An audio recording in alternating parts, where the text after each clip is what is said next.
I'm Scott Al Miller. It is Thursday night, and it is time to try our third attempt at doing the live. Sometimes you just don't get the computers and YouTube and everything working. I did the first take, and we went for a long time, and we had technical issues that the hardware, the Mac that I'm on, some combination of the Mac, it's mostly the Rode hardware. I know it's not the Mac. Just having major issues, and then did another one, and YouTube didn't work. And so I've been struggling trying to figure out what's wrong with everything. And now, as far as I know, we are actually streaming. Yes, we are now listed as live. So we can now actually go live and say, hey, welcome, it's Thursday night. Welcome to the Nicaragua Live. I'm your incredibly frustrated host, Scott Helen Miller, who has been spending the last 2.5 hours trying to get us live. So this is incredibly unfair that we tried so hard to start early and had all the hardware tested. Everything was ready to go. And then regardless of the fact that we were ready to go and had everything tested, it didn't work anyway. But here we are, and yay, let's get people back on. Unfortunately, we had a lot of people on. I had everything queued up. I had music going. I had a hold screen. It was all nice and professional. And then I had no way to kick on the microphone, and we were stuck on this hold screen doing nothing. And now I'm trying to figure out if anyone is here. Is anyone here? We're currently showing nobody. So I don't know if the stream is working or not. I have no idea what's happening, which is all kinds of fun trying to figure out what's going on. I'm going to refresh over here, and hopefully something comes up.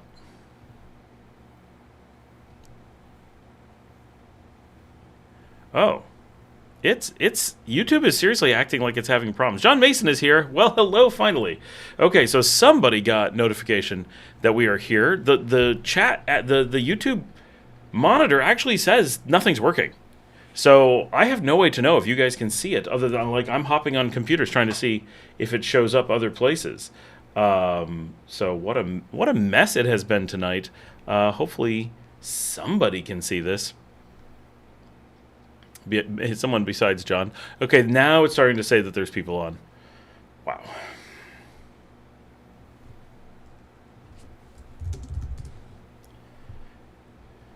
You really need to do this in any real way. You need like an army of people who are watching. You need someone who is like in the room with headphones on and like has a monitor and knows exactly what people on the outside are experiencing. Because there's just so much to go wrong and so little way to monitor it. Obviously, because you're doing a live show. There's a certain, how do you expect a live show to be really, really well monitored when you are doing it with only one person? You can't both be the monitor and okay, that makes sense, right? So, there's a certain expectation. But,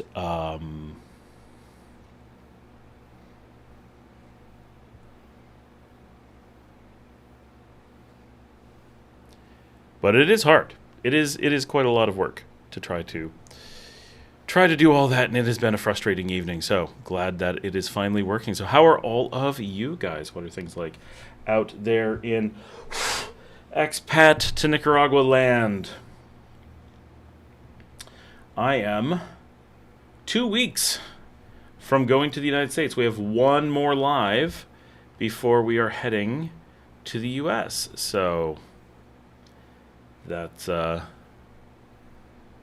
that's coming up, and I need to get prepared for that. That's going to keep me very busy trying to do the videos from the U.S. for a while. I don't know what cameras I'm taking. I don't know what I'm doing yet. I also had a whole bunch of stuff show up. Finally, we had a huge maritime shipment finally show up at NVO's Fast Track in Managua, and so I've got 14 pounds of cool stuff that we shipped in. Is waiting for us up there, so I need to get out to Managua and pick that up. I do know that my daughter's big birthday present is waiting for her up there. It's very late, coming up on a month after her birthday. We ordered everything a month before her birthday, thinking that it would safely be there or really close. Oh, my dad is trying to get in and says he's getting the music from earlier. Hold on.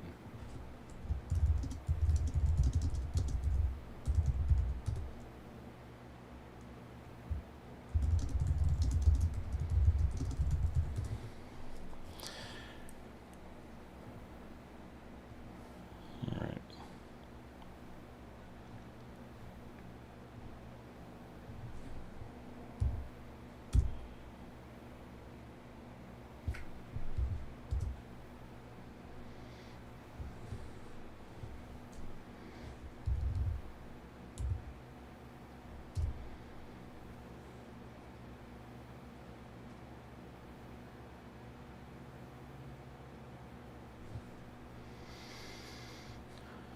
Alright, I'm doing some coding in the background. I've got so much work to do that there's no real way to avoid that, but you guys aren't talkative yet, so works out. Gives me something to focus on while we're doing that. Did not manage to have dinner, even with a 2.5 hour delay. You'd think I'd manage to get dinner, but yeah, just too busy of a day. All right, let's see what the monitor says. We got people, and we do have someone on. Teardrop Fan is here. What's up? John says, so your vlog earlier this week reminded me of a guy who was living in Ukraine I ran into on a trip maybe 17 years ago. Teardrop says, doing well. All right. John says he had a Ukrainian girlfriend who was, that video, who was pregnant, was working for Ukraine level wages, and was running out of time on his visa. Oh, yeah, that sounds like... So I used to live in Ukraine, but not 17 years ago. My dad made it on Howdy.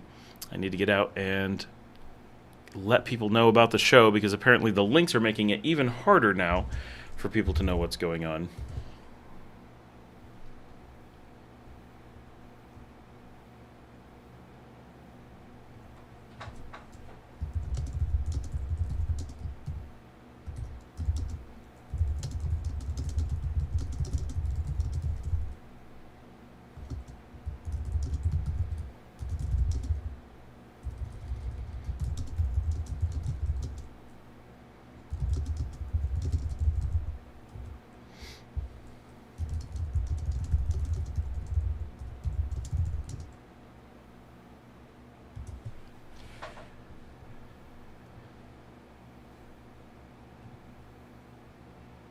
They were out today doing videos and photos and stuff out at the hotels.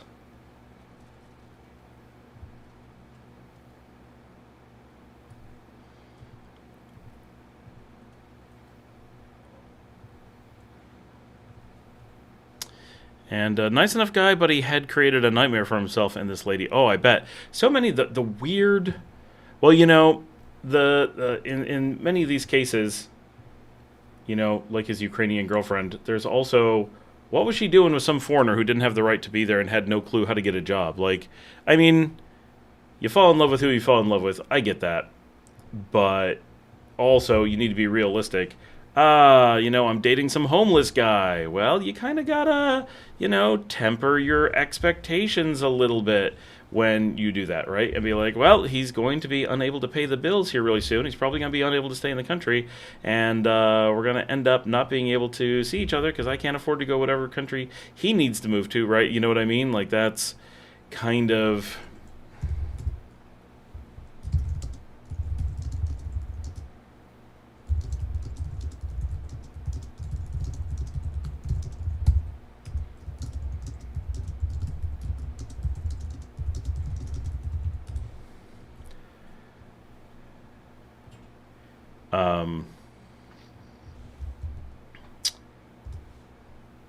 like, if she's gonna get into that situation too, she needs to be like, oh, you know, this is not going to go well, or it just has a lot of potential to not go well. It's you know, one side is so often trying to take advantage of the situation. Oh, resting on my laurels. I'm from somewhere that sounds cool to the locals, and I'm going to take advantage of that. But then the locals are like, oh, that place sounds cool. I'm sure I'm going to get something out of this, because, and it's not necessarily true, but in the case of the people in the video we were talking about, and I bet in John's example case, there's probably a decent chance that that the guy was there because he was not functional somewhere else. He didn't have very much going on, and the girl probably wouldn't have been interested if she didn't misunderstand the lack of opportunity going on. All right, let's get the show posted up on Expats.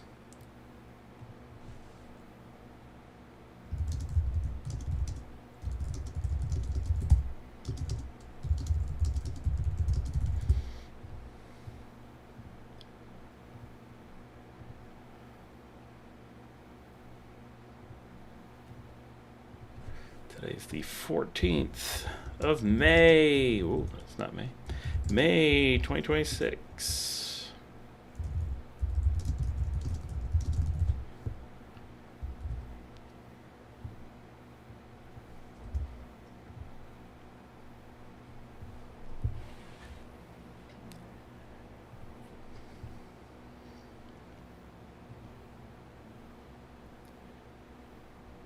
We got 16 people on, so we're doing much better now. But you guys are very quiet. So let's get some conversation going. Get some questions or something.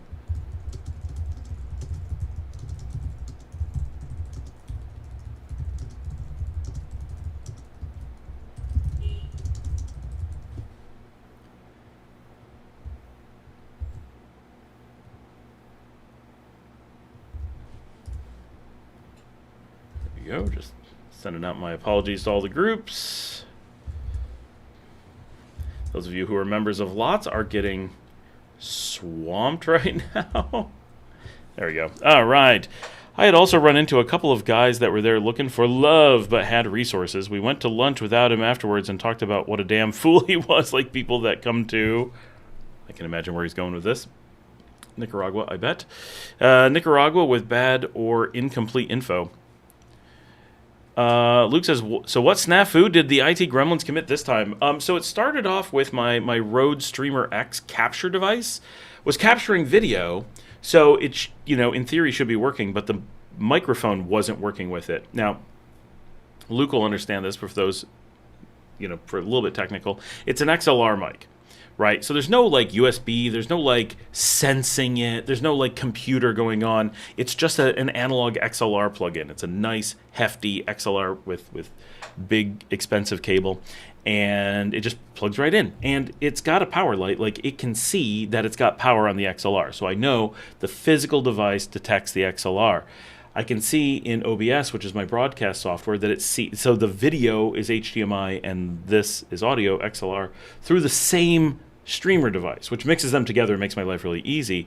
It then connects by USB to my desktop, which has OBS, in which I can monitor it. In OBS, I could see the video, but I couldn't get the audio, which means it had a bug somewhere that was causing the problem. And nothing I did would make that work. I wasn't able to update the firmware because the software for the Streamer X says that it's not connected. Clearly it's connected. The video is coming through it, through USB, so it's definitely doing the hard work, but the easy work of detecting the device, not working. So we ran through and did an entire system update, rebooted the Streamer X maybe 5 times, full power out, let it sit, redo it, rebooted the desktop, that didn't do it, and then finally did a full operating system update because there's a new OS like yesterday, and that took forever. And it didn't fit on my computer because I have an older computer. So had to reboot that, and it's just taken forever. So finally it detected it and started working, but it still doesn't think it's connected.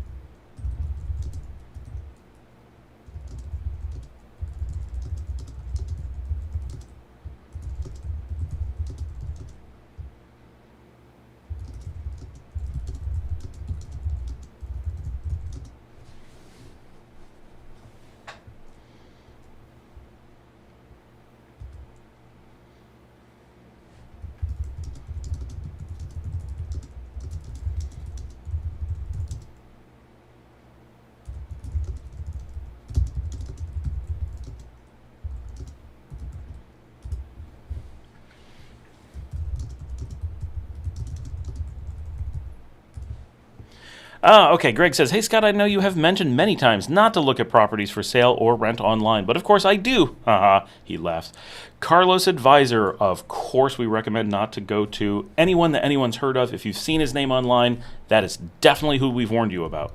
One of the names who has many properties listed. Any info? Yes, lots of people have talked to me about them. I know people from my community who have firsthand warned me that they got in big trouble because they worked with that guy specifically. It does not matter who you come up with. They will always be a bad idea. The never do it is never do it. You will never come up with a name that I go, well, that guy's okay. Never, right? You may, but this has never happened. You may come up with a name I don't know, but you won't. 100% of the time, in the 11 years I've been here, 100% of the time, the names that people say, okay, what about this guy? Thinking that they aren't likely hitting the person that I'm talking about is always specifically one of the people we know or know from members of the community are someone you need to definitely stay away from. So we had someone who almost lost their nest egg because of that. Luckily, we were able to get them out of that situation. But there's no reason to ask the question, right? Like, I don't mean to be hard on you, Greg, and you laughed about, I said not to do it. I cannot possibly give enough recommendation. Do not put yourself in this situation where you might talk to the exact people that were saying these are the people out to get you, right? So basically you just said, I just spun the barrel with a bullet in the chamber, but I actually looked, and the bullet is definitely in the chamber that's about to be struck. Should I put it to my head and pull the trigger? No! Don't pull that trigger. Luke says, you should totally buy any property recommended to you at any price listed. It's also cheap. Disclaimer, sarcasm does not transmit well in text. You answered your own question. He did. That is true. So, Greg, the thing is, and I understand why this happens, right? Deep down, Greg knows on one side, Scott has most definitely warned about this, and so has Luke, and so has a lot of other people. And he also knows that he has a very strong, as we all do, emotional reaction of, but I really want to look, and this guy has a nice site, and this has there's a bunch of these little things that make us hopeful or make us say, well, maybe I know this is a problematic process, but I really want to be able to get past it, right? So the question is, can you maintain the power on this side to say, doesn't matter what happens over here, don't let it happen.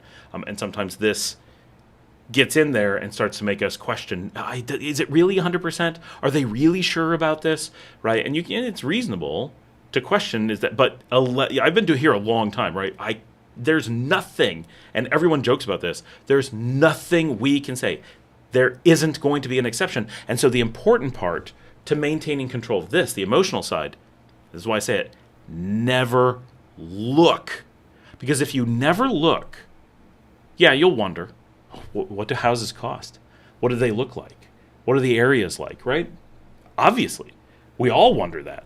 Even I wonder, well, what does the house 2 miles outside of Bowacco look like on the northeast side? Is that a cool area? I guarantee it is. What do those houses look like? I'd love to be able to just pop one up and see it, right? We all have that emotional reaction. But the problem is, once you start looking, you will, it's like jumping down a well, right? It may seem as you go over the edge, well, there's water at the bottom, it'll start to protect me. But once you go over that edge, there's nothing to stop you until you slam into the bottom, right?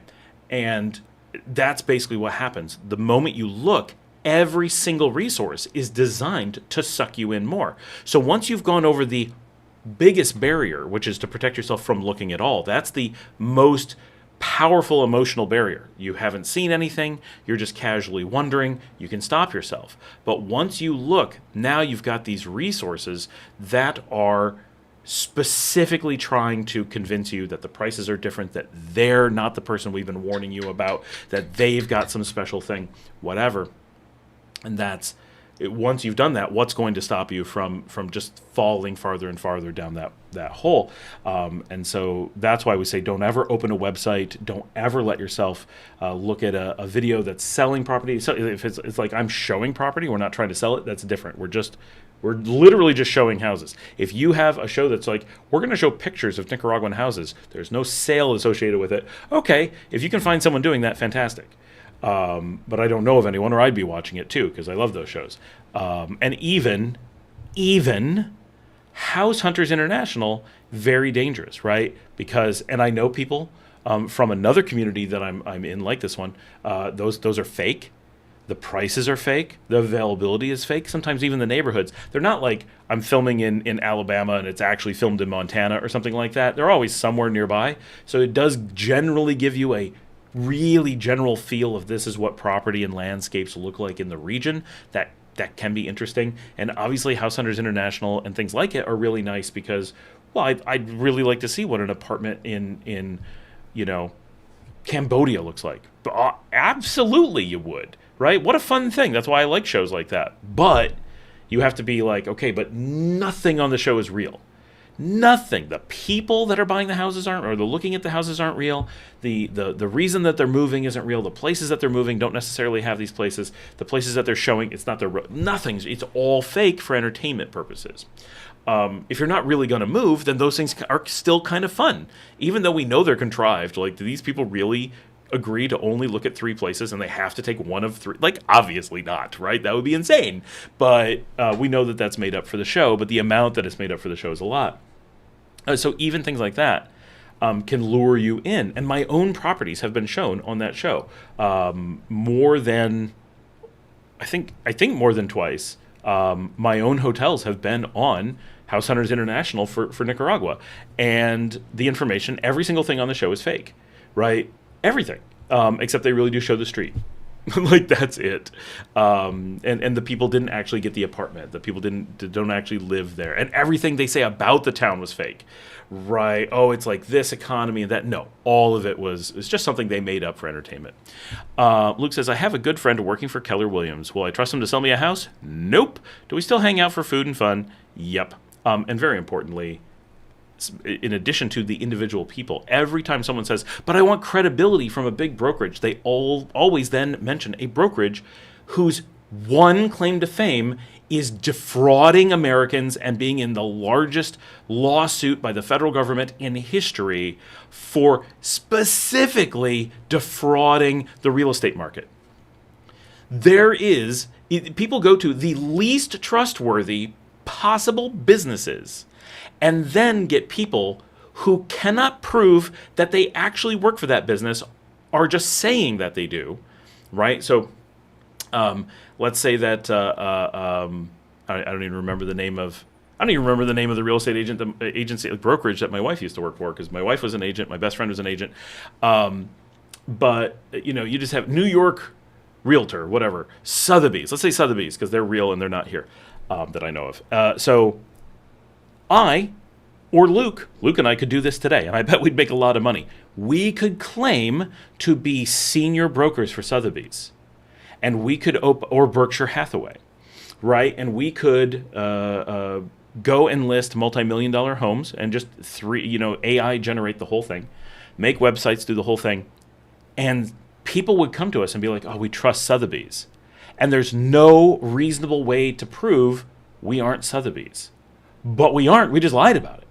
Right? But people will be like, but they have all this credibility because they're liars, right? And that's what's happened. I've had really famously untrustworthy brokerages here that people lie about being a member of. You call them, and the brokerage is like, I don't know what you're talking about. That's not us, right? Like, okay. But because they're not registered as a business in Nicaragua has no business in knowing, right? If Luke and I start up a business here and call it Sotheby's and use the Sotheby's logo, not like Sotheby's is in this country to do anything. They can't take action against us, not realistically. Nicaragua doesn't care because we're forming a Nicaragua corporation called Sotheby's. Or we form a corporation somewhere else, or just claim to have one somewhere else and run business here and funnel the money outside the country. Now it's not even happening in Nicaragua, which is what a lot of places are doing. They're not doing the business here, so they're able to claim anything. Greg says, I'm 2 weeks away from leaving Canada and heading to Nicaragua. How do I go about finding rental other than just walking by a place? Pretty much you walk by a place. But the one thing you never do is talk to a buyer's agent, right? So when we say don't engage a real estate agent, we always mean a buyer's agent, because you don't really engage a seller's agent. If you own a house and want to sell it, you do, but that's not what we're talking about. So in this context for Greg moving here, and he won't buy for a long time, even if he rents, awesome. So that's good. And obviously you get in less trouble doing rentals than you do with buying, right? But you'll still pay double, triple, and you still risk people stealing your data or whatever. So there's a lot of fear, right? When you're dealing with people who are, and I'm not saying any specific person is, but we've been warned about any person you can come up with their name, any person you can find online, someone we know at least feels they've been scammed by them or was at great risk because of them. So just be aware, right? That and it doesn't matter what you ask. It doesn't matter what name you come up with. It doesn't matter how long you search. It will be someone that we're like, yep, obviously, yep, someone we've directly or someone in the community has reported about. That doesn't mean it's always true, but that's the reports we have. Like, there's just no chance you're going to find someone because there's so few people here. Everyone finds the same people. And everyone thinks that they've found someone new. always, right? That it's such a pattern. It's just, it really is. If it wasn't so tragic, it would be hilarious just how completely predictable the process is. So for Greg, what do you do when you're looking? So there's a couple options, but the first thing is you really need to know where you're going to be going, right? So maybe you do, but if you don't, then that's your biggest thing, right? So if you were moving to the United States and you said, and obviously this is extreme, but the conversation would actually be similar. I'm going to be moving to the United States. I need a real estate agent, or I need to find a place, right? Well, that wouldn't work in the U.S., right? Because it's not like you could go and just call up, I'm just going to search real estate agents America, and you get someone from, let's say, Chicago, and you're like, okay, I'm looking for a place. And they're like, okay, so what places are you interested in? And you're like, I don't know, maybe California, maybe I heard Philly is nice, but it would be cool to be near Disney World. So I think Orlando, maybe, can we look there? And they're just going to be like, what is wrong with you? And hang up. So the same thing's going to happen in Nicaragua, just on a smaller scale. But people almost always start with, well, I don't really know where I'm going to be. Or they would be asking the question, where do I find a real estate agent for? And they'll talk about a neighborhood, right? Or maybe a city. But almost never does that happen, right? It always starts as if you use a countrywide scale for looking for property, and we just don't, right? And so very importantly, someone who does Ometepe, someone who does San Juan del Sur, someone who does the Corn Islands, none of those are going to overlap. Someone who does Leon is never going to do Managua. Managua may be split into zones. It's unlikely that you would use someone for Aurora and also for La Aurora, and also for Belo Horizonte or Bologna. You might, but probably not. You're not going to use the same person for Granada as Rivas, right? And so even places that are relatively close, they're not going to overlap in that way. So the first piece of this puzzle is figuring out where you're going to be in Nicaragua that you want to rent. So generally the best thing to do is start by just kind of doing a countrywide survey and traveling around a little bit and getting that under your belt. Now, that's not always realistic, and I'll be fair, the first time when I moved to Nicaragua, we rented ahead of time and had a rental in Granada ready to go when we got here. So that is something I did, and it was not the end of the world. So if you're going to be doing something like that, okay, make that decision of where you want to be generally, and start from there. And Granada, if you're just starting out, is a very reasonable choice, as is Matagalpa and Leon and a few others. Granada is probably the best if it's very much your first time and you haven't spent any time here or not. But then what you're probably looking for is a 1 to 3 month rental, which will be relatively expensive. Relatively, of course, not expensive, just compared to other Nicaragua prices. You'll want something that's furnished, something that'll allow you to spend time exploring the country, which is what we did when we lived in Granada. We put in a ton of time running around the country and seeing different cities, and we gathered pretty quickly a decent idea of the overall size and scope and terrain and weather of Nicaragua within a reasonable amount of time, which allowed us between 2015 and 2019 to make a lot of decisions about our long-term plans. And by the end of 2019, we had formulated a really solid plan that we did not end up following, and looking back, we were completely wrong. So we put in quite a bit of time doing research and did get a lot of information together, and we're still utterly wrong as to what was going to be good for us. But then after COVID and we actually were able to start getting down here, we were able to hone that in and ended up way better. But so it did take quite a bit of time, even knowing, exploring, and having lived a lot of other places to compare against as well. Because, right, having lived on the coast in Panama gave us like, okay, these are things we like, these are things we didn't like, and we're able to apply that to some degree to Nicaragua as well. Technically, our Panama time was before we ever came to Nicaragua, but the point stands that we learned from other travel and living abroad experiences.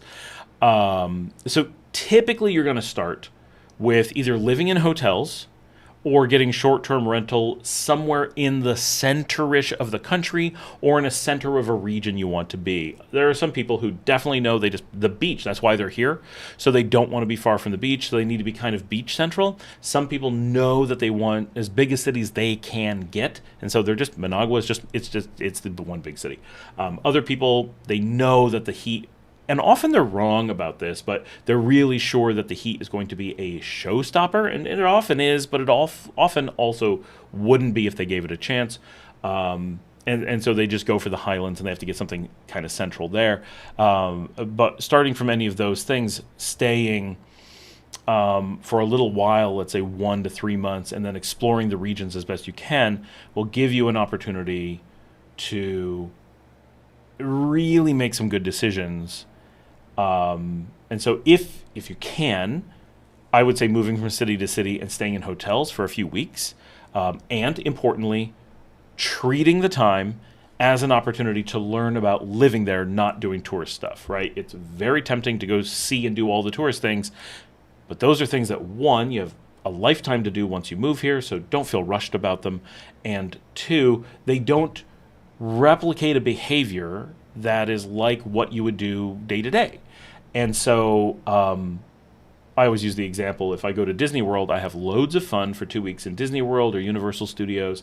I love going to the restaurants and the rides for sure. And I like wandering around like the World Showcase in Epcot, and I love the gardens, and you get the picture. And so it's really easy during that 2 weeks to be like, man, I'd love to live here. That's not really what I mean, right? You get that feeling, but do I really want to live in Disney World? No.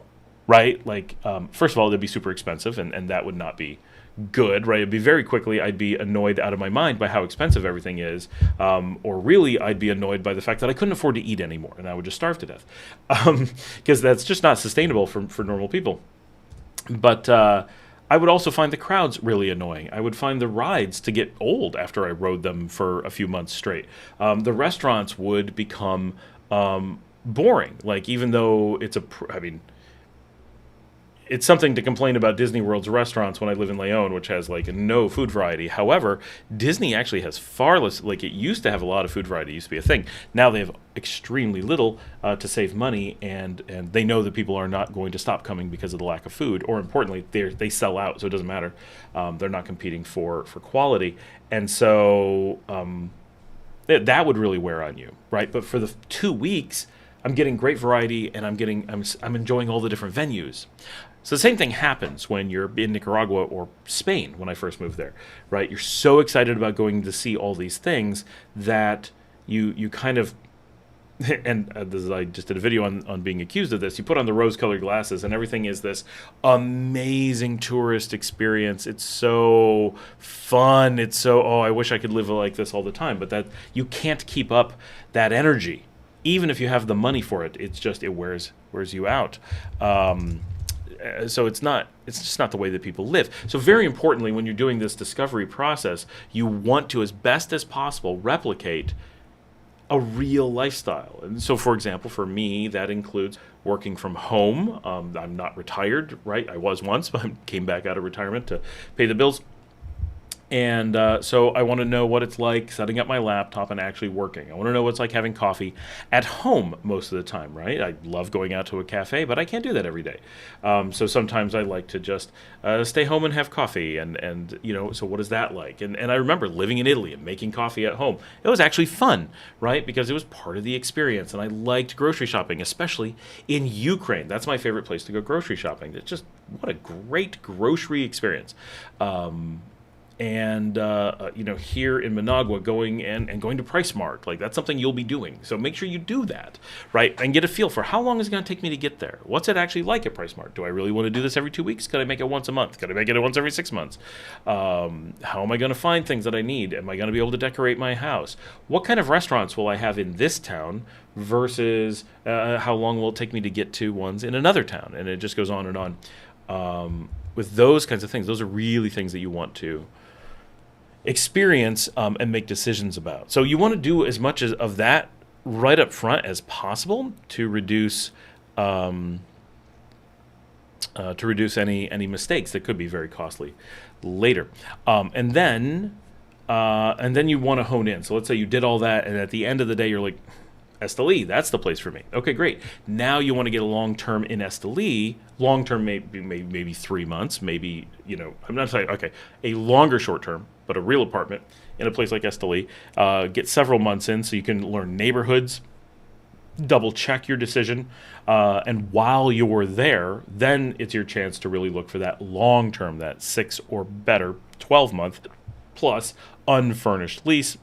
You've had enough time to be like, okay, I definitely know I'm staying in Nicaragua at least for a couple of years. I know it's worth getting furniture. I know that I'm comfortable with all this, and I know that this town may not be perfect, but it's really close. It's good enough for me for now, and maybe over years. I can move in the future. I'm only taking a year lease. I got to decide on somewhere. So that process is kind of where you kick off. All that, we still haven't answered anything actually for Greg. We're just telling him kind of how to approach it. Once you're to the point where you're looking for an apartment, furnished. Typically, we look on Airbnb. I know it sounds terrible, but there's not a good furnished market. Prices are high, and options are few. So it's very, very difficult. That's generally what we do. Get on Airbnb, find a place, call them up and be like, look, I'm looking for rental for like 3 months. What can you do? And call a few different places, right? Come up with some options. Go see the place. But that's generally going to be your best bet. And then for the long-term rentals, yeah, it's mostly walking around, looking at neighborhoods, find a neighborhood that you really like, and you can talk to sellers agents. That's not the same as engaging a real estate agent. And like here in Leon, Red Roof or Techo Rojo or whatever, no, Casa Roja, that's their name, with Danielle, we'll call them, and they'll have a number of places that they represent. We know that they're going to try to give us really high prices, but of course they're the seller, right? So there's no expectation that they're giving us a real price. Of course they're not, right? They can't trick us because they're not in a position to trick us. They're just listing the highest price they think anyone could possibly discuss, and showing the house on behalf of a customer.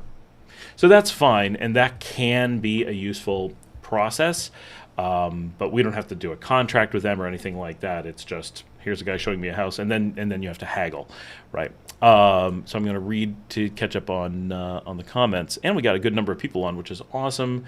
Thanks everyone for coming on after we had so many hours of technical difficulties. Luke says, heading to Managua Sunday, staying at Crown Plaza for the night. Dinner at Tonelli's. Oh, love that place. Got to check to see if Mark McKnight is joining. Oh, awesome. Migracion reapplication Monday morning. I need to see Mark shortly too. I'm a drunk guy. Timing has a lot to do with price too. We just added to a property the week before Semana Santa and literally gave them a low price, less than half they accepted. A week before Semana Santa. Okay, yeah. A drunk guy says they needed the cash for Semana Santa, it seems. That's often true. A lot of times people are desperate to come up with enough cash to have enough like beer on hand for Semana Santa. People get desperate, but during Semana Santa, they're going to get top dollar no matter what you do, so then it's the opposite. Luke says, Sotheby's, I got a guy in Worcester, London, and Antwerp. We can make you some dough. Luke says, Greg, if you head up to Matagalpa, we have a rental realtor that gets paid by the landlord. She has helped several expats, and everyone has been happy. Greg says, I love the colonial architecture, so Granada or Leon, but also would love a house in Las Pinitas or a nice beach community. Would connecting with you be the way to go for Leon and Las Pinitas? Well, connecting with me is good for being able to like get to know the market a little bit. I can tell you about neighborhoods. I obviously don't do any real estate personally, but Las Pinitas is tiny, so 5 minutes with me going, here's this, here's that, here's that, like he'll give you a big lay of the land in no time at all. And Leon is not super big, so being able to talk neighborhoods and be like, okay, go over here and look at this, go over here and look at this. I do have someone who kind of does real estate out here, and I do have some connections in Leon. So here, unlike most of the country, like if you're like, I want to look at something in Granada, do you know a guy? I don't even know a guy. Like I don't got a guy. 10 years ago, maybe I did, but now I don't know anybody, which is surprising. But posting on the expat community, someone might be like, oh, no, I know a guy in Granada, because there are people on there. But here in Leon, I know every community. I know about what the houses are going for. I can tell you what houses cost in other places, and so forth. And I am hoping that we're going to get to do some stuff about house construction. I have to get my wife to approve doing walkthroughs and stuff, but we just built a house here we do a lot of different projects, right? So obviously we built a very Nicaraguan house, and we talk a lot about this on the show, that there's no one bedrooms on the market. There are some studios, mostly that are rentals, and there are 2 bedrooms, but Nicaraguans just do not build 1 bedrooms like the way that Americans refer to a 1 bedroom, meaning a dedicated bedroom, a living room, a kitchen, and so forth. It's always studio, where you sleep and kind of do everything in the same space, which is common with like student apartments, or you have at least 2 discrete bedrooms, because everyone has family if they're taking the effort to live on their own, or they have a home office or something. So the 1 bedroom that's pretty common in the U.S. Is unheard of here, almost in that, really, but very, very rare. Well, we just built a 1 bedroom house.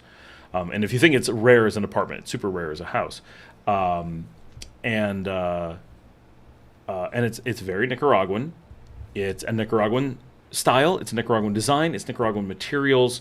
And this does not include land. It was built on land that we owned, so none of that cost is in there. But the slab and the entire house up to the roof, right, all built.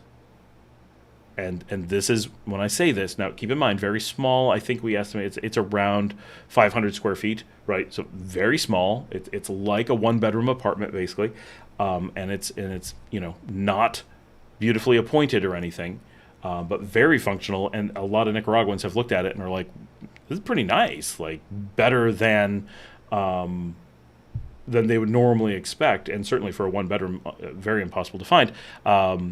We built the house for $6,000, finished yesterday. So when someone's like, houses are so expensive, blah, blah, blah. I mean, if you're making a big, huge, beautiful house, it's going to cost money. But there are things that keep the market low, and the ability to build a brand new house that would certainly compete with the now defunct, and even the scam is defunct, RadPad, because radpad.com is gone, right? Not because a few months ago we did the video, or it happened that their channels were taken down. Now their website has been taken down as well, so there's nothing, unless it just went back up. I said that about a place, just nope, still it's gone. Yay! But $6,000 is a starting point, and so you can imagine. How if you wanted a larger place, well, 2 $6,000 houses is only $12,000, and you could put them in a configuration. You could put them across from each other. You could stack the one on top of the other. You could just make one twice as big, and voila, you have a 1,000 square foot house for $12,000 or less. Probably less because you're building it all in one slab. But if you just want to extrapolate and say, no, it's $6,000 for every 500 square feet, good enough. That's probably what's right. And again, very basic. That is not with like cabinetry put in. That is not with furniture or anything of the sort. That is not plumbed for hot water. This is a Nicaraguan house, but a very functional house that someone who is getting it is expected to be maybe not giddy about, but quite happy that it is an upgrade from the house they currently have. We have to entice someone to move to it, is kind of the reason. And so it's worth noting, right, that when we talk about, and I know at least 2 expats who live in the rough vicinity currently, who both live in houses that would be a little bit less. I know 2 expats directly within the same pricing market, who have studio-style homes, standalone homes, pretty close to 500 square feet, but not with a bedroom, right? They're only with a more open space, which is kind of nice when you have that really small space. And if you're just one person, that's perfect. In both of their cases, they are. This is meant more for a couple, and they want to be able to have someone use the kitchen and someone use the bedroom at the same time, kind of thing. But at $6,000, and this is where the RadPad made no sense, right? They're talking about 6 months to construct something for $45,000, and we built something using local materials that can actually withstand the weather here. We expect this building to be there in 200 years. I don't know why you'd want it to be, but it will be. and we got it up in, I think, 1 month or less for 6,000, probably less, right? And we weren't making them rush for $6,000. And so if you're on that kind of budget, but you want to own a place that's yours and you don't need very much, this really gives you kind of, this is why the market doesn't get expensive, because you can do so much with so little. ZZ Dreidel said, did you use any recycled materials? We did not. There isn't really a recycled materials market here.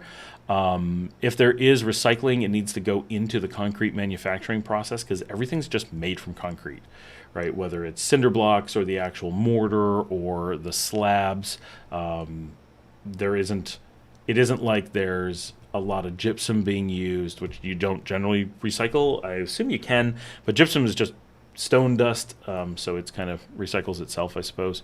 But there really isn't any like wood or anything, so it's difficult to recycle. You can obviously recycle cinder blocks if you have them. I don't know a source of used cinder blocks. I think people who are pretty poor are snatching those up pretty extensively. If they were sitting around, if someone discarded cinder blocks, I'm pretty sure they'd be gone right away. John Mason says, Chinese food in Orlando is gross. I am not surprised. He also says, I concur with grocery shopping in Ukraine and Russia, especially at the bazaars. I did a lot more of like fancy grocery store shopping in like high rises downtown Kiev, and it was on point. Like fancy, let's go out to go grocery shopping. It was really cool. Luke says, long-term rentals. Ask if you can review 3 months of electric bills when it was occupied most recently. Ask about water tanks and if there are frequent water shutoffs for sure. Good suggestions. Do be aware that electric does vary just because. So what he's saying is correct, but also be aware that it could change dramatically when you're there.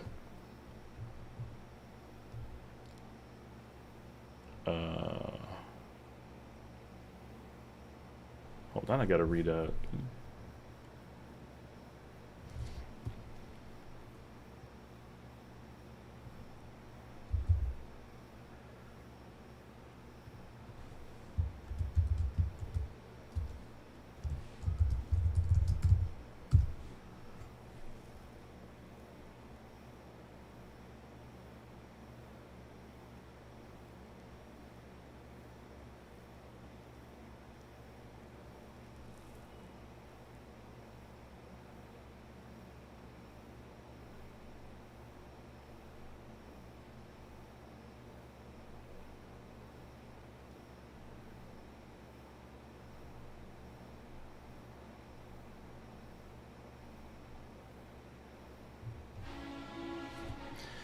All right, that was a really long message. Larry Rosin is here. Just jumped on when I got notification I wanted to leave Mike's restaurant with half-eaten meal and not paying the check. This way I wouldn't miss out 1 minute of the show. Oh, my dad's going to bed all right. See, we would have had another 2.5 hours with my dad if my computers would have worked. Brian reminds everyone to like and subscribe. Luke says, take a look at Block-On Prefab, interlocking blocks and designs. That'd be cool. Don Julio, this guy smokes mota in Nicaragua.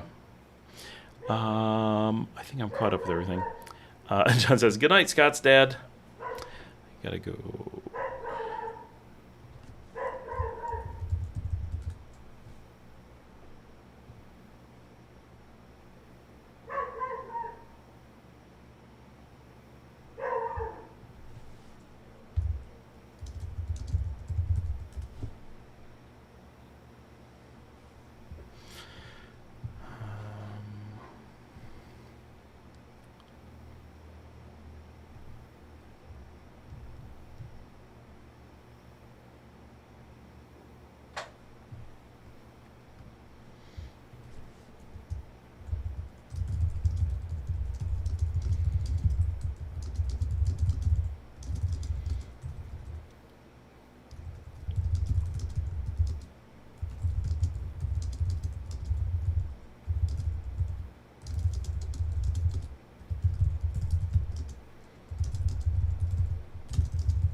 Chris says, thank you for the information on your comment. Back to me, brother.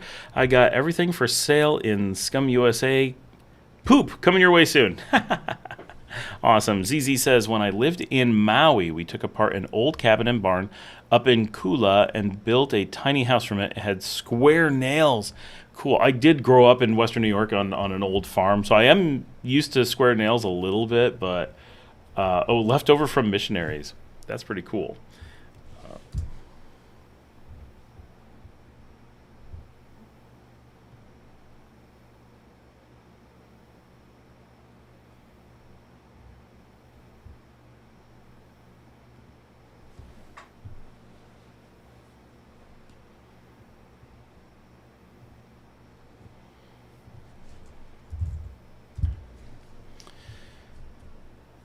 But yeah, so house construction here. This is the first time that is that right? I believe this is the first time that we've done a build from the ground up, and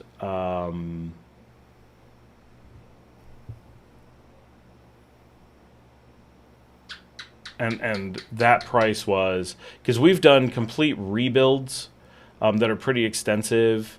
We've done renovations and stuff like that, but doing a pour the slab, prepare the ground, level the ground, like everything, and building our own place is quite a bit different. So that's really cool to learn what we're able to do that for. Obviously, it's rare that we're going to want to build a place that small and that basic. But it gives us a pretty decent idea, and we're actually pretty seriously considering building not a home, but it will mimic a home of similar size. Oh, I'm sorry. Chris says, how much did a build cost you, bro? Oh, you just missed it. I had just said, I'll just recap really quickly. Go back and watch the live stream for all my rambling about it. But basically 500 square feet. It might be just a tiny bit smaller than that. A true one bedroom with bathroom and kitchen and all that, and it's got a built-in concrete kitchen for the most part. On a slab, very basic Nicaraguan build, Nicaraguan materials, but everything from slab to roof, $6,000, just completed like yesterday. Is it cheaper to buy a house? Yes, in most conditions, most situations, it is cheaper to buy than to build because the market is depressed. $6,000 for that very basic build is market value for construction, right? That's just what construction cost. If you were to get a pre-built house under normal conditions, it would have been built and the market has gone down since then. So like we just built this $6,000 house, but the reality is if we were to sell it today, it would still be $6,000 because we built it today. But if we were to sell it in 6 months or a year, we expect that it's only worth $59.50, right? That's not a huge loss, but it's a loss, not a gain. The market is inching its way down. The thing about low-cost construction is that it anchors a low point. Basically, no one's going to pay more than current construction costs when there's essentially unlimited open land, and the land is dirt cheap. And very importantly for Chris, I did mention this, we already own the land. There's no land cost in there. So if you were putting this on, let's say, a quarter acre somewhere, you would need to add on maybe $500 for the land. On top of that, or if you wanted to put it, if you're looking at a lotification somewhere, I'm not saying anyone wants to put on the $6,000 house. Don't come running to me for our amazing plans. It's not like that, right? It's a very basic house. But if, this is reasonable, if you were like, oh, I have a finca, I have a quinta, I have a project that I'm doing, and I'd really like to have, for example, a cuidador, or I'd like to have a maid who's going to live there full time, but I don't have space in the house, right? The house wasn't built for that, or I'm not. A lot of Americans don't want someone living in their house, but you might want someone living on your property, and you said, okay, so I'd like to build something for my staff, and I'm going to have my maid live there full time, or a cuidador live there full time, or something like that. You're doing your own build of that. This would be very appropriate for that. And so if you, say, had a manzana that you were living on, you could have, your half acre for your house and its space around it, and then have some wild space. Sorry, I just hit the microphone. And then you could have another space and be like, okay, I'm just going to put down a slab and build this house for my cuidador a little ways away. That would be very reasonable, that for about $6,000 you'd be able to actually do that construction. And they would, in most cases, be very, very thankful for the house, because in most people who are working those jobs, this would be a step up. May not be a big step up, but it is a step up generally, and brand new construction, right? Now, if you wanted to throw a little bit more into that, of course, you could make it a little bit bigger. Of course, you could make it a little bit nicer, a little bit taller, or whatever, or do what we did. So the house is $6,000. That's not actually done. What we did is we actually have a very large facility, and we have a huge rancho over it. And so this is a full house underneath an entire rancho. So it never gets sunlight on it, but it gets a lot of air. And it doesn't need, even though it's very small, it doesn't need laundry because it's directly by a laundry facility. And so it's actually going to be pretty comfortable for someone that it's going to be way cooler than the surrounding areas, because it's always in shade. It could be the, worst noonday sun on the hottest day of the year. Of course, it's going to be warm, but there's no sun ever beating on the house. It's always a large air gap between it and any sunlight, which is not something that most Nicaraguans can afford to do, even if they had a much nicer house. I think our roof that's over it is like 3,000 square feet. It's I'm going to grab a calculator. It is a truly enormous facility that it's underneath. So it's really funny. It's also a house that's never going to wear and tear because it doesn't get rained on. So you never have to worry about rain beating down on the roof. So it does have a tin roof, because the reason you don't want tin is the heat from the sun, don't have to worry about it, or the noise of the rain, don't have to worry about it. So huge tropical storms, it's going to rain onto Rancho. You might get a few drops coming through, but you're not going to get poured on. That tin's going to last forever, or aluminum, whatever it is, but it's a metal roof. So it's actually a pretty sweet deal for someone under there. So the thing that it's under, it's not 3,000 square feet. I was overly ambitious. It's about 1,800 square feet of roof high over top of it, but it's a neat setup. But so based on that, we are looking at building a small studio space for me that's actually a little bit bigger than that, closer to 800 square feet. And so we know from that construction, we want to use the same crew, we want to use the same materials, we want to do it basically next door, yelling distance between them. And we're deciding whether we're doing that. I don't know that we're going to do that or not, but it's an option that we might, and we might do it right away. So we're pretty excited that there is actually a spot where we're ready to put a slab. It actually is plumbed for bathroom already, which is really nice. So we don't have to do that part. That actually saves a little bit of money in theory. And we were worried about the space that we had. Would it really suffice for what we want? What I want is this. Because we don't have the house that has the facilities we want in it for certain things, there's three big things that I kind of need. One is a studio space for like when I'm doing this, that I can get away and not be in the middle of the mayhem of the house. One is going to be a kind of lounge space for my children and I. I mean, other people may use it too, but every evening my kids and I kind of cram into a room that's about the same size as this one, right? Which is a small bedroom. It's got a small couch and then a little side couch and a TV, and we either play video games or watch TV together, or sometimes we just sit around and talk. We do that too. But that's what we do most nights. So we'd like to have a space that's way more comfortable for that, and we've seen some in Managua that we really, really like, so we're kind of trying to replicate a little bit some of the style we've seen that we think would work for us. So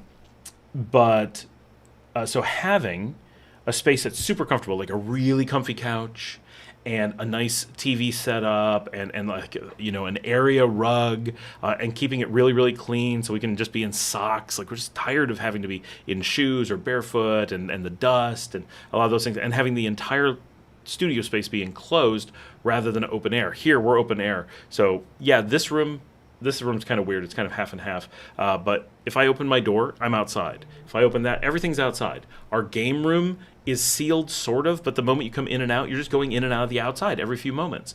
So you end up with, it's very dusty. It's hard to keep it cool. It's hard to keep it really clean because to get to it, you have to go through a lot of space that's covered in dust. And that's really what makes it dirty, is just the dust on your feet collects. And so this studio space we're hoping to be able to make really nice with a gravel lead up to it. Nothing fancy, right? Just some gravel, some potted plants, in an enclosed space so no one can get close to it. You don't have to worry about anyone knocking on the door, no way to get to it. And then having a spot that doesn't have windows that open, right? Completely sealed, air conditioned if it's being used, just warm if it's not, and has this really comfortable kind of TV video game space where all of our stuff is set up all the time to get nice speakers and like really be able to play video games and get into it. Should be really comfortable. That's our goal. Super comfy there, and then having like what's basically right kind of a nice dining room setup, a nice being comfortable, not nice being fancy, because we like playing Dungeons and Dragons or similar a couple nights a week, and we want to be able to have people over and maybe have like a counter space so we can have pizzas and have a little mini fridge so we have sodas and stuff ready to go. But that's kind of it. Not going to cook there. Not going to... Oh, and a bathroom, of course.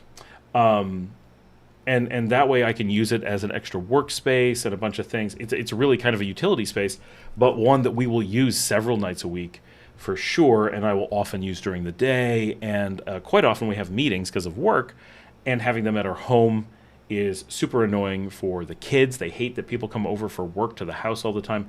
This would allow this to be used for all of that activity. And so that's what we're thinking. And we know it's going to be a little bit larger than the house we just built, but without the complex inside walls. So it's not going to be that far off. I think the labor estimate difference is only $300.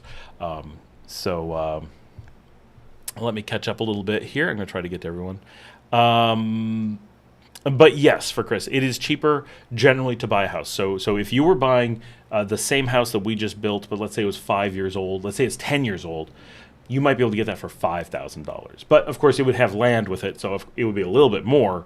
But the value of the land it's on, if you only had like a normal plot around it, it might be $6,000 with the land, right? Something like that. John was the motivation for the bad expat video the guy that started the conversation with questions on dating in Nicaragua? No, it wasn't the guy. So there was a guy who had questions about dating. If they were real questions, then it wasn't that guy. The guy that really prompted it was someone who didn't have questions, but was giving a lot of recommendations. They were all fake, and based off of him being very, very angry. But they were not. Not that guy. For the video before that one, the red flags video, that was a guy who had questions about dating because he seemed to have real questions and he was concerned, like, what do I look out for to not get into trouble? That's a bit different, right? People under normal circumstances that are bad actors in this way, and this is what I said in that red flags video. The fact that you're asking this question probably protects you. You're probably not this person. It's the people who are like, they don't care about the red flags because, one, hubris. But also, they're like, I'm here to get, what I want, and everyone bow to me, and blah, blah, blah. There's a certain behavioral pattern, presentation pattern of people like that. And so, two separate people just happen to be very close in time. Luke says, hey, Scott, do you know the name of the festival in Leon that happens every November that is fantasy-themed? That's the one Banda Genesis del Norte will be. Bus for 40 kids, 5... Fantasy themed? No, I can't think of it. Sorry. Samantha's here. We are staying through the month at Las Pinitas. I have a lead on a home to rent for $200. Very nice. Is it a home to rent in Las Pinitas? So Samantha, actually, where you're staying, the place that I'm looking to build would be directly either out your window or the window across the hall. But it's touching the wall that you're in. Chris says, thanks. Brian says, 500 square foot for all of you. I'm clearly missing something. Yes, Brian. I built a house. That does not imply I built a house for me. Samantha says, I think it's shared, though, so I'm seeing how much for 2 rooms. Okay. But I'm unsure about potentially sharing the space, but I really want to be at the beach. Sharing space could be rough. Luke says, I remember a cool guy talking to you about building under pole barns. Yes. Yeah, building under pole barns are similar. That's the ranchos and pole barns are very similar. They do have a lot of potential value. We didn't do that because of that conversation, Luke, but maybe it inspired it. Gooch is here. If you do a metal roof, use Galvalume. Do not use colored metal. It holds the heat way worse. Oh, definitely. Yeah, I hadn't really thought about that. They advertise a lot of that colored aluminum down here. Jose Gausen. Hello, Scott from Florida. Chris says you need to do that build like you're talking about. You need to do that build like the small one. Yeah, definitely. Jose says, is a manzana the same as 1 acre? No, it is 1.7 acres. An acre is the amount of space of a standard stand of maple trees, but a manzana is the space of a normal stand of apple trees, and they're spread out more. That's the actual underlying reason. Is it accurate? I don't know. But a manzana is much closer to 2 acres. So rarely do you put a house on a manzana here. It would just be really large. Normally you do it on like a quarter of a manzana. I'm just looking around for dogs. Samantha says, yes, that's awesome. Yeah, if you look out, I don't know what room you're in, but if you look out, well, if you're in the courtyard and there's a big gate, it's the other side. It's what the gate opens into, would be my Dungeons and Dragons space, and you're staying with one of my Dungeons and Dragons players, so it's handy for her that she'll be able to just walk through the gate. She doesn't even have to go outside. She can just go through the gate and walk into our Dungeons and Dragons space.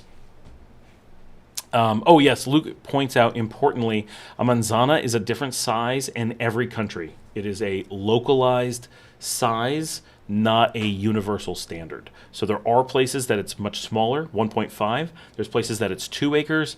It's all over the place. So always check locally. Even Honduras has a different size than we do, right around the corner. So, but here normally it is defined by the government in any of these countries. So there will be an official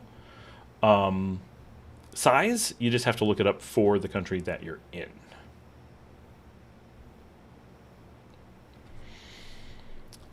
Smith says, oh, okay, I love that. It's a neat space right there. It's not like the most unbelievable space, but it's pretty cool. It's a nice location, and we're currently, I think I mentioned this. I'm not sure where I mentioned this, but we're currently looking at potentially moving back to the beach, and so we'll be right around the corner from there. And so I know a lot of people want to see this house. We just talked about it in a comment today. But this house is good, but not completely meeting our needs, and the price is too high. And so we have a lead on a place that is big enough for us, but much more affordable and much closer to our places that we own. And so we're really seriously considering it, and hold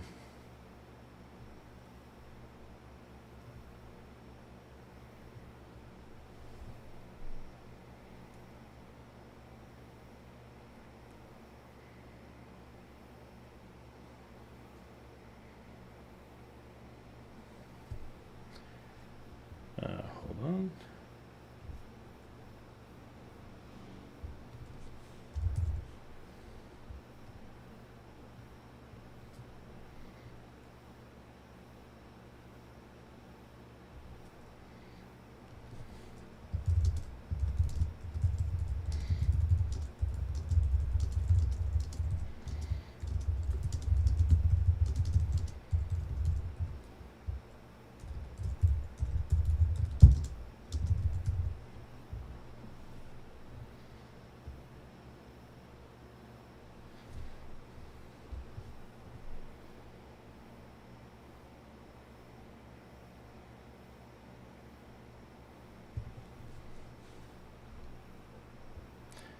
Sorry, dealing with a odd email.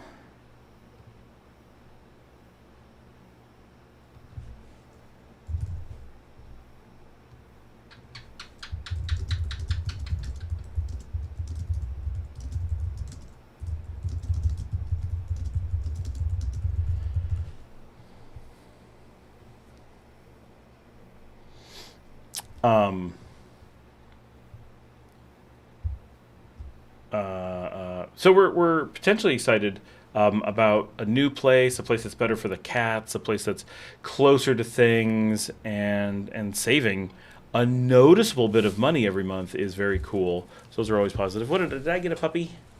Oh, there he is on my foot. Thank you. And my children just delivered a dog. But when we do that, I will definitely give pricing information on where we are now and do really detailed walkthroughs. We'll film the entire property so that everyone can see it and stuff, which I did. So it's been a long time since I left a place. We've been living here for 4 years, which is pretty crazy. But... Whoa. Okay, the dog just hopped up because he's eating a bug. That was a good boy. You didn't get it, but you tried. Yeah. He's still just a puppy. You gonna come say hi? Okay, yes. You know I like you. Everybody likes it when you're on the show. Please don't pull my throat apart. Yes. If I accidentally die in the show, it's gonna be because this dog accidentally rips my throat out with his giant claws. Giant claws. You're such a goof. Yeah. Oh, yes. That's the microphone. Oh, you gonna stay here? You are. Oh, you're so sweet. Okay.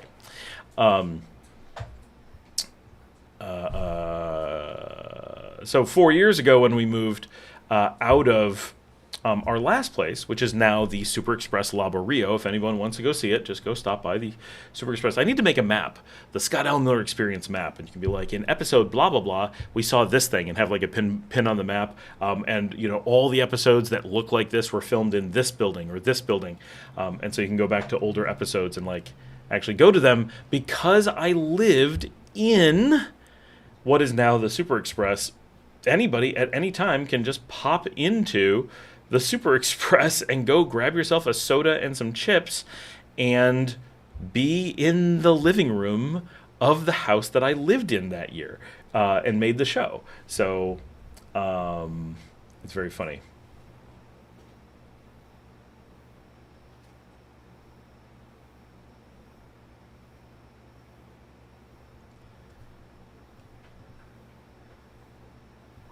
I'm just keeping up on my email, making sure I'm not missing anything. I am not. Let's get you guys back. I love that. Hey, first time here live. Rob Irons, welcome. ZZ says, I bet a lot of folks smoke Moda in Nicaragua. Gooch says, I took the bait. I'm in Canada. It is terrible like I thought it would be. My cell is 8 foot by 10 foot. They feed me 3 piss poor meals per day, and they work me 12 hours a day. I'm hoping that they deport me. Luke says, for anyone visiting Matagalpa in the near future, monthly luncheon at Brooklyn Cafe, first Friday of the month. I need to mention yesterday, for those who you know, if you know, you know, Bryce was actually here in Sutiava, not just in Leon. He was right up the street from me, walking distance away, and was posting on, he's a member of the Didiamba group, and mentioned that he was here. And so I'm like, okay, there's no way he's going to be up the street and I'm not going to end up seeing him. So I walked up the street and ended up having coffee with him. Marcelo went with me and had coffee with Bryce. So I actually got to meet Bryce in person, which is an experience. But he was very cool. We had a good time. And maybe I'll get him to be on the show. He still has his restaurant in Nagarote, which is surprising. He's had it for a long time. Don Timoteo says, Luke, there is a carnival in Leon in November, Tradiciones Leonesas. That is likely what you're referring to. ZZ says, I am really doing my best to jump on a jet in July and head for Managua. Just saw a short video about the Revolutionary Museum in San Rafael del Norte, and I'm really interested in seeing that. I don't know that museum. There's a lot of revolutionary museums around the country. Leon has 2. One of them has the actual holes in the roof from the bombs falling through it, and you can go up and walk around the roof if you play nice with the guides. But you have to be really careful where you step. But it'd be very cool. So definitely come see that. I really need to do a trek around and film Revolution museums and really other museums all around the country. That would actually be very cool. I have done some videos on a couple of museums in Chinandega, which have been cool. I've done a little bit here in Leon with the art museum, but there's other museums. It would be nice to showcase them, and I enjoy going to all kinds of museums. So that would be something different. It would be cool.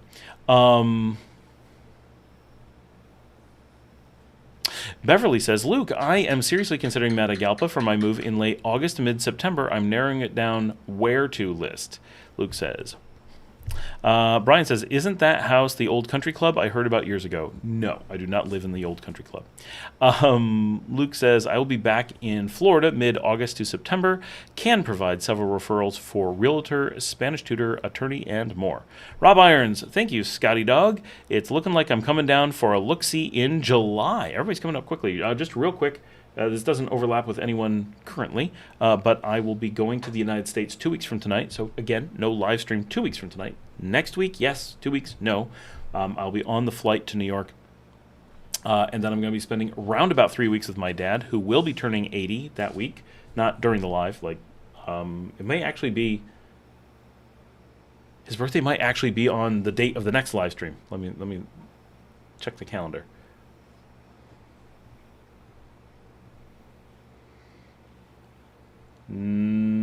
Yes, my father will turn 80 on the live stream in 3 weeks. So hopefully we'll get him on there. That would actually be really cool. Get my dad on the live stream and talk about what it's like having kids living abroad.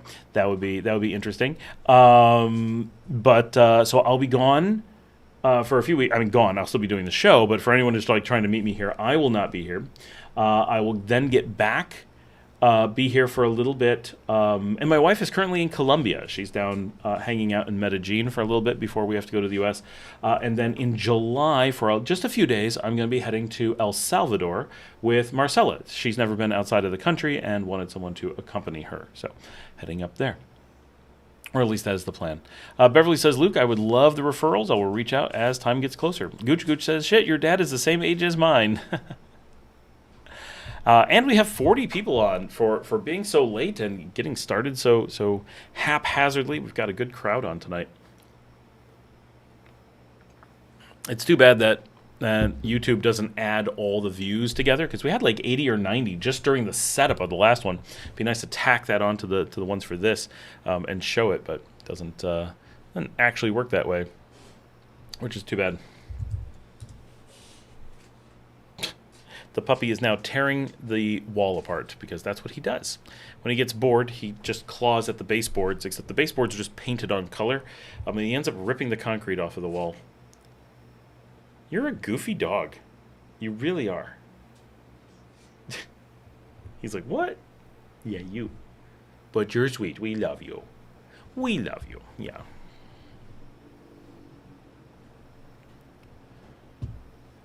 And let's see, I need to remember that I am still working in the background, so need to keep working on that as well. So much going on, but it's good getting things done.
Sorry, I'm distracted for a minute. I'll be right with you guys.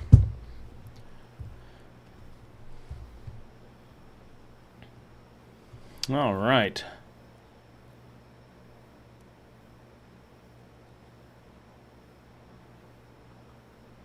Oh, we're carrying signs now. It says, oddly, just got the notice. Yeah, we had a lot of technical glitches tonight. It's been a rough one. Gooch, that would be cool. My dad is pretty cool with my bad and good life choices. When I was young and before my dad traveled for work, I was born in China. Yes, I'm a white Chinese person. We're carrying signs now, says be right back. Greg says, are there many places, park fields, where dogs can run around Leon? No. Or is a beach house rental going to be best For that, do you figure, do not take dogs to the beach. Please, no one take dogs to the beach. Don't take them to visit at all. No dogs on beaches. Beach dogs are everywhere. There are so many diseases. It is a death sentence for your dog. Please don't do it. I know that living on the beach, so I know I just said I'm going to live on the beach with dogs. I have a compound picked out on the beach. My dogs will never interact with other dogs. My dogs are heavily vaccinated. We help with the clinic there. We provide facilities for the clinic. I'm working on stuff for the clinic in the background. But if you're at the beach, you are going to be nonstop exposed to distemper and other things. It is very, very dangerous. And so if you're going to do that, you've got to be so prepared. You got to fog constantly. You have to have complete control of your dogs. You have to be completely sure they're not going to interface with other dogs. You have to be completely sure you're not going to take them out on the beach. It is outrageously dangerous. Please rule out beaches. Absolutely all beaches, unless you're completely isolated. If you have dogs. If you're moving to a beach and want to adopt the beach dogs, by all means, yes, adopt the beach dogs. There are so many that are homeless, so much more than in the cities. They desperately need adoption. They desperately need people to care for them. They desperately need sterilization and immunization. And there are facilities to help, but they need people to take them home and care for them. So there's a huge opportunity to do really, really good things with animals. But if you have a healthy dog, do not take one to the beach. And so many people just constantly are like, I just really want to go to the beach, and I think it'd be fun to have my dog there. And so they take their dogs to the beach. And the rate at which they're hit by cars, the rate at which they drown, the rate at which they get terrible diseases, it's just awful, right? Just absolutely tragic. So no. But here in Leon, no. So Nicaragua, this is one of the tough things. There are not facilities for animals of any sort. And so if you're going to, when I lived in the city, I had to walk my dogs every time they go anywhere. There's nowhere to let a dog loose for a second. There's not a single park to go to, not one. There's no safe area whatsoever. You have to be on a leash at all moments. That's why we have the house we do. That's why we're looking at the one we're looking at is space for our dogs, is everything. Gooch Gooch says, then moved to India prior to growing up in Canada and California.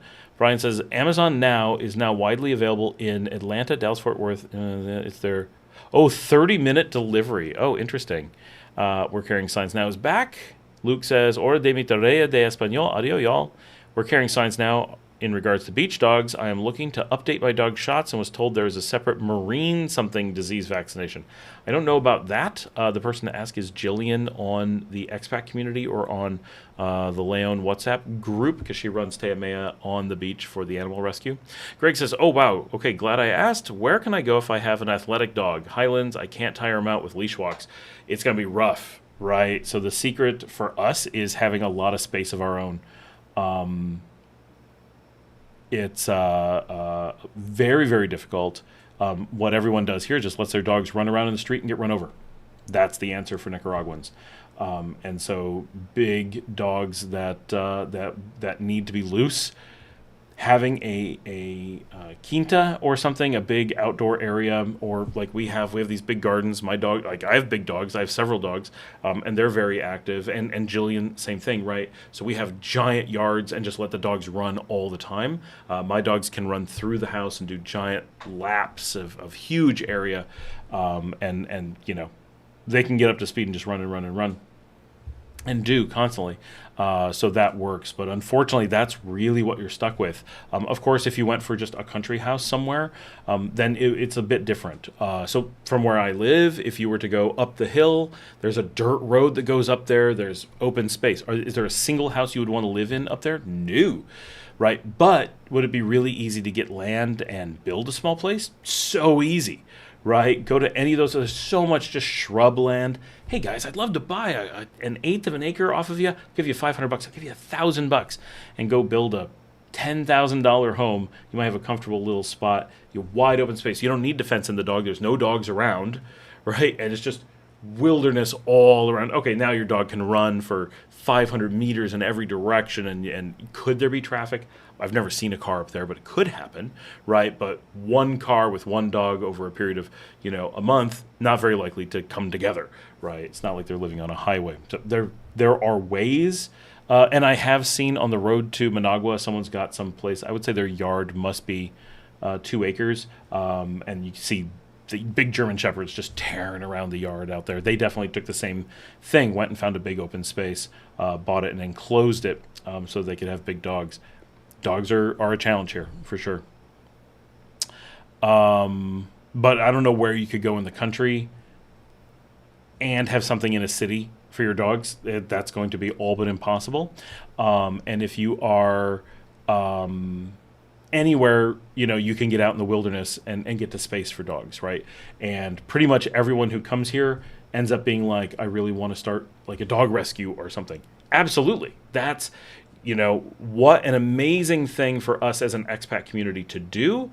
Go and find ways to regularly rescue animals and give them a home, handle adoptions when you can, but much of the time foster when we need to, but much of the time it's going to be these animals need a forever home, and there aren't people much that are truly prepared to be able to take care of them, and especially given the kind of lives that we would like to, and so being able to find people who are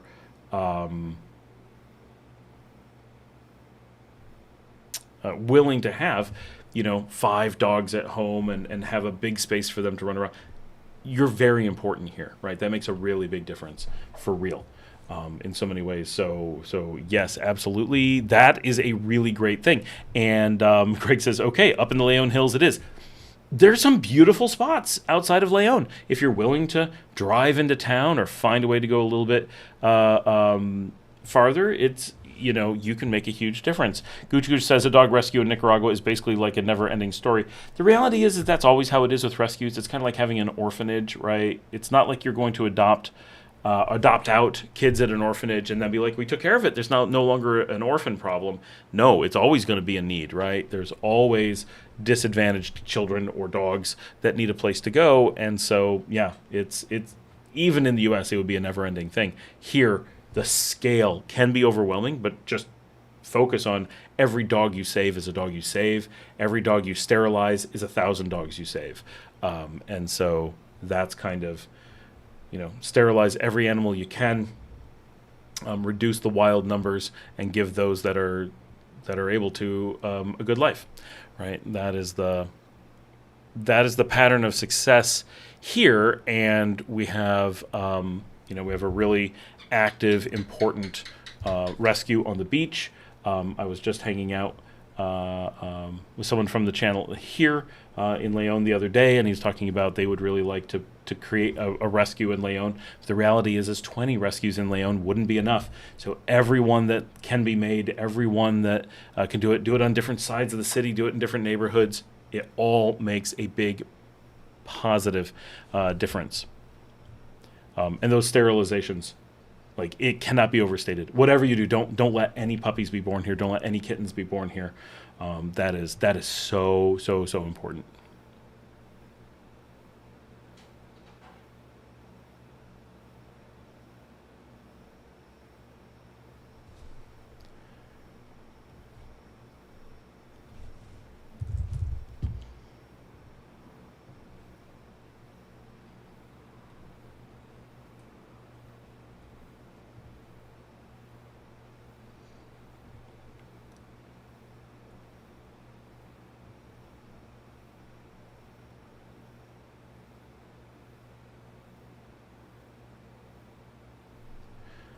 All right, I am a little bit of work here in the background. Talk amongst yourselves. Just making sure nobody needs me. All is well. Things are good.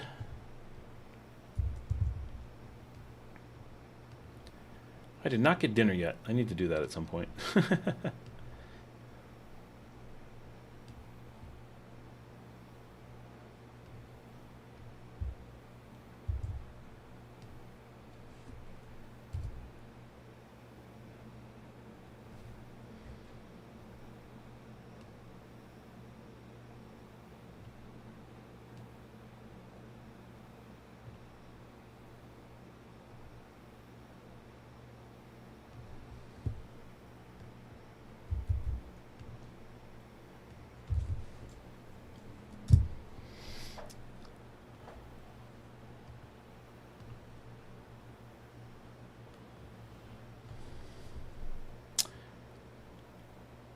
We're carrying signs now. I have a Staffordshire Bull Terrier known as the OG nanny dog, known to love kids, and mine is a flirt. Watch out, ladies. Lol. They're also known as runners. Curious about high-pitched voices of kids and ladies. Has walked off twice before. Oh, more HHGHGC9162. Hello there. Greg says, how are the vets in Nicaragua? So there are some awful vets and there's a lot of really good ones. Nicaragua is a vet training country. So we provide all the vets to mostly Costa Rica and Honduras. So they all come here for training. So there is good veterinary care here, but it's not universal. You also have people that just fake being a vet, and you can end up with people who don't have training. So make sure you're getting references and stuff when looking for a vet. If you're in the Leon area, obviously we have a lot of resources to know who's good and who's not, and we're growing those resources as our veterinary systems that we do here are starting to roll out in Nicaragua. Hopefully we see a lot of that. That would be super cool. And so we'll know even more. But, we're hoping to make a big positive difference. I think the thing that Nicaragua needs so much is a culture of animal care, which is a hard one, right? But Mexico's moving in that direction. Europe's moving in that direction. There are global trends. And so hopefully Nicaragua gets on board with that and moves more towards the animal, your pets or your family culture. Moore says, yeah, the hotel I stayed at had the beach dogs. All the hotels on the beach gonna have beach dogs. That is the culture. And we try, right, as beach hotels, we try to have beach dogs, right? Having ones that we take care of, that we get immunized, that we get sterilized, that have a home to go to. They don't sleep in the street at night. They feel safe. They become very sweet. They're wonderful, and we're able to make a difference. If all the hotels have 2 or 3, it helps a lot. But there's still roving packs of animals out there begging all the time. The food they beg for, not so good for them. Being in a begging mode, not so good for them. And of course, if they're not sterilized, they're going to be out there just creating more puppies and more roving packs of animals that have a very rough life. So we want to make a difference there. We all have hotel cats as well. Gooch Gooch says, I'm having a great night of rotting in my jail cell. At least I have this outlet. Definitely better than the alternative. David says, hey, Scott, thank you for all you do. Respect. Well, thank you very much. Isakura Gesamhun says, hey, Scott, great to see you. How's it going? David says, definitely a good idea to have 1 or 2 vets saved in the phone for sure. Yeah, and make sure you have ones that are emergency vets. Very few of these are big clinics. It's mostly 1 or 2 people. So nighttime, you want to have several people on speed dial to have someone you can access. There are 24-hour clinics, but they're rare. Right. We're carrying signs now. I have been catching up on your videos. Hinotega looks like the best fit for my situation. More than likely the outskirts or a nearby village. My dogs need walks and at least a half-acre lot. I'll fence it if there isn't one. Yeah, fencing a half-acre, especially up there, right? Way, way healthier for animals in the cooler climates. And very much, this is important. Have your lawns treated for ticks and stuff. There's a lot of this is the tropics, so there's a lot of very dangerous things carried in the insects and arachnids and stuff in the lawns. So please get those treated. It's pretty easy. We have ours fogged. They actually fog the ground and do treatments around, and it does wonders for keeping our animals healthy. It really does. So that's a big deal. And it's not expensive. It's very effective. And it helps create barriers. So that's things you can do on the beach and so forth. But avoiding the beach definitely makes a really big difference.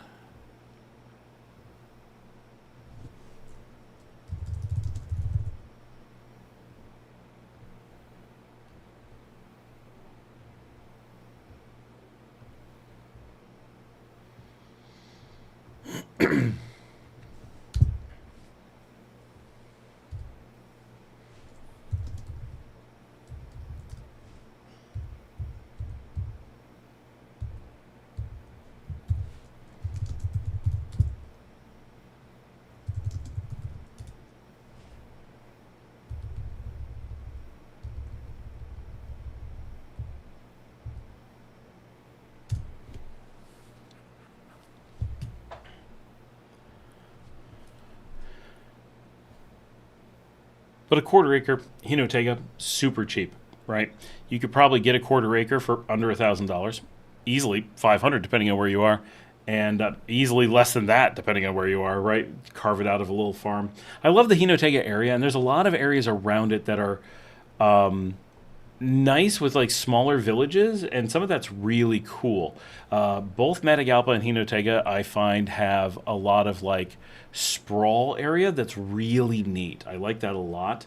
As opposed to Leon, when you get outside the city, it kind of drops off a lot, and you can be like, yeah, sure, you can find some nice places out there if you want to be in the countryside.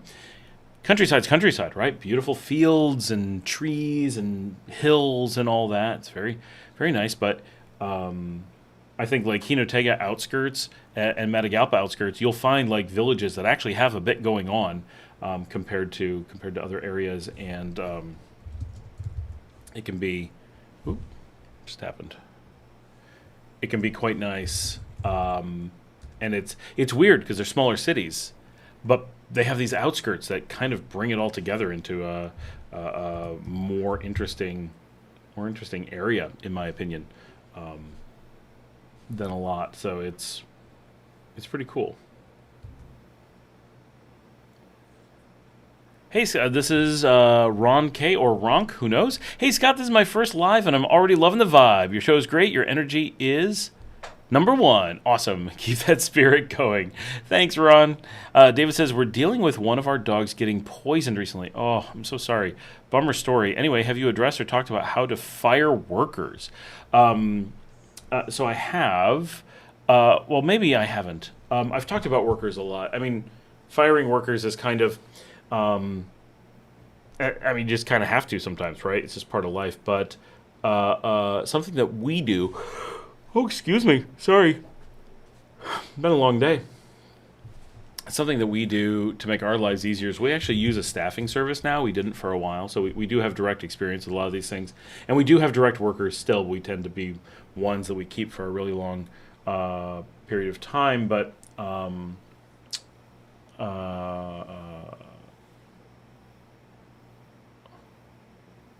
sorry, just looking this up. But now we do have certain staff that turn over with some frequency, and so to make that easier, we actually use a staffing company in Nicaragua that handles all of that for us. So if anything happens and we need to let someone go, we're able to just tell them, and they handle all of that, and we don't have to deal with any of the paperwork or anything like that. Well worth it, because it can be a huge pain. Now, obviously, we've also had our own people that are direct employees that have needed to be fired or whatever over time. Not too much to know. I think Nicaraguans in general, it's normal. They expect jobs to come and go, so it's not. I don't think it's as dramatic as it is in the U.S., believe it or not. I don't know why. It seems like it should be way more dramatic. I do not understand the chill level that Nicaraguans have, but they really are generally pretty chill about it. And you do need to deal with their severance packages, any potential bonuses that they have saved up, any vacation that they should have had. But all that stuff you should be dealing with when you are employing them. All the money for those things, that's their money. It's not your money that you then magically owe to them later. It's their money that you're holding on to for them. So having all of that set aside in a bank account or whatever ready to go, so when you let them go and your lawyer or your accountant or whoever works out with them and says, okay, you've been employed for this long, you earned this much, this is your severance package, your liquidation as they call it here. And then, they may argue that's what you have a lawyer for, so they can be like, no, or whatever. But you just have that money ready, and you pay them. Just always do it with a lawyer. Always have someone official, a notary there, just to make sure that you have proof that you gave them that money. You don't want them coming back later and go, they didn't give me that money. You'd be like, I gave you $5,000 for all the stuff you did. They'll be like, I don't know what you're talking about, and then you could be stuck. So always have, you don't have to do that for every paycheck, but when you're doing a liquidation, you definitely should. But for the most part, very simple. But as with everything, always have a lawyer that you trust involved, because it's a very simple, cheap bit of assurance on stuff. David says, okay, for your business is a useful experience. I'm just retired, so I have stuff done from time to time on the house. So if you're just doing stuff from time to time, you don't really need to hire someone. You're just dealing with a project, right? Oh, I need this air conditioner installed. Okay, that'll be $200. Okay, cool. Come in and install it. That's it, right? That's not really firing someone. You don't have that kind of relationship. They know they're done once the air conditioner's installed. So that's pretty easy, I think. Now, when we say we have a lot of people, now we do have a lot for the business, but we also have a lot for the home. Dave says nodding up and down. So my house operates like a business, partially because it is in a way, but we have 24/7 security. We have maid and handyman and gardeners and major domo, and a driver, right? So we have a rather large staff assigned to the house, not to the businesses, and they use a staffing firm just for the number of people at the house. Brian says, just like anything, make sure you have proof of why you're firing them. Even though it's at will, you still need to have some evidence if anything happens after. Exactly. Document everything. We're carrying signs now. Sorry about injured, poisoned animals. Hopefully I don't cry now. Yeah, mine was poisoned. Many of you know my little dog got rat poison. He actually found it somewhere and just ate it. We freaked out, as we should, and were able to get him medication. The vet ran over, gave him medication. He's fine, but we did have that scare. Gooch says, yeah, what he was talking about was pretty much contracting. You just pay what agreed upon, end of story. There is a bit of that, and for us, by working with a staffing firm, we pay them a set amount, and they deal with all that stuff, have it already. Super nice. Not because it protects us, you can definitely hire directly. It's just there's a bunch of things you need to figure out, and it can be a pain. It can be a surprise. It can be confusing, and having Nicaraguans who know what they're doing handle it for you can be a very small expense. The overhead we pay on that is tiny. But there's a guy who basically just takes care of that stuff, right? So he makes a small percentage. He does okay, and keeps a whole bunch of just headache off of our plates. And because he's Nicaraguan, has this company that does that, they never come back after him, right? Super foolish, because he dots his I's, crosses his T's, has an accountant, right? If they're like, you didn't pay me what you owe, he has all the paperwork ready to go because he does it every day. And so they know, he knows. If you're a gringo, right, and you hire someone, they'll often be like, oh, the Department of Labor is going to side with me. I can say anything I want. That's not true. It's a very fair system, but they'll drag you into it because they think they're going to get away with something. We've had that happen a lot. We know to keep all of our documentation. We're very good with that, but it's a regular process of going through that, and that can be a big pain. So just avoiding that can be worthwhile. And often people will do it because they think, oh, I'm just going to be stressful enough to make it that you'll just pay me to go away. And often that probably works, right? It is stressful. I do want you to go away. Well, maybe I'll just pay for that. So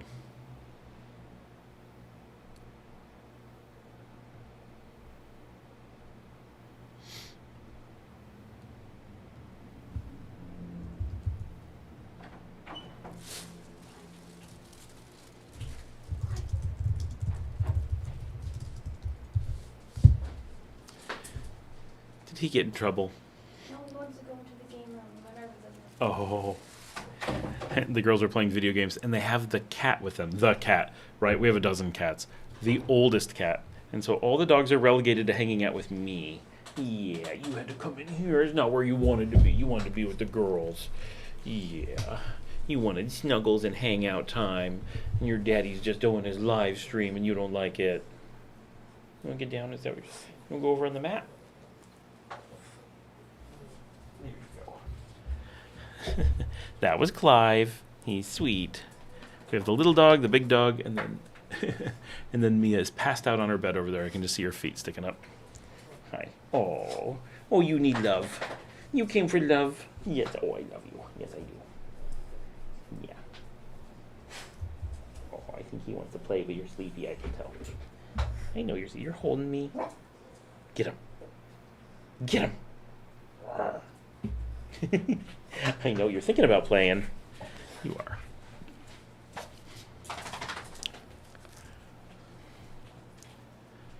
Oh, you guys have gotten quiet.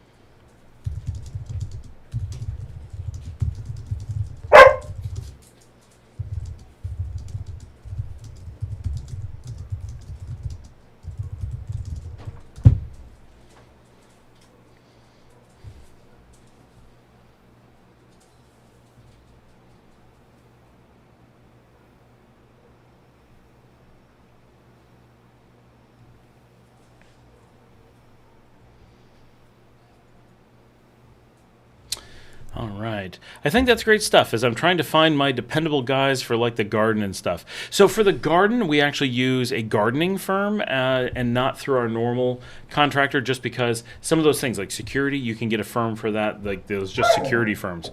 If you want someone who's an armed guard instead of a regular guard, you have to use one of those firms. Gardening, that's often done as a firm. A lot of that stuff you can do that way. Like a maid? No. I don't know anyone who does maid services. Maybe someone does, but I'm not aware of one. That's the puppy is trying to get the old girl to play with him. And they are the two big dogs, so they do have their fun. Oh, and the little boy's over here. Did you want me to hold you? Is that what you're saying? Is it you? Oh, you do want me to hold you. Okay. He just wants to be a lap dog. Oh, but then the little puppy comes up and sniffs your butt, and then you get upset. Yes. Yes. Oh. You are the sweetest. We love our dogs. Yeah. No one can see you. They just see the back of your head. Yeah. Oh, you're going to turn around? Okay. Yeah. Oh. You got to go play. All right. You get them. You guys go play. Still writing. I'm slow. Oh, I have all three dogs right here next to me now. Hi, Mia.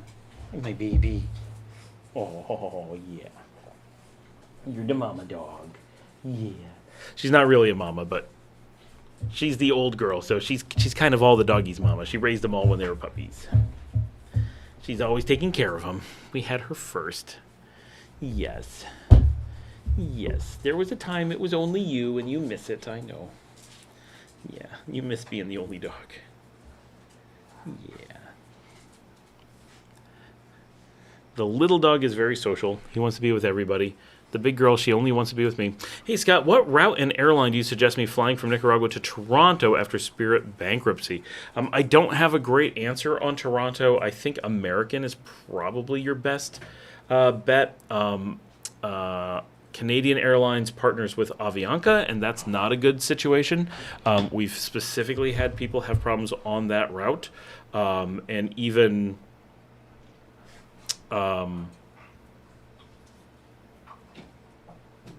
Brian asked me offline, wasn't Clive the name of my dog long ago? Yes, Brian, this is Clive from back when I lived in Texas. This is where he lives now.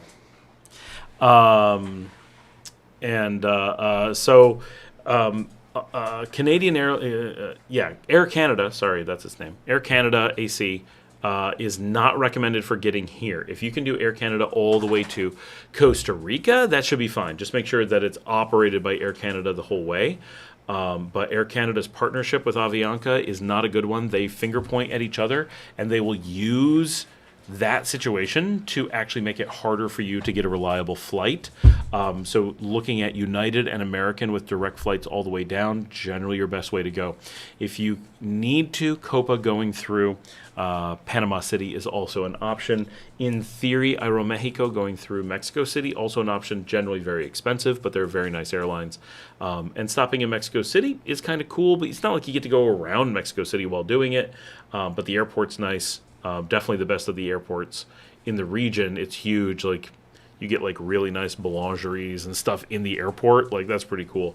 Panama City Airport, very expensive, very small. But in Panama, you can get a full day, or you can get a week layover if you want, and spend some time in Panama on vacation as you go to and from. That's pretty cool.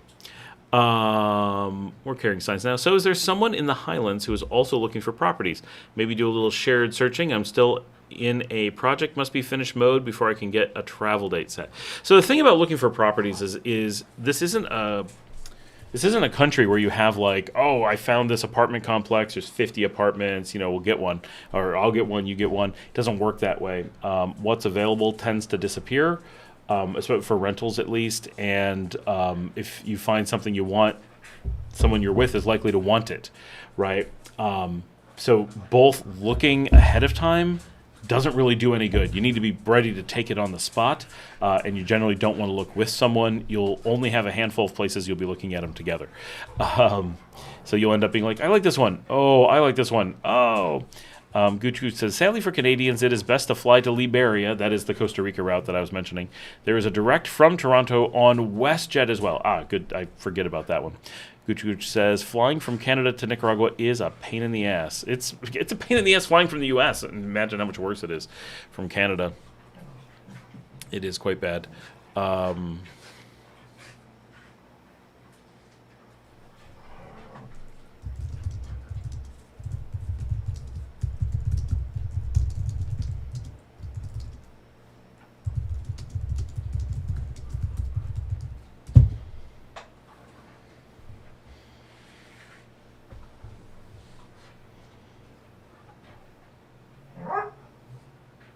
I fire them. Oh, this is David says, I fire them by saying thanks, lie about being out of money, pay them double, and say I will call them when I'm starting again.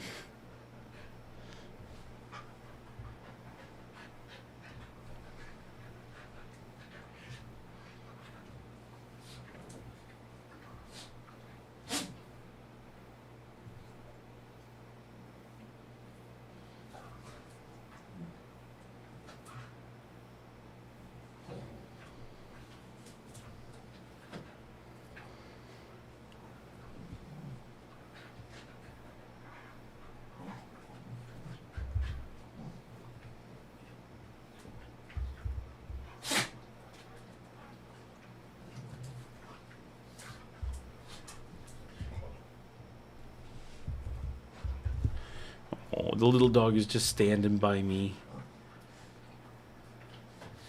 The big dogs are over there and they're play fighting, and the little one doesn't want to get in the middle of that, so he's just standing over here being real sweet.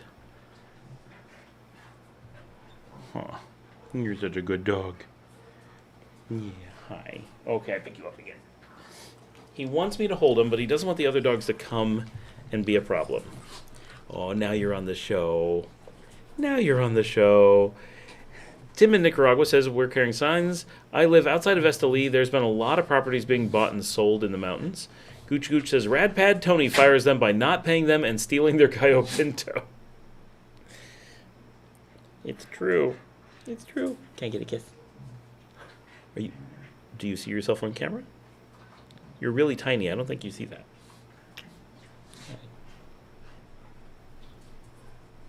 Oh, you're such a happy boy. Yeah, Gooch, did you see that radpad.com is gone? Like, even the website is gone, so that feels like intentionally hiding what was left. And maybe because we had it on the show and we're looking at the website and being like, look at this. Like, it was like a record of bad things that they had done to some degree. So I don't know. Maybe he just didn't pay his bill and it's gone that way. But I guess that's pretty likely. They probably just ran out of money and couldn't pay for the hosting.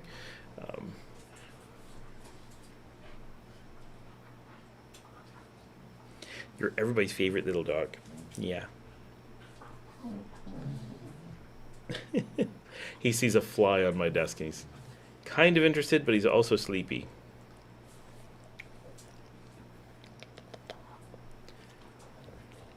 His favorite time of day is when it comes up on midnight. We pile into the game room, and he climbs up on the couch between everyone on a pile of blankets and just snuggles for the evening as we watch a show or whatever.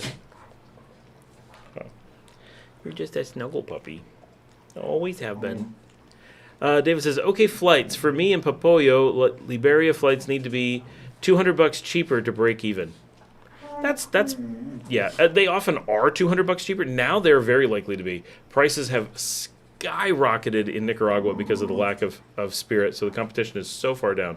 Gucci says his dad's website is still on, but it says who the bankruptcy trustee is. Oh, that's because the bankruptcy trustee probably took the website, and it probably has some regulation that makes them say that. Oh, can you guys see him? You can kind of see him. He's fallen asleep. He has his head on my hand. I can't do anything now. I'm trapped. I was thinking about getting soup and a soda with some caffeine, and I was working, and sometimes I type things. You're such a problem. He wants to fall asleep. Oh, the puppy came up and put his nose up his butt. Are you giving him dirty looks?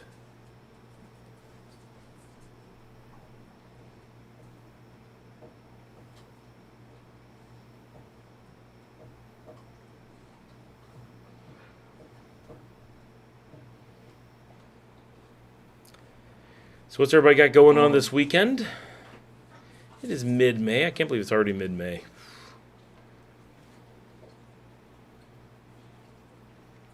I think we're planning on doing... we had to cancel our Dungeons & Dragons from Tuesday. Both of my kids were sick. Mostly just the cold, like pretty minor. But a couple days they were kind of under the weather. So we're hoping we can move D&D to tomorrow night. And...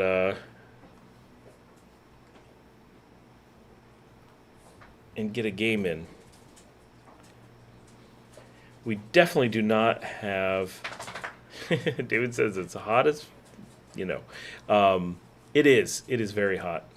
Gooch Gooch says, his dad was the VP of Global Operations for Wells Fargo, thinking you don't want them managing your money.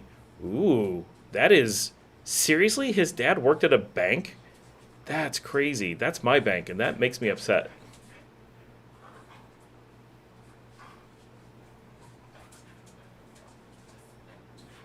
But, to be fair, for those who are not aware of Wall Street, VP is a junior title. AVP is junior compared to VP, but VP is still an entry-level title. I would hire AVPs straight out of university. VP is the lowest. It would be the first step past intern in the financial world. So it's weird that VPs are below all the other levels, but it's a weird thing that they do for the sales associates to make people who are just salesmen sound like they're someone important. We're carrying signs now. It says, how often do you get close to Hinotega? I'd take Esteli too, especially if there's something a couple meters higher. Thank you. Gooch Gooch says, yeah, he was a big deal. Was he a big deal, or did you just say that?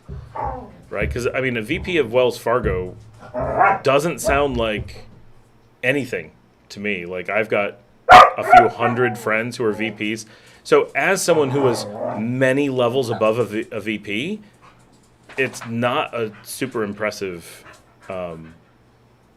thing. And at a consumer bank, it's even less because they're not the big performers. So basically, he was at a low rung of the ladder that gets you up to the start of the good ladder, right, which is the investment bank. Greg says, Scott, I have a projector and screen for my TV up here.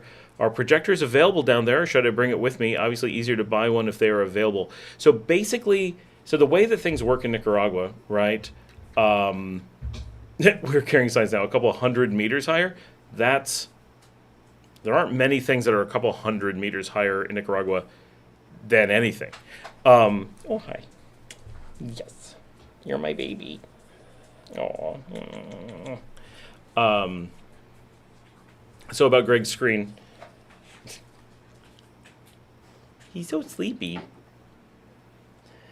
And he's falling off of my lap, so I'm holding him in a really funny way. You're the star of the show tonight. You're not normally on. Normally someone else has you. They kicked you out for a kitty. I can't believe it. This is, unfortunately, our cat killer dog, too. Aww. Yeah. So, Greg, anything that you get here is generally purchased from abroad. So, if you were to buy a projector here, the process to buy a projector here is that you go and you order it from, like, Amazon or from, Alibaba or something like that and have it shipped here. Now, we get them really cheaply, we'll get the same prices as Amazon. But if you already own it in the U.S., just put it in a box and ship it the same as if Amazon was shipping it here, and then you don't have to buy it. So it's not like you walk into the store here and buy anything of that nature. You just order it online. So if you already own it, it's a pain shipping it down, but you have to sell or give away the one that you have and then come down here and buy another one. So it's all what you're looking for. Is it easy to get? Yeah, I could right now go on Amazon, order a projector, and have it just arrive. So that's easy. But if I already own one, I don't want to do that again. Tim says, I've been to Hinotega, nice area, but I'd like to be a little closer to SLE. I'm at 3,100 feet. Janet says, about the VP thing, too, they could have just been making it all up for the scam, too. Yeah, that's my,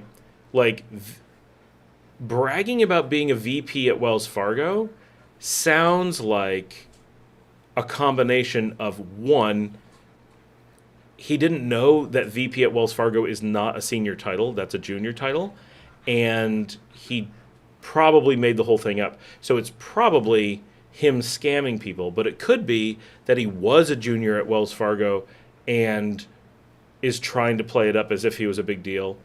Or it could be that he just made up being at Wells Fargo and didn't know what to make up, and so made up something accidentally quite junior. That's real too. Hey Scott, geographically, which one is bigger, Managua or Leon? Geographically, which is bigger? Do you mean the departamentos or the city? Managua's bigger in every sense, right? Certainly, driving across Managua takes a while. Driving across Leon is like I sneezed. We're carrying signs now. Projectors, I just gave away 3 different size pull-down screens while downsizing. I actually, my first real projector setup that we did, my wife and I carefully hand-painted our wall for the projector. It was great. Never moved. You could, once you got it all focused and stuff, it was just perfect.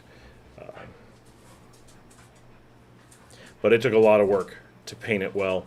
We did have a pull-down screen or a electric one in Texas for a long time. That was pretty cool, but we didn't use it that much because the setup wasn't very good. We'd like to do a projector here, but I will never do a screen again. I want to use a big solid wall, and I want to get a new laser projector. That's really where I want to be. They're so much easier to maintain and so bright and everything. Oh. How did you get so sleepy?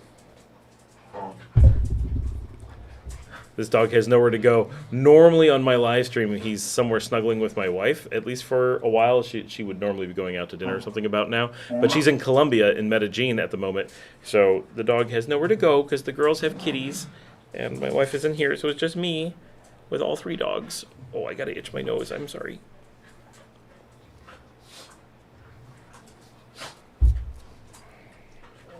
Oh, I know. I really need my hand. I'm sorry. I'm going to put you down. Yeah. You lay down there. Oh, they harass him.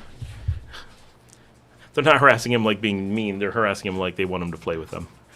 Oh, but he's going to go steal their bed. There we go. That works.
Pretty soon here, I'm going to run out and grab some soup. I've got some in the kitchen. It's my favorite soup.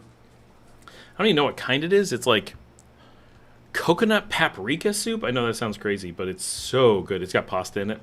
It is really, really good.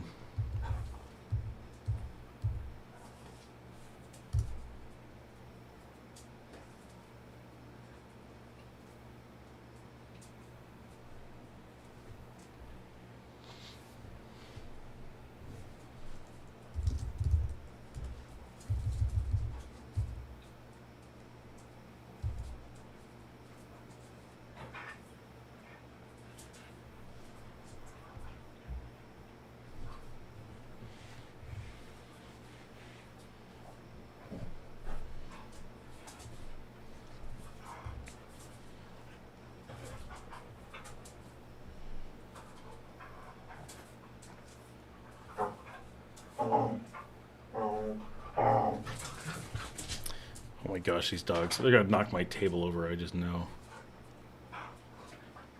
I saw your residence visa video. Is it worth revisiting? Have there been changes recently? No, there haven't been changes in forever.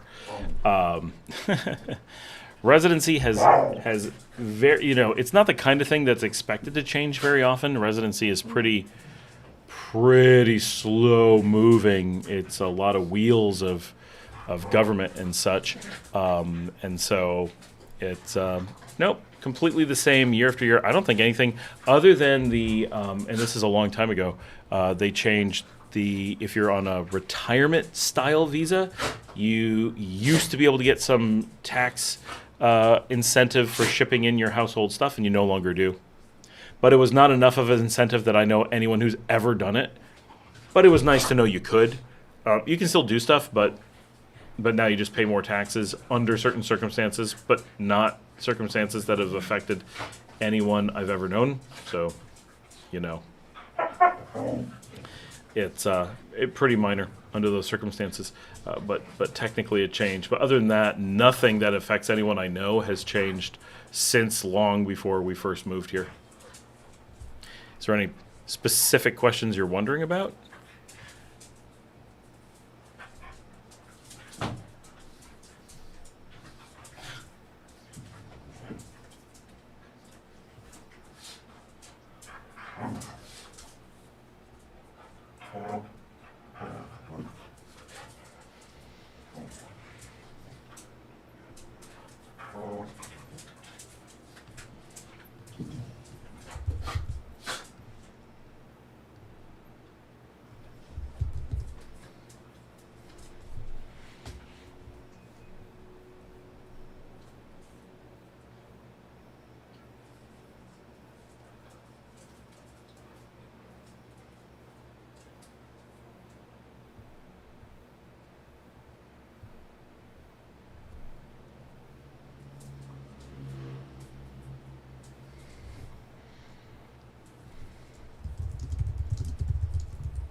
Check in twice a year, renew yearly for retirement. Yes, that has remained the same.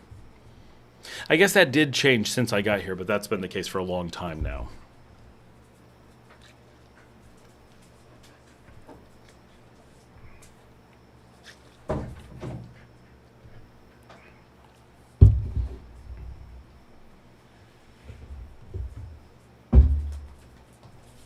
Nope, down. There we go.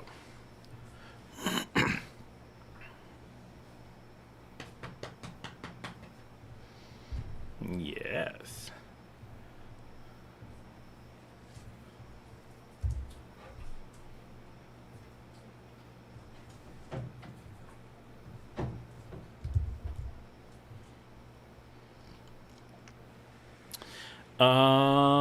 The Steaming Bean is here, new to the channel. Hey, Steaming Bean, great to have you on the live stream. Welcome.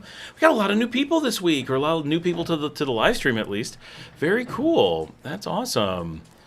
It's always nice to see new people. We have a lot of regulars who are here all the time, and that's awesome, right? But it's nice to have a mix. It's good to have the people who are regularly here because we get kind of a vibe going, and that's pretty cool. But you need fresh blood so that you get new questions and people who are not just hanging out.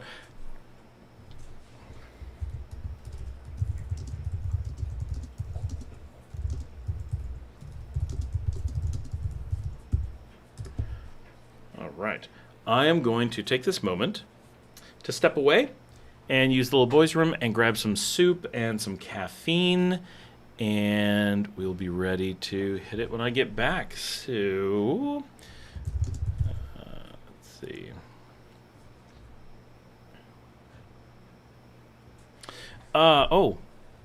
Steven Bean says, was very impressed with your video from a couple of years ago on travel fatigue. It was very well done.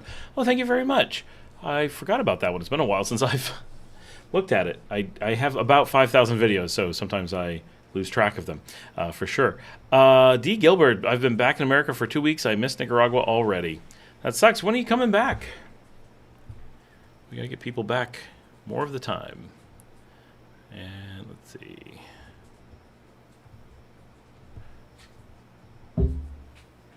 Hello, crazy dog.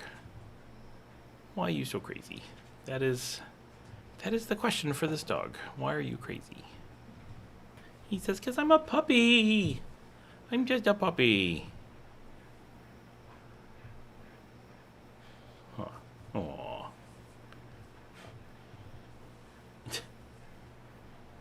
Oh, I know what I'm looking for.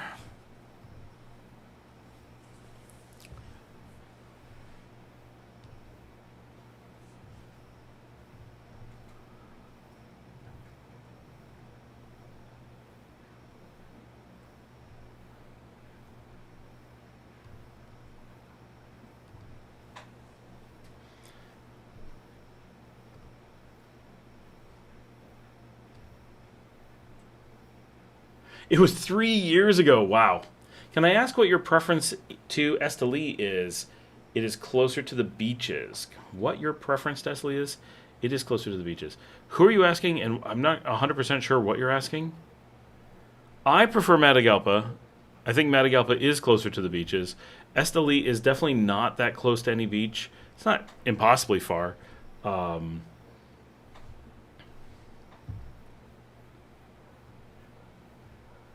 But I find Esteli to be pretty remote.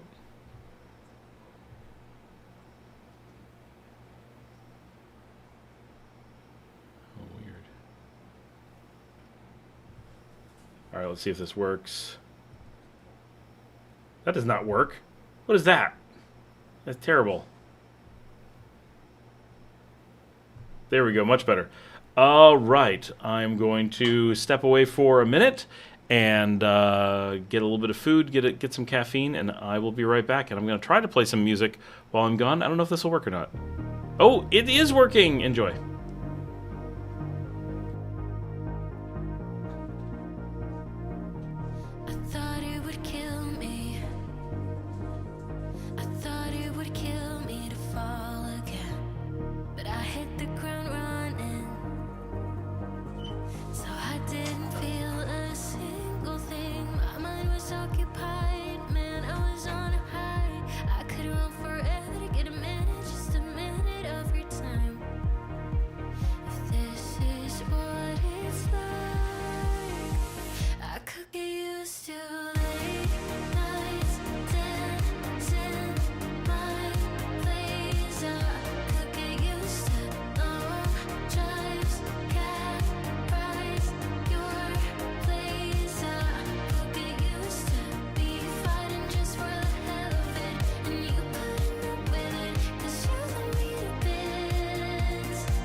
Oh no. Camera died while I was gone.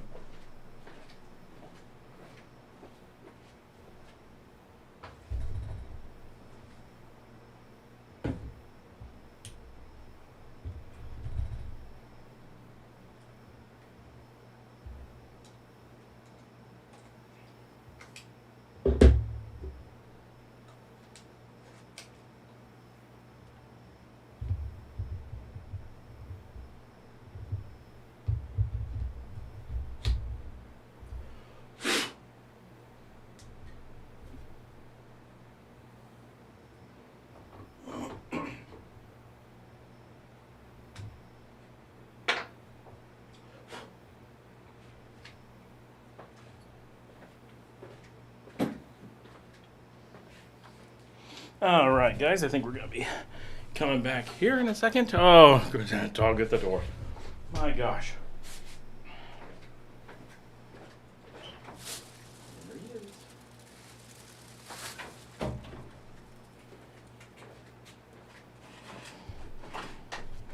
All right, let's try this again. Hey, there we are. Yes, you're the dog. Please don't jump up. Yeah. Okay. Now.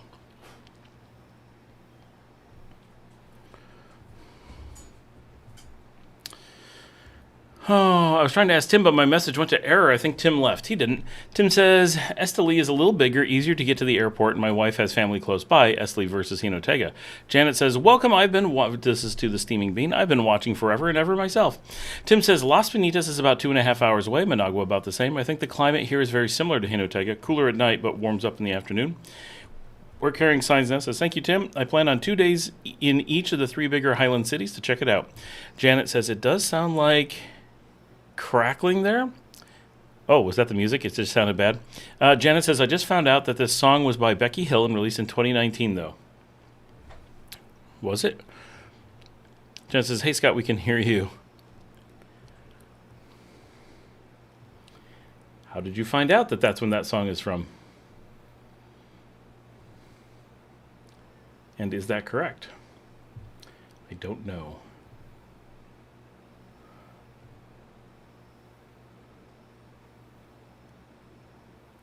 No, I don't think so.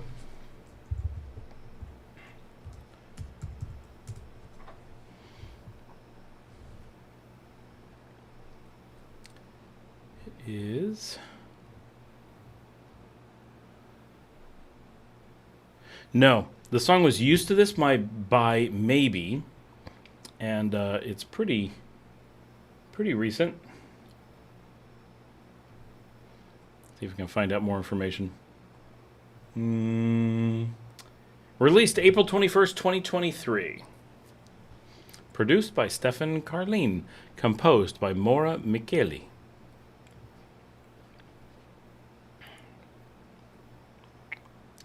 Oh, I googled the lyrics. No, that is incorrect. This is the song it actually was.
Sorry, guys. Getting a little bit distracted as I go through notes and stuff.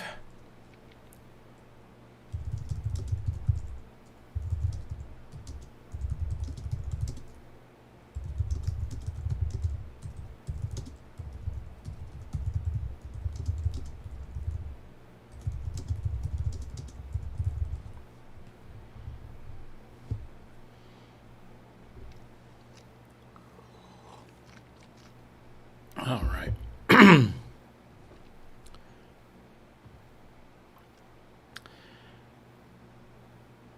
So I'm trying to go through all my show notes as well. While I've been on the show, it's they've actually backed up, which is crazy. All right, here we go. Scott, we can hear you. Good excuse. I googled the lyrics. Do you want me to find them? Happening sound. Jen says maybe it was also referenced, and then they referenced an earlier song, maybe the first one I found with videos. I don't know. But I have a license for the one that I played, so I'm pretty sure that's what it is.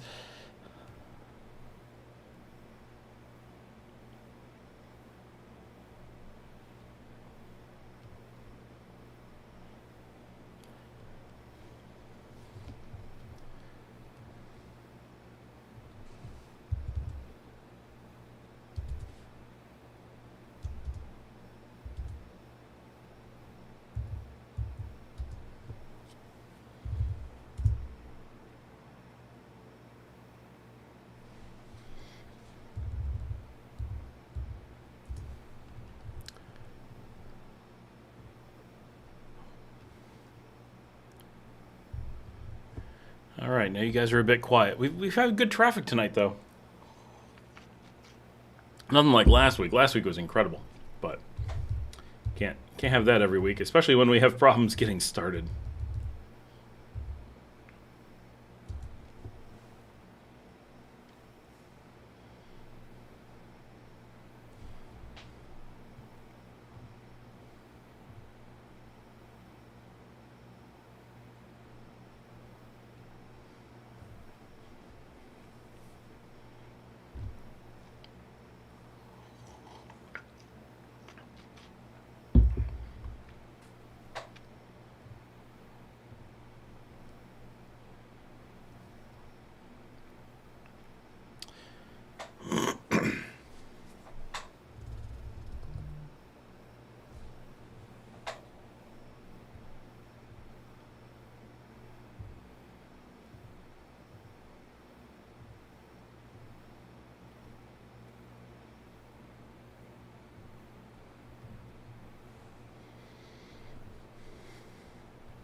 Yeah, you guys are way too quiet.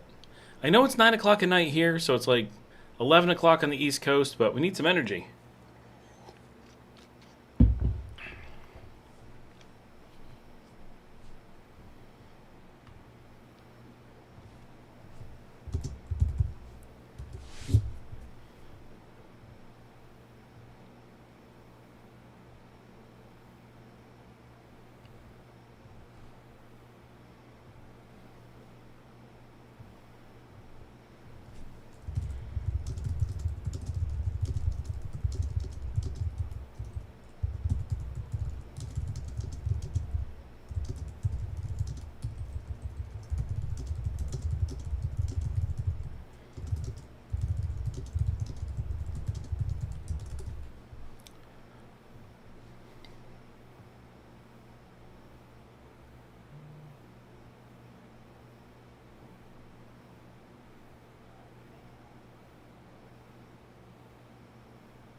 We're carrying signs now. I'm just missing my wife. We were looking at moving to Costa Rica, then Ireland. Oh, I'm sorry. Ron says, hey, Scott, besides the well-known cities like Managua, Leon, Granada, and San Juan del Sur, what would you rank as the top 5 smaller or underrated cities that you would think become upcoming gems? Well, honestly, of those, very few of those are places that I would really rank much as gems. So Granada is very touristy. San Juan del Sur is like not even Nicaragua. Not that it's bad. It's just, and if you're coming to the U.S. and you're like, oh, I want to go to the U.S. I want to go to Miami, we'd be like, it's definitely a U.S. city, but it's not what the U.S. is like, right? It's its own vibe for sure. So San Juan del Sur is kind of it's far away from all the population centers of Nicaragua. It's far away from traditional Nicaraguan culture, like physically far away. It sits right on the border with Costa Rica, and it feels like Costa Rica. It gets its majority of traffic from people spilling north over the border rather than going to Nicaragua. So it's a completely different animal. And for those of us who like Nicaragua, most of the time we don't like it that much. Not that it's bad, it's just it's not what we're looking for, right? There's some exceptions to that. Some people absolutely love it. It has some things that other places don't have. It has better restaurant density, has more English speakers. It is a different vibe. If you're really looking for a new stranger every day passing through town, it's going to be really good. And it's more chill than Granada. Granada, tourist town, it's cool, but I lived there, and it's less like constant tourist than San Juan del Sur. There is a local culture, but it's anemic due to the incredibly high percentage of tourist and tourist businesses, and it means that you'll never integrate. Managua is an interesting city. Normally, people completely write it off. So Managua itself is actually the hidden gem that people never think about. Easily 25 to 50%, and I mean this, 25 to 50%. Of expats may never even go to Managua because they're told it's scary and difficult, and just it's presented in such a way to tourists that it's like, who would go to Managua? It sucks. And it's presented to locals as, oh no, big scary city. And so if you move here and don't experience Managua before you do, you could easily end up like never going. Which would be very foolish because it's actually quite a nice city. It has a lot to offer, and it's really important logistically for living in the country. So Managua is a big deal. Leon, I live in, right? So I like it a lot, but it's extremely hot, and it's colonial like Granada, so it's a little bit better as a tourist city than a living city. But it's the only major city close to a beach, and it's a university town. So it's got a pretty unique vibe, and it doesn't have that many expats, so it maintains being a real Nicaraguan city, partially because of its size and partially because of its heat, but it works. Of places that I think people really overlook that are big enough to be interesting, the Highland cities are the obvious ones, but they're not really up and coming. They're pretty well known. Esteli, as people have been mentioning, Matagalpa, to a lesser extent, Jinotega. Jinotega is super cool, but it's really far away and small, so it lacks a little bit. And then Masaya is pretty well known and has a lot of expats. Definitely, I would say better known than Managua to expats who live here. Those are kind of the big ones for cities, right? There's plenty of cities that are fine, Chinandega, Boaco, Huigalpa, Rivas, but most of them have some problem, like they're just really small and lack very many resources, and you end up treating it like a large village. And that can be a problem, or there's really small cities that I like a lot but are tiny, right? 30,000, 40,000 people, like Hinatepe, Diriamba, San Carlos, those kinds of things. So those are really the cities I think that if you were to say, 5 places that, or 6 places, let's say 6, no, 5. Let's say 5 places, if we rule out the overly obvious places and say, what are the places people don't think about going to so much that they really should consider in many cases? It's Managua, Leon, Matagalpa, Esteli, and Messiah. Mayali is here. Hola, buenas noches. Greg asks, is it common enough to find a larger fenced property to rent in Leon or Granada like yours? No. No. Borders on impossible. I have the only one I know of. And that's why we have it, right? We couldn't find anything else like this, so we jumped on it. Easy to build if that's something you want to do, but to find, no. So, I mean, I'm not saying it's the only one. It's the only one we've ever found. I know of a few that are not available for rent or buy or to sell or anything. Obviously, people own them, but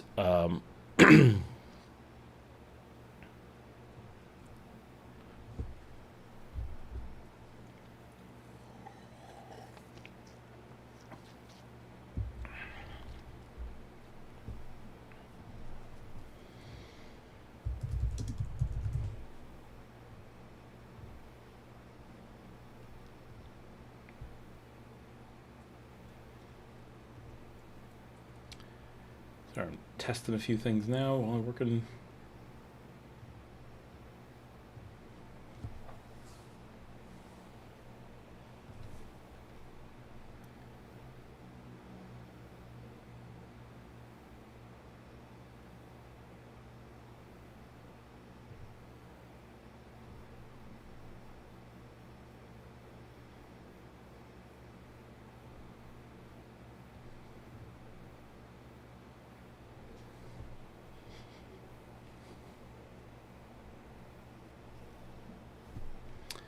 Sorry that I have to work in the background.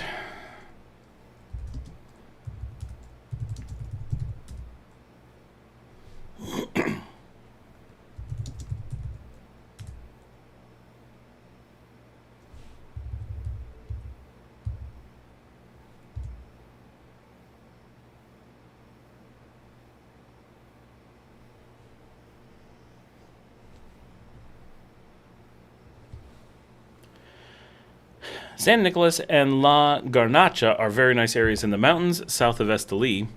Those are very small places, though, not like cities. There's a lot of, if you don't want to be in a city, there's lots of cool areas throughout the country.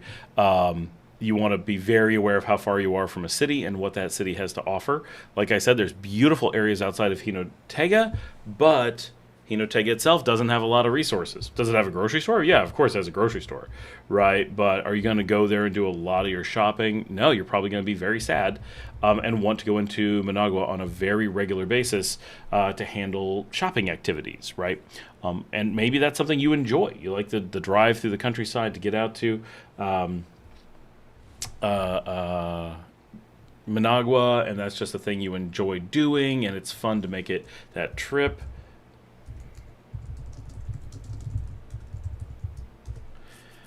But you're kind of committing to that, right? And so that's something to really think about, that if you're going to live really far out in some way, you're very likely going to be feeling isolated. You're going to be feeling very remote.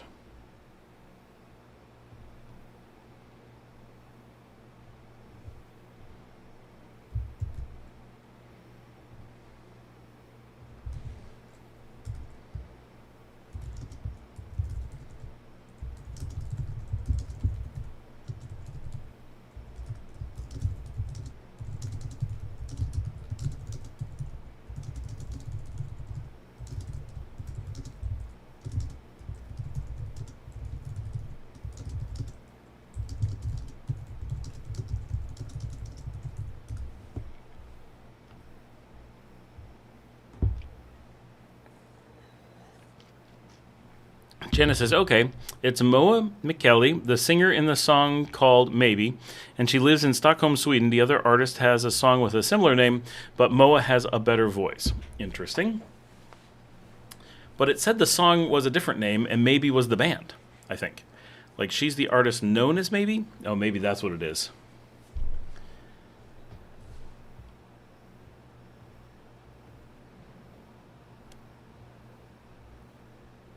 So the track is Used to This, and the artist is Maybe. And when you go into Maybe, It doesn't have much. They have different music by her. Not a lot of info. But Epidemic Sound that I get my music from is in Stockholm, but that's just where they license, so it's hard to say.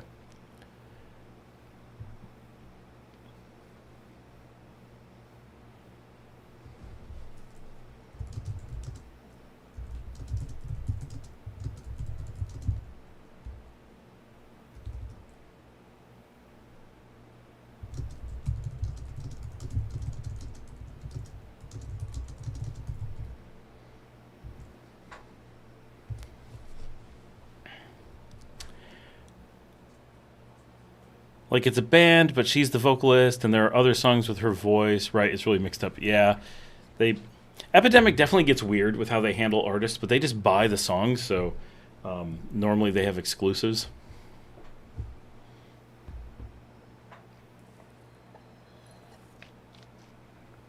We could live stream different music to see how it is. Make that part of the live stream.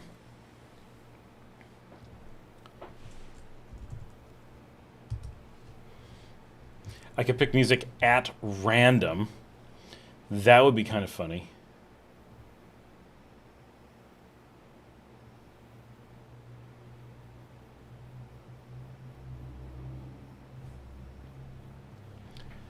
Just be like, what do people think of this song?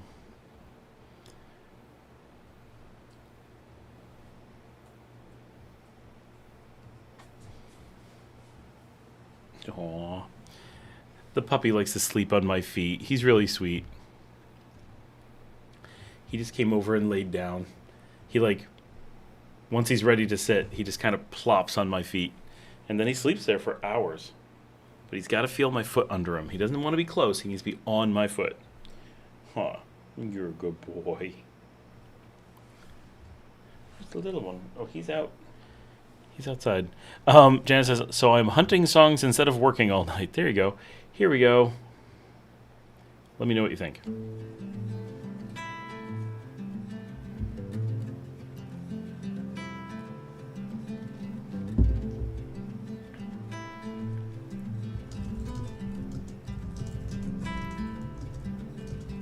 Close your eyes, hear the voice within, calling. This heavy load got under your skin, howling. You got the white knuckles holding on it tight, keeping your feelings bottled up inside, heading for collision in the night. To really live, you gotta die. Breathe in, breathe out. Hey, come alive. Breathe in, breathe out. Look at the colors, colors, colors. Right.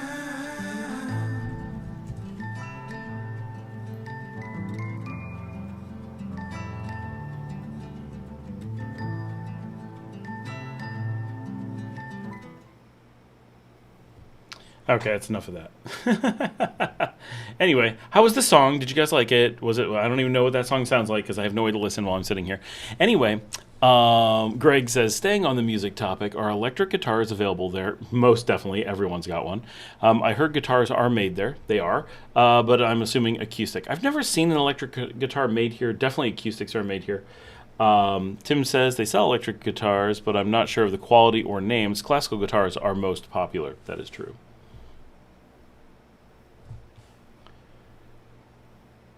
But every band's got electric guitars. Like they really are everywhere.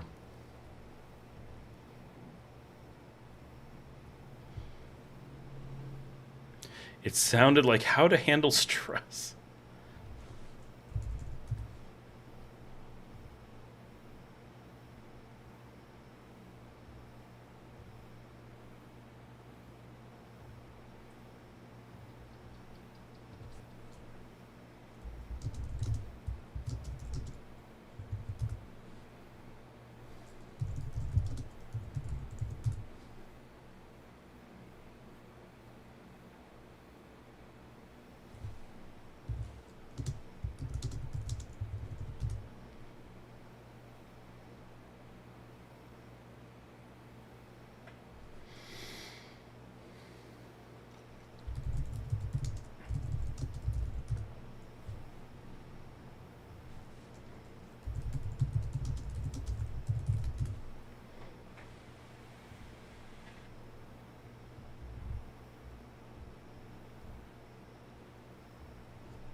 I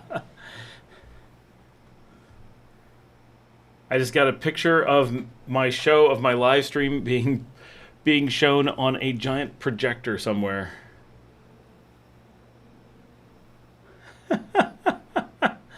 Oh my gosh, that's funny. That's how it's meant to be viewed.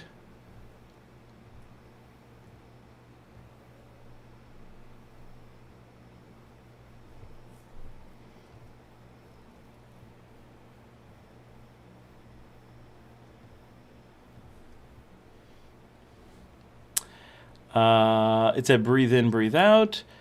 Josie Marr is here. Why aren't you talking? He needs you to ask a question. Hey, hey. Hey, Josie Marr. How you doing? It has been way too long. For those who don't know, this is Josie Marr from the episode where we drove to Honduras.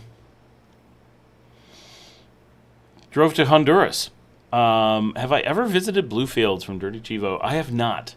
Really want to go out there. Need to do the trip, but it's so far and takes so much time, and I really don't have like everyone on the channel is interested in it, but no one is like really seriously looking at moving out there. So it's a rough combination to try to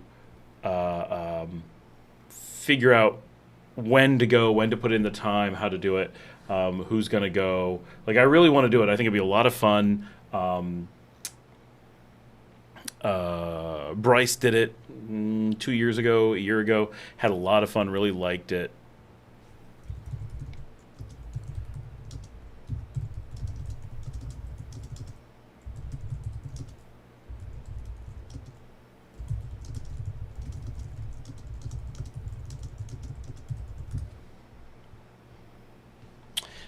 Josie Marr says, don't go to Bluefields. It's a bore and dirty, but lots of great murals. Bryce really liked it, but, you know, I work in... So maybe Dirty Chivo doesn't know. I work in Belize, so I'm there on a regular basis, and it's cool because it's a different place. But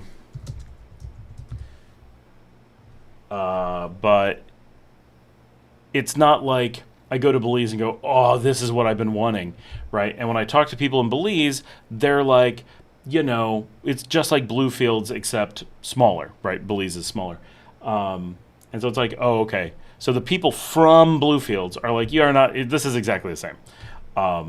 And nothing too special. Tim says, has anyone been to Corn Islands? A lot of people have. Lending Looks has been there.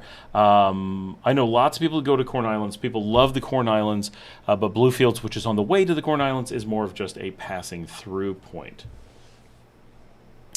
Use Bluefields as a launch pad for Pearl Laguna, Orinoco, Marshall Point, Pearl Laguna, Kukura Hilk, and obviously Corn Islands. Yep.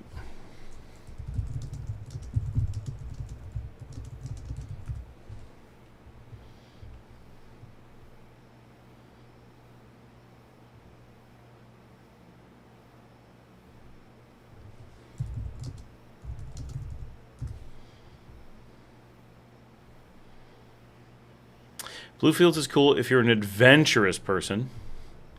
Josie Marr says, definitely go to Corn Islands. I mean, I'm adventurous. I want to get out there. I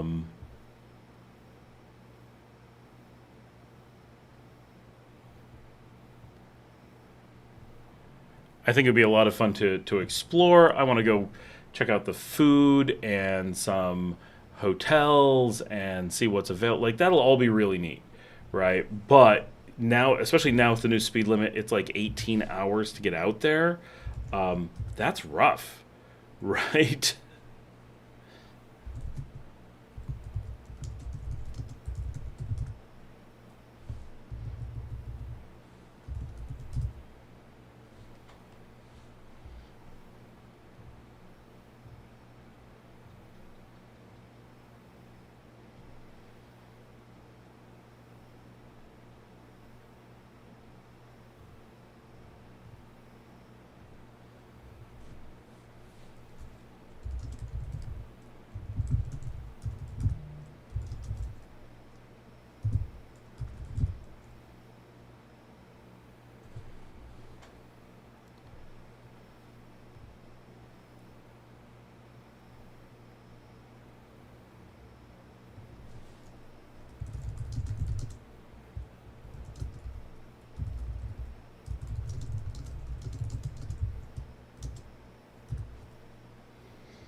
Coconut bread, English speakers. Corn Islands looks awesome too. Josie Mar says it's super cheap and insanely beautiful.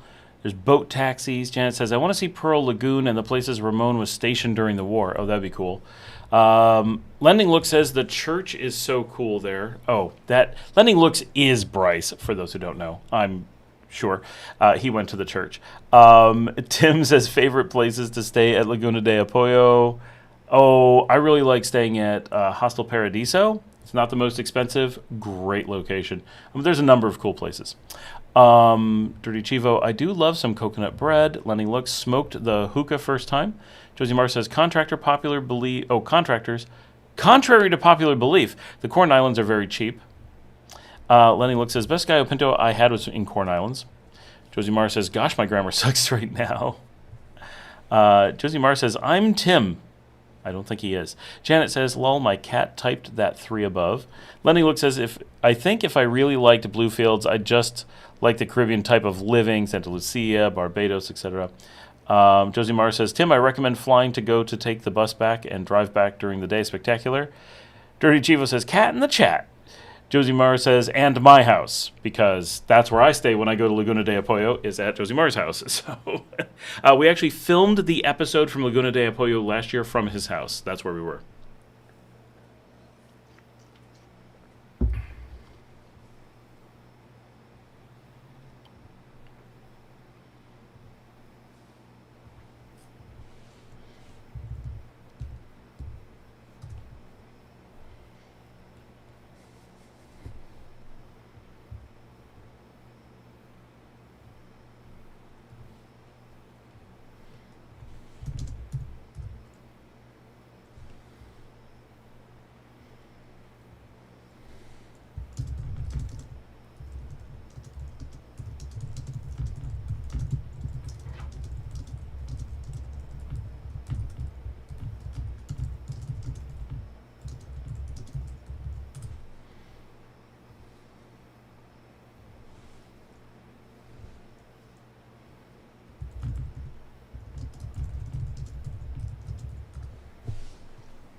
I've got another dog that wants in.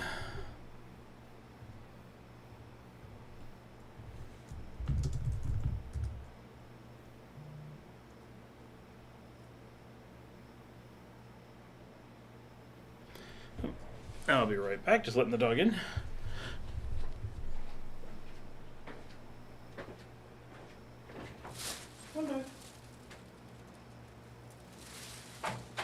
Back to all 3 doggies, but now instead of playing, they're all trying to nap.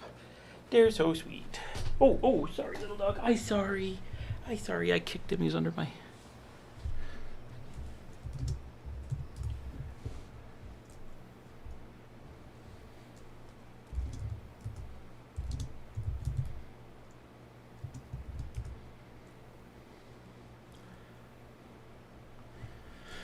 I have a server that just ran out of space, well, that's a lot of fun. I'm going to deal with that for a minute.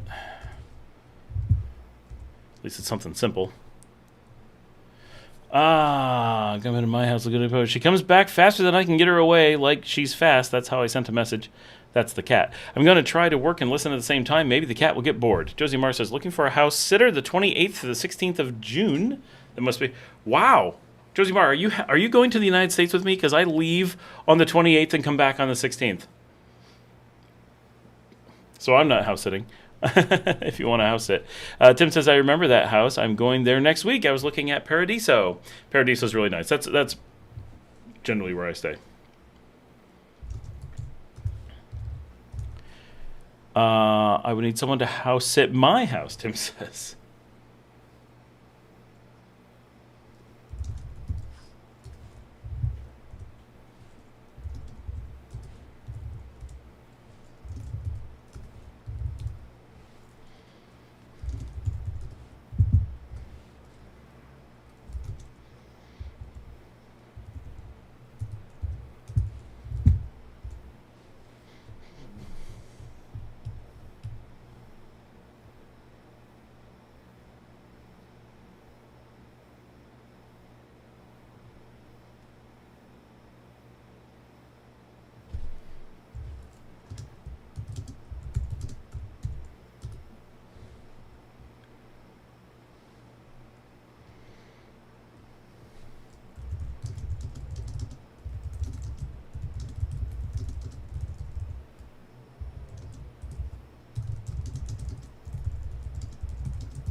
Josie Mar's going to Europe. Check out Casa Unica and Casa Marimba. I know people have been to Marimba and really like it.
Sorry, I'm a bit quiet. If you want to see my Europe, gonna check out. Josie Moore says, Scotty Talk, I miss your voice. Yes. Sorry, getting a little bit distracted as I try to fix issues here. Always something on the live stream, and I need more people chatting. You guys got lively there for a second, but then you kind of disappeared. But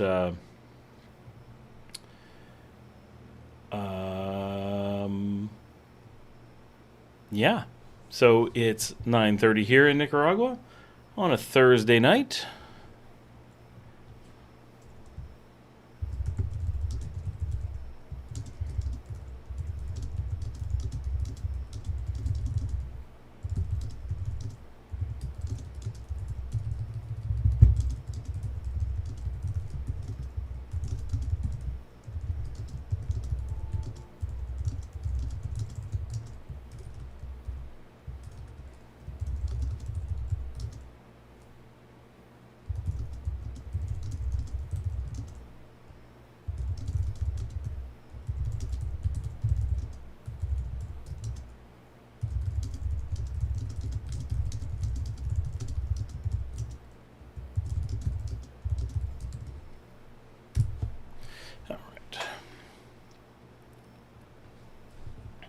I got lively and that song was on for a few repeats, and I needed to know who the singer was. So, Josie Mar, you missed earlier on. I was saying we're probably going to move out to the beach. We found an option for a house out there that's a lot less expensive than this one and has kind of better space for us. So we're seriously giving it a consideration, and would be cool.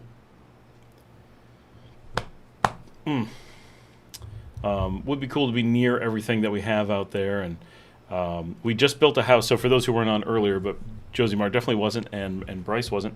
I was saying earlier that we built a house on land we already own, so we didn't have to spend anything on it. But super interesting that we managed to buy a house or build a house, 1 bedroom, very small, Nicaraguan build, all local materials and such, $6,000 to build the full house, which I hope I get to show on the show at some point when it's done. Some point when it is done.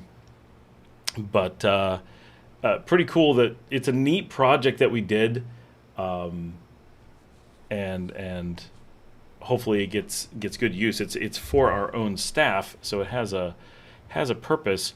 But pretty exciting to have. Josimar says, "Wait, you finished construction? We finished construction on a 1-bedroom house for staff." So yes, we finished construction at $6,000. Oh yeah, we built it in like a month, maybe 2. $6,000. Yes. Greg says, Scott, I think you have talked a few times in the past about house sitting for people who own vacation homes. I see there are even a few in here. How common is that, and is that a good route? It's not very common. I suppose if you get to know people, it would be a lot more common. It's not something we see come up too much. Most people who are doing that are going to look to Airbnb or something. They're going to try to make some money on it. And if they have someone house sit, then they give up on that, even if it's a pipe dream. So quite often you just see people doing the Airbnb thing. But, every so often there are houses out there like anywhere. Was just the bones, or does that include painting, electric, tiling? Well, it includes electric. Remember, this is a very simple Nicaraguan house. 3,500 of that was materials, 2,500 of that was labor. It's got a built-in kitchen, like concrete kitchen stuff, like pretty decent. That includes the roof and everything. It does not include. I don't think it includes tiling. So that'll be something. But I don't think they're going to tile. Right? It's a very small, very basic house, and it's very protected. I had mentioned earlier, it's part of a larger slab, and it is actually under a nearly 2,000 square foot rancho. So the place is completely protected as well, which is really nice for someone who's there. That it's pretty cool because the sun never beats down on it. Josie Mara says, Greg, yes, house sitting is common, but Scott is right. You need to know people. You need to live here. Yeah, as like. If you could do it as a tourist, like I'm just coming to visit Nicaragua, can I find somewhere to house sit? Right, that's like going up to hotels and being like, "Hey, I hear your rooms are empty. Can I just stay in one?" They're a hotel, right? Like their whole job is to have empty rooms so that you will pay to stay in them.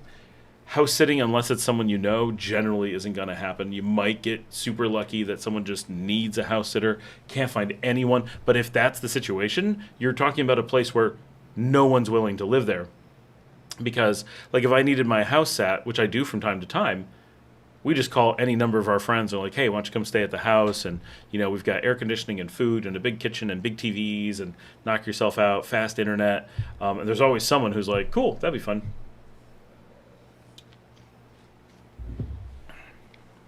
Oh, I think I have an ant on my desk.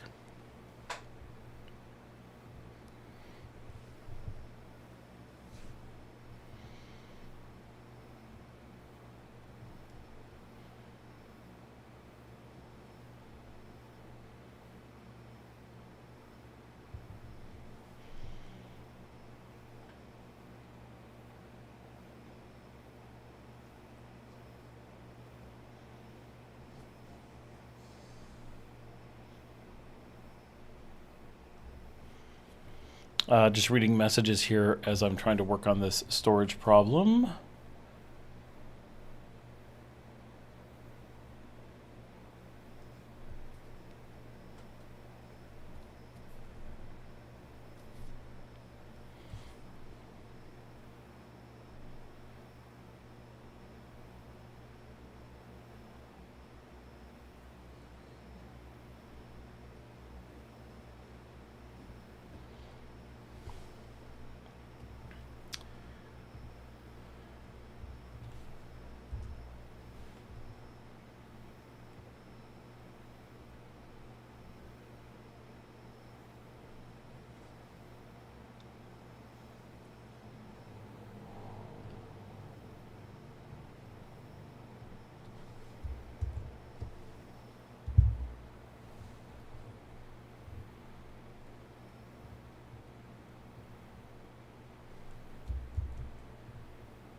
Sorry, just I'll be back in a minute.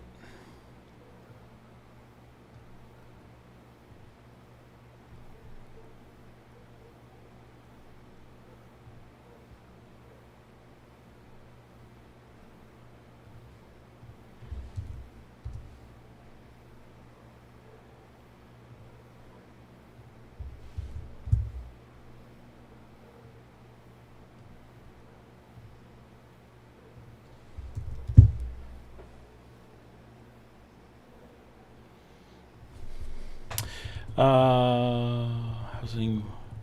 Wait, you only have one ant on your desk. If I stopped leaving banana peels on top of my shelves, I would have fewer of them. That would help. That would help a little bit, yeah. This is a place that gets ants. That's a thing.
All right, hold on.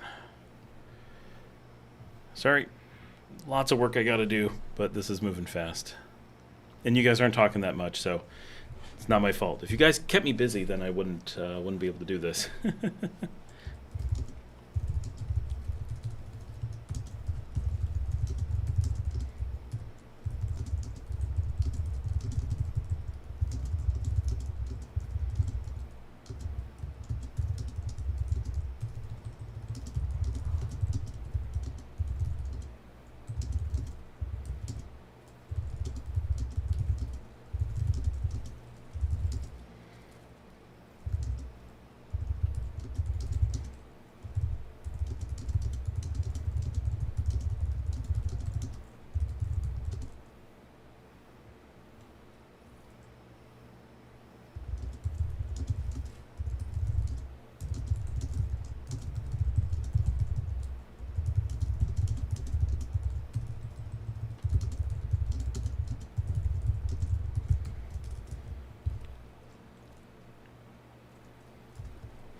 If I stop leaving my nipples, give us the content we deserve. Janice said, Josimar, you can contribute too, right?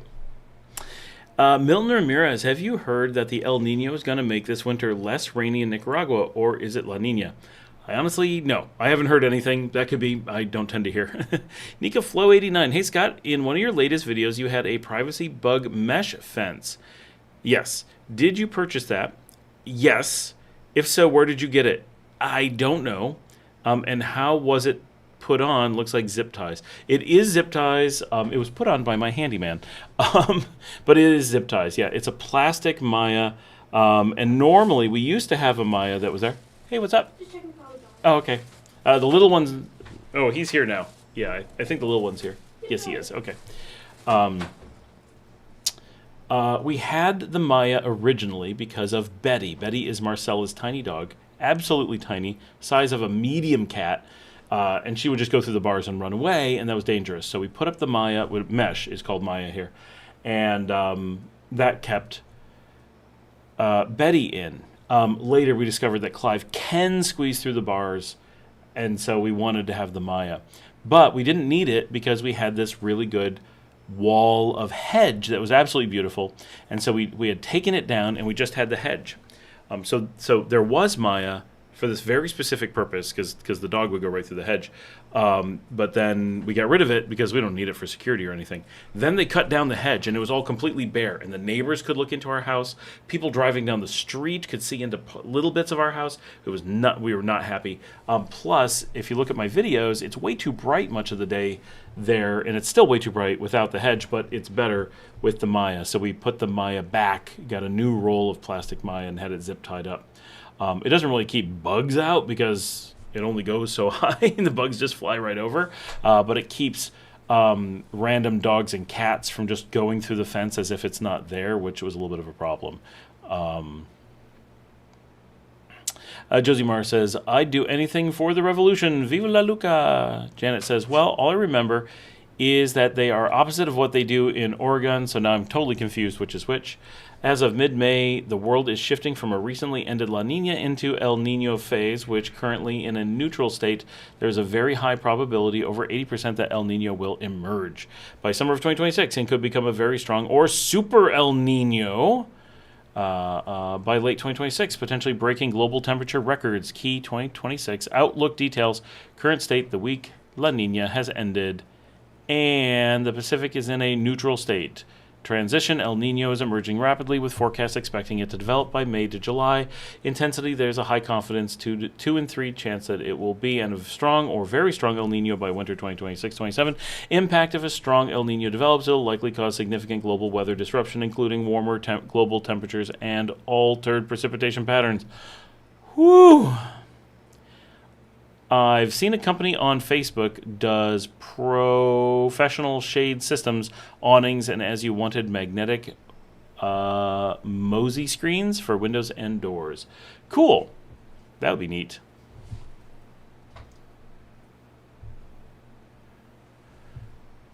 All right, checking back and forth as I wait on stuff. Nope, still working. All right. Is that a dog? Nope. Got doggies on my feet.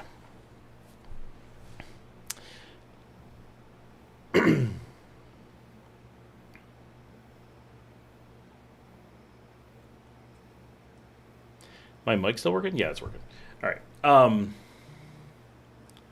Yeah, oh, Josie Mara, you weren't here when we were talking earlier. I said now that we built this $6,000 mini home, about 500 square feet or so, we're looking at possibly building, and pretty seriously looking at, like, we've measured it out, we've priced it out.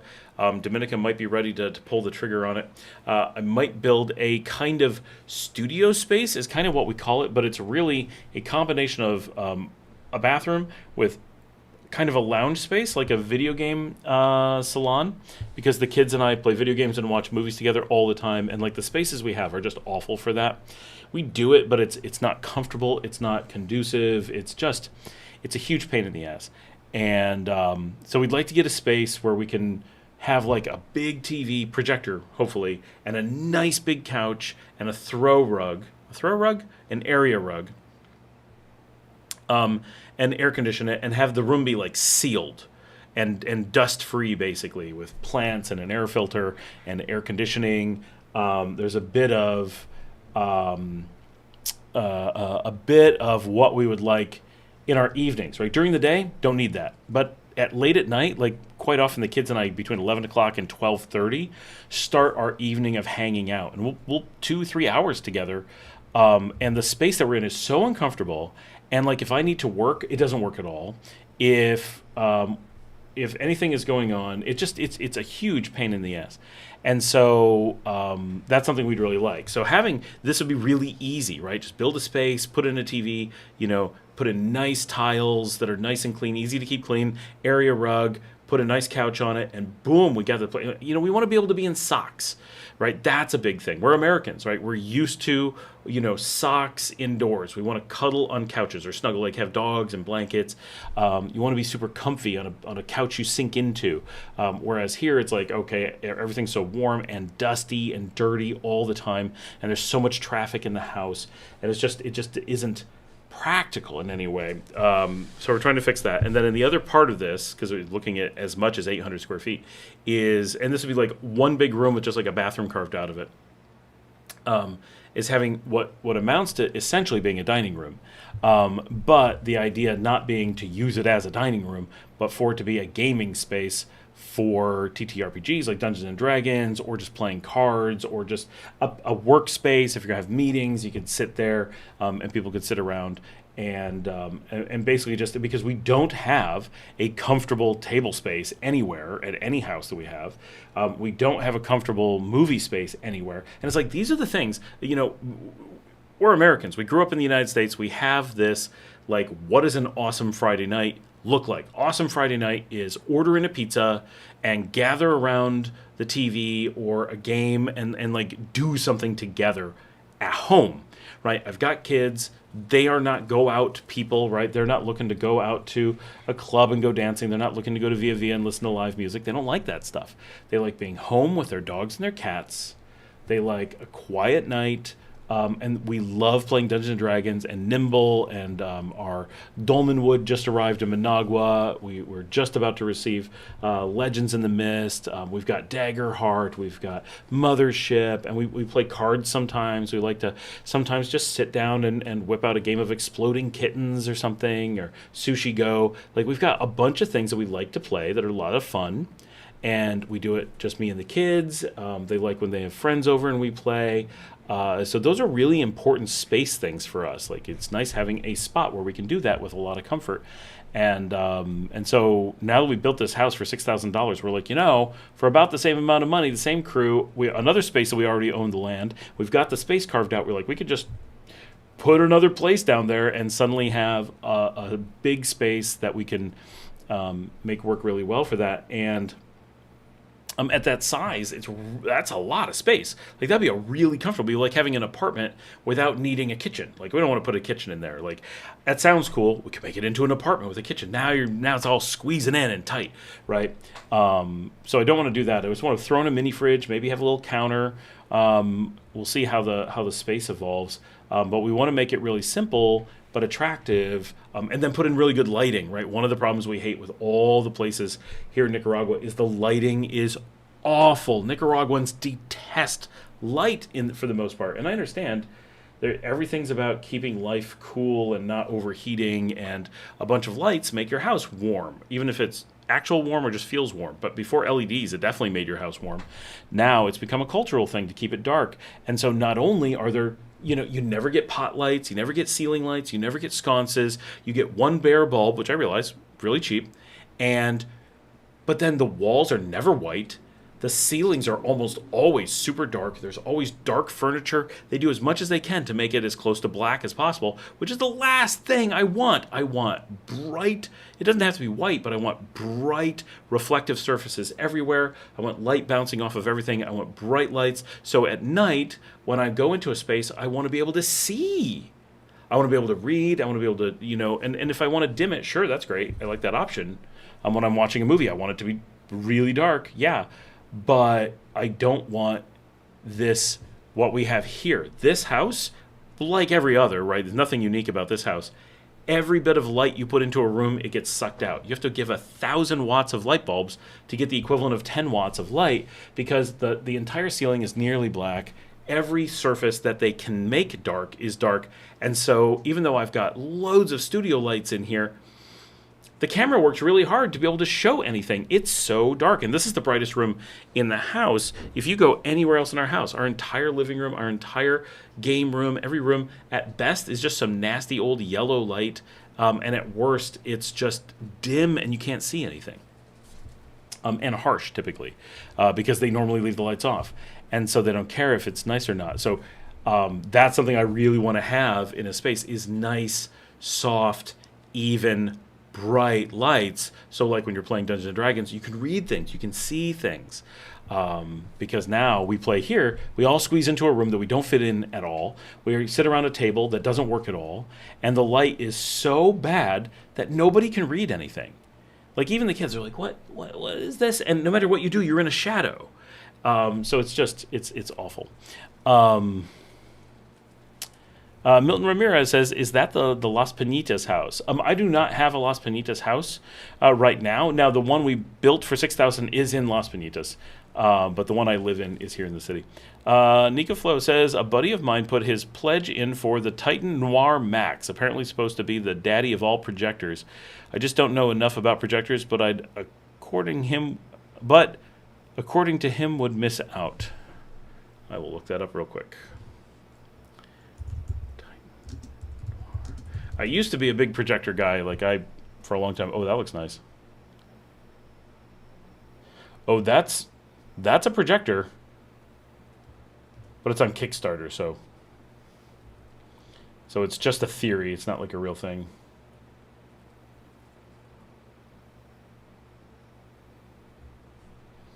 But yeah, something like that. What kind of price are they? But a 4K laser projector, that's exactly what I want. They have a total of 4,000 backers. That feels like not a lot for that kind of thing. That's the kind of number of backers we get on a Dungeons and Dragons book. Launch special $3,000. That's a reasonable amount for a projector like that.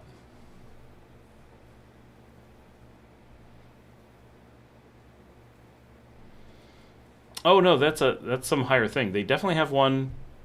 Oh, the max is 3,000. I see. The Pro is 2,700. The standard Noir is 2,500. All right, within reason. In Digital Scott, these are first world problems, right?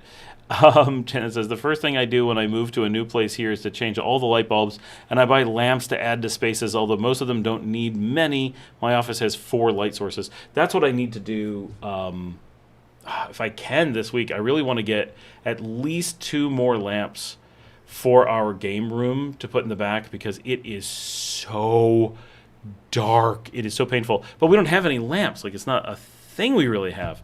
So need to find them. Oh, I got to read what was done here.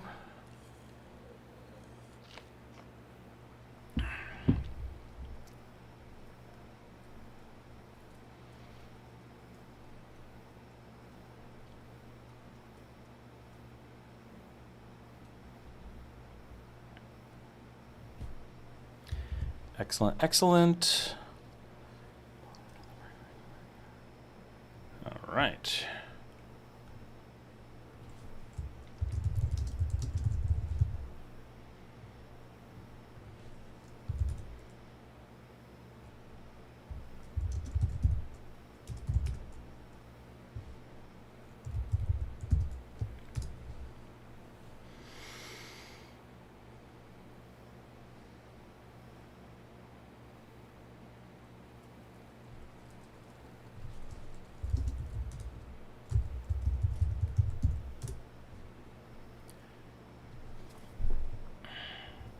Yeah, I really should get 4 lamps. You're right. Well, I can't put one behind the door. 3 would do a lot. Well, there is a light in the middle of the room. But anyway, so we want to get this little space built, and we think it's going to make a huge difference, considering that, not that we'll use it every day, but my kids and I generally hang out together at least 5 nights a week, and generally for 3 to 4 hours, and that's with an awful space that we have now. So that's a good 20 hours a week. And then right now we're playing Dungeons and Dragons 1 day a week, hopefully tomorrow. But we're hoping to get that up to 2 nights a week. And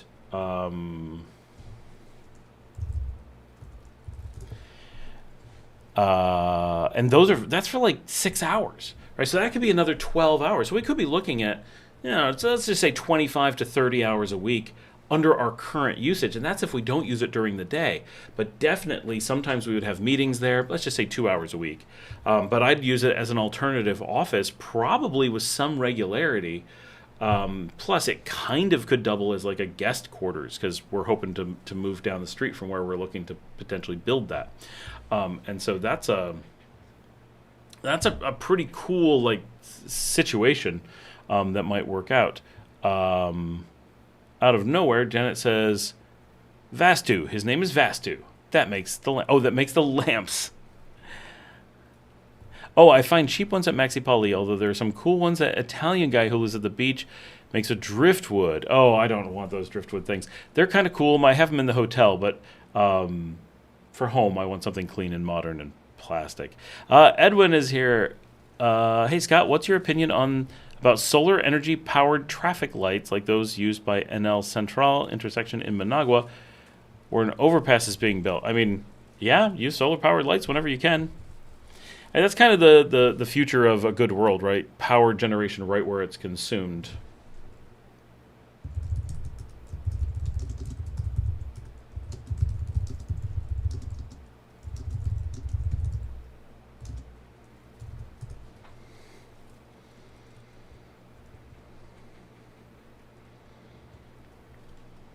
Viste Héroes de la Insurrección Ampliation Project on Section 2.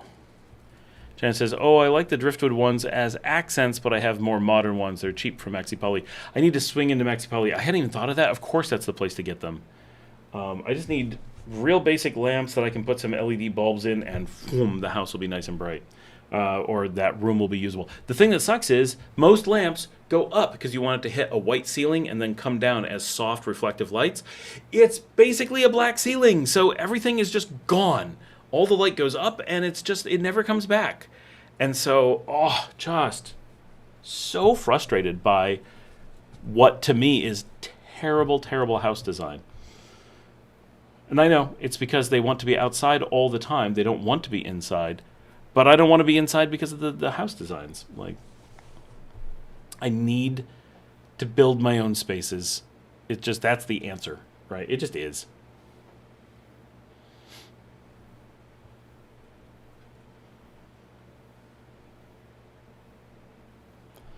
We got 25 people on this. Not too bad. It is 10 o'clock here.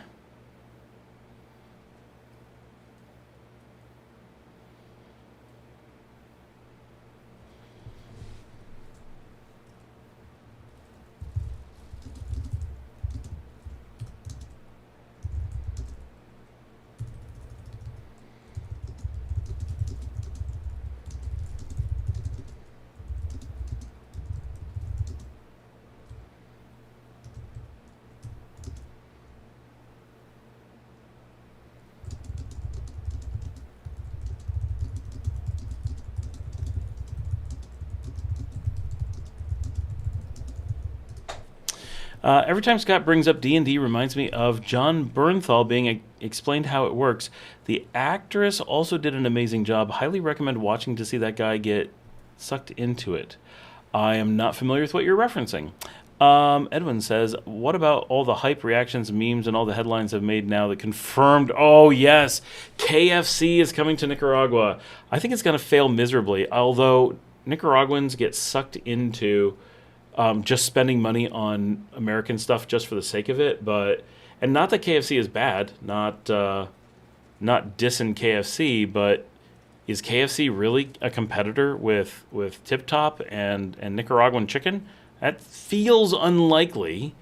So how well is it going to do? It's not like, McDonald's. McDonald's is super unique, but KFC is not super unique. Again, it's not bad. Right? You want chain fried chicken in America? Yeah, KFC's gotcha. Solid food, always yummy, never healthy, right? Mashed potatoes, mac and cheese, decent coleslaw, might even have like cornbread or something. And I haven't had it in a quarter century, but crispy fried chicken, like, yeah, it's good, but it's also staple Nicaraguan food. It's just hard to imagine Nicaraguans being like, yay, expensive American food of what we already had. As of today, the American Fried Chicken chain has registered the brand into MIFIC. Yeah, I've seen a bit of memes about it, and they've got them in the neighboring countries, right? So, that's cool. For me, it's of zero interest. There is talk of them doing vegetarian chicken, but of course they won't offer it here, so what difference does it make? And then if they don't do veggie chicken, they're not differentiating from anything in Nicaragua. Hey all, yeah, KFC will probably survive in the malls of Managua for the fresas since it's very pricey. Yeah, it's like just there for the purpose of being expensive. Like an arcade, kind of. Edwin says, well, in the last years, they lost some of the better flavor from Sanders' recipe for cost savings. Oh, not going to lie. I haven't had it in forever, so I will forever remember it as being okay.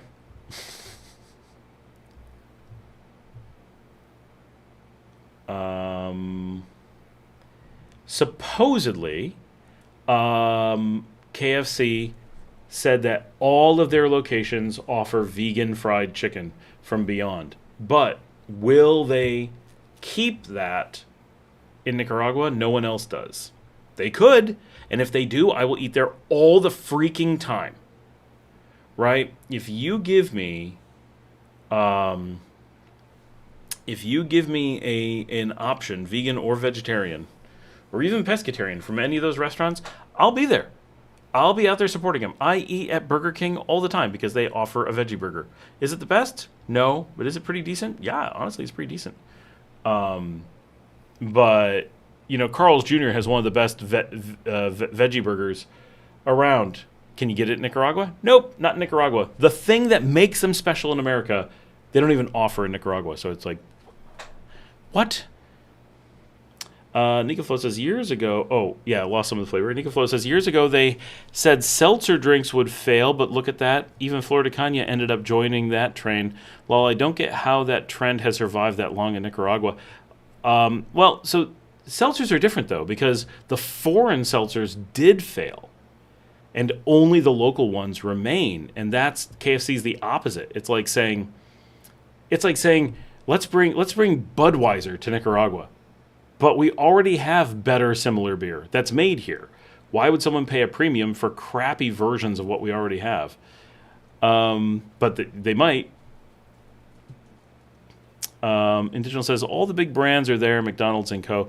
Only a few. McDonald's, Burger King, now KFC, Carl's Jr., which is weird, TGI Fridays, Little Caesars, Pizza Hut, Subway.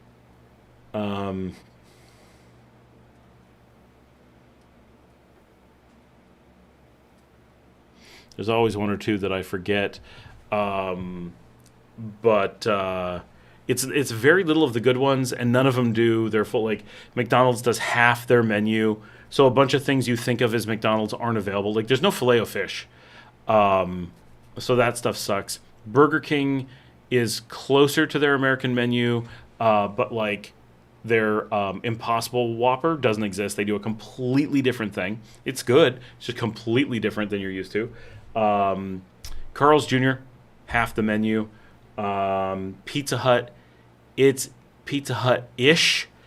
Little Caesars, just as bad as it is in America, so that's authentic. TGI Fridays, never went in there. Like, you gotta be kidding me. Who else is here? Edwin says, from Tip Top, I saw many comments of my fellow Nicaraguans that also started to lose some of his magic, the flavor of the fried chicken as well. Oh, that's sad. I've never had that, so I don't know. Here, Werman, I'm waiting on Wendy's to pop up, my favorite fast food burger joint. Oh my gosh, I hate Wendy's. Partially, I hate Wendy's because their customer service is so bad and they're so obnoxious. Like, I really don't like them as a company. Having been a customer for years when I used to eat meat, they were just awful. Like... And they went really downhill. Like, it used to be good when I was little, and it just got worse and worse. And they made this big push to try to claim to be the late-night restaurant, but they were always the first one closed. So, I don't know. I forget that they're even a thing, right? Like, who goes to Wendy's? But I guess E.R. Werman likes it. I remember that when they used to have, like, good fries and stuff, but that they were always so obnoxious. My wife and I used to go there, and every time we would order it, the meal would always be wrong. And they would always yell at us and say, you ordered it wrong, and tell us how to order it. And then we'd do that the next time, and the exact same. We would, word for word, we'd read their instructions. They would give us the wrong thing, and then yell at us for getting it wrong, and tell us to order it the way we had the time before. And they just went back and forth every time. There was just excuses and finger-pointing. They were pathetic. Edwin says... to be honest with you, KFC since 2004, when arrived to El Salvador and Guatemala, had never arrived to Nicaragua, not until this year, as rumors increased in the last weeks until the confirmation came. What's the to be honest with you bit? What would be nice here is a Taco Bell. So that's the thing that's crazy, right? There's Taco Bell's just off the border at Liberia, does really well. Huge, gorgeous ones, unlike you get in the U.S. And there's zero competition for Taco Bell in Nicaragua. Zero. There is nothing even close to Taco Bell in the country. So all of us here who like it are missing those flavors. We're missing that style of food. That's the thing my kids want to eat. KFC, every corner has a copy of KFC, or vice versa. KFC is a copy of every corner in Nicaragua. Who knows? Chicken and egg. Pun intended. But why not move in with the brands that actually bring variety? KFC is like a slap in the face. It's like they're mocking us. I realize that they're not coordinating with the entire restaurant universe to play a prank on Nicaraguans, but that's what it feels like. Nico Flo says, Edwin, the brand BYD is doing amazing things, and some local distributors are selling those, but BYD themselves aren't in Nicaragua yet, but they're an amazing Chinese brand. Is BYD not here? I've seen ads like they were here. Individual says, haha, I avoided all commercial brands and ate what the Nicas were eating and loved it. The thing is, a lot of Nicas eat American brands, so it's kind of, how do you... It's like going to America and being like, I want real American food. Real American food is McDonald's. It's sad. I mean, McDonald's isn't the worst, but it's sad that it's the food.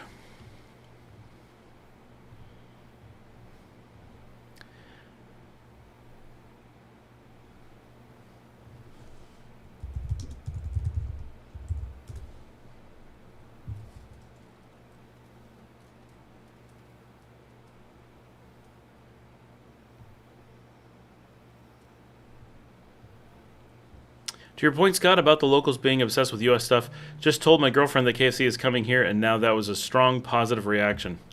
See, that's so sad. Why? Why do they want the stuff that Americans are like, here, have our this. We don't want this. Ship it to Nicaragua. For Wendy's Well is popular in Honduras, El Salvador, and Guatemala, especially for the chili. Oh, they do have chili. But if it comes to Nicaragua, I don't know what Nicaraguans will react on this. I'm uncertain. I've never heard of anybody like knowing it here. That's always the thing, is if a brand is known, it tends to do well because it's not about the food, right? If it was about the food, Nicaraguans would be just make their own place of that. In Mexico, Chipotle is opening places this year. That is really sad. See, Taco Bell died well, we'll see, right? Taco Bell, which is good, didn't make it in Mexico. Chipotle, which isn't very good, it's hard to believe we'll do anything. Yeah, I had it in El Salvador, liked it before I used to be a BK fan. Before I used to be. See, BK I like, and BK, but their French fries are terrible. It's only their Whopper. Everything else is kind of eh. Nika Flo said, not to be Texas biased, but Cane's Chicken runs circles around KFC. The sauces themselves would keep them in Nicaragua, in my humble opinion. Would keep them in Nicaragua, in my humble opinion. I got to read that right. Yeah, like the competitive ones in the U.S. If you're going to bring in American food, bring in the good stuff. Individual wrong, rice and beans, fresh fruit, fresh produce, fish, asado, tortillas, many local dishes. Yes, I'm just saying that Nicaraguans go out for American food all the time. But when KFC arrives to Nicaragua, Nicos will love the gravy. I guess, yeah. It is true the Nicaraguans are like, what's gravy? Well, to be honest, grilled meat is pretty much better anywhere else I've been or lived. They call it asado here. I just call it quemado. Many people never make it to the big city. True. Taco Bell failed in Mexico twice. That's what I don't foresee Chipotle making it. Taco Bell is at least really good, cheap American food. Chipotle is embarrassing in America. Taco Bell's like, not embarrassing, it's just like, aha, drunk late at night, need some cheap food? Yes, Taco Bell. Right? Chipotle is just like, wow. What made, why? And it's not inedible. It's just, who would go there?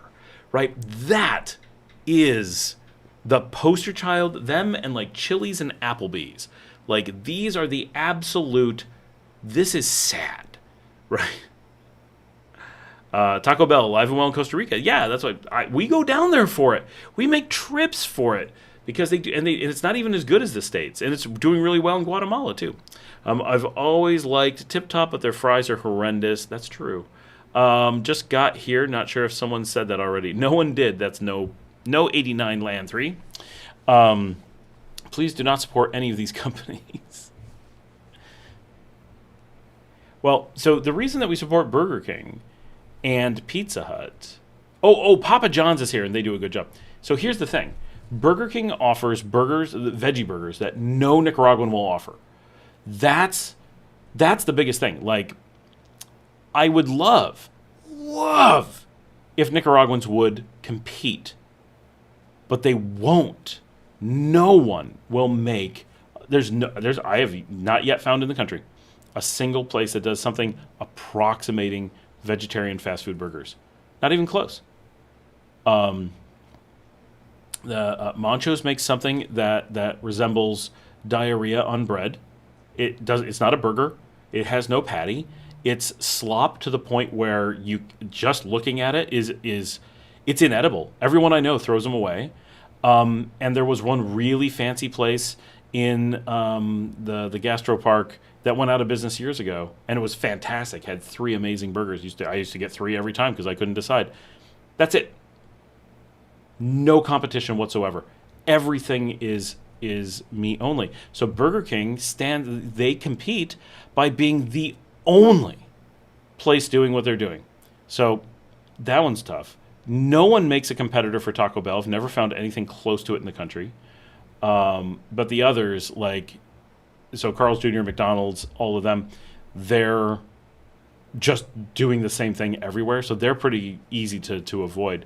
The thing about Papa John's and Pizza Hut is that they actually do something kind of like American pizza that's essentially impossible to get in the country. I've not found anyone making American-style pizza anywhere, and the Pizza Hut does not nail even Pizza Hut in the U.S., which is not an American-style pizza exactly, but Papa John's does to as much as you can. I would love if someone offered American-style pizza, but why there's so little variety? It's so hard.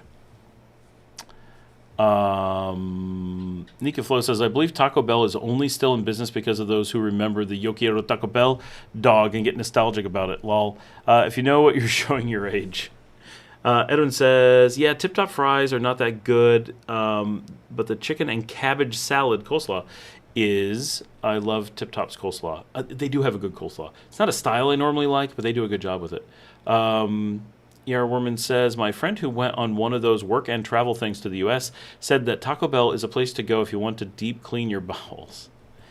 No, so that's what everybody says, but it's actually the healthiest of all American fast food restaurants, right? That's the funny thing is the reason that they feel that way about it is because it's health food. It's rice and beans. So the people who say that say the same thing about all food in this region, right? If you give them gallo pinto, they're going to say the same thing about gallo pinto because it's rice and beans. It's not all this meat to clog you up, and so that's why they say that about Taco Bell. So because normally fast food in the U.S. is quite unhealthy. No 89 Land 3. The coleslaw is my childhood memories of eating Tip Top chicken.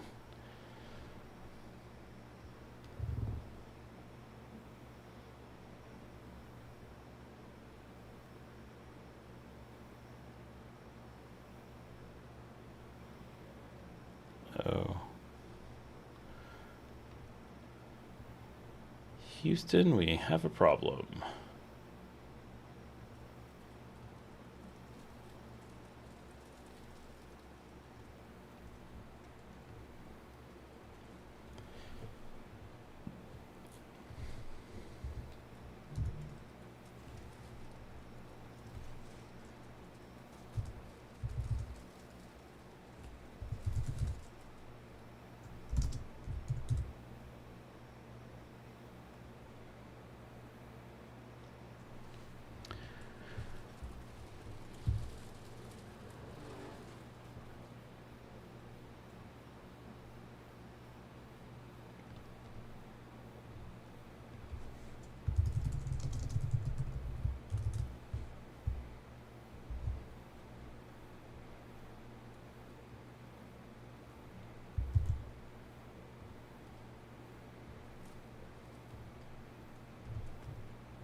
You're only talking about people in cities and speaking for urban or suburban people and westernized. The rest of the country has a much different diet. I found pizza in the jungle. There's an American pizza place out in the jungle. I have wanted to go out there. For Pollos Narcis, their coleslaw is bland, their fries aren't that crispy, and their chicken is at least good and fully cooked, not dry and stringy. Best pizza I've ever had to date in Nicaragua is Pizzeria Corticione in Managua. Way better than Papa or Pizza Hut. I think had Pizza Hut once and it was not the move. So Pizza Hut here varies a little bit. Once in a while it's like US, but most of the time it's not. It's like they almost got it right, but something's wrong. I can't quite put my finger on it. It's never quite right. You're always like, yes, Pizza Hut, and then you take a bite of it and you're like, eh. I have been in Cornicione, but they were closed when I was there, and I wasn't able to get their pizza, but I really want to check them out because they do look really good. And they're in Managua, in that neat area. I can't think of its name. And then they're also in Popoyo, I think, now, which is cool.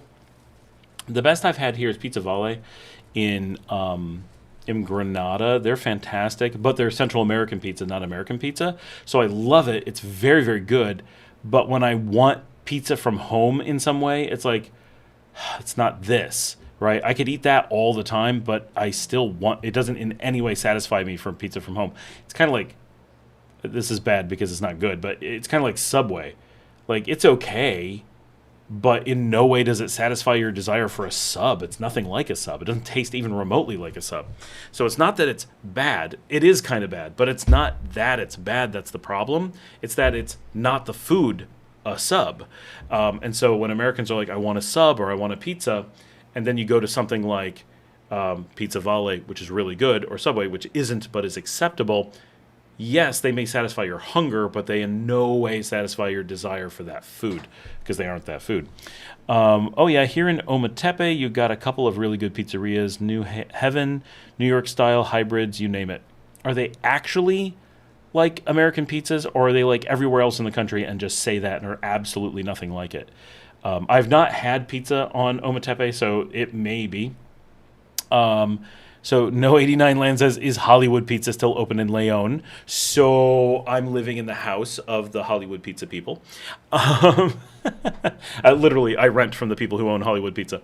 I had that years ago and liked it. Hollywood is, I would say, the third best pizza in town. It's decent. It is better than Valenti's. It is more normal than Valenti's. It is not as good as Pizza Hut, but cheaper. But neither of them is as good as Oasis del Sabor. That is the best in town, but it's all the way in the far side of town, and they don't deliver here. In 2026, we got Burger Club and Cheese Burgers, all Chinese fast food places current in Managua City. Where are those? You can't send me a link. Burger Club and Cheese Burgers. Are those like Chinese chains? That's interesting. Individual says, yes, pizza night. At Zopolote, right? Oh, I don't know that one. In Huigalpa, the only important fast food chain is Tip Top and Subway in a plaza 3 kilometers away from the city center. And a hotel steakhouse across from the highway. Everyone knows La Hacienda. Of course we know what steakhouse you're talking about. It's so sad that Subway is here. Like, that is the great statement. That Subway and Little Caesars do well here is all people need to know about the problems with food variety in Nicaragua. These are the saddest examples of American food. Little Caesars is the worst chain of pizza in America. It doesn't pass muster in any way. And Subway is just ridiculously pathetic. Not that you can't get a decent meal at Subway, but it's rough. And the ones here aren't as good as the ones in the state. It's not like they got something called Subway that's like a better version. No, it's actually worse. And it's not good. Soggy, cold,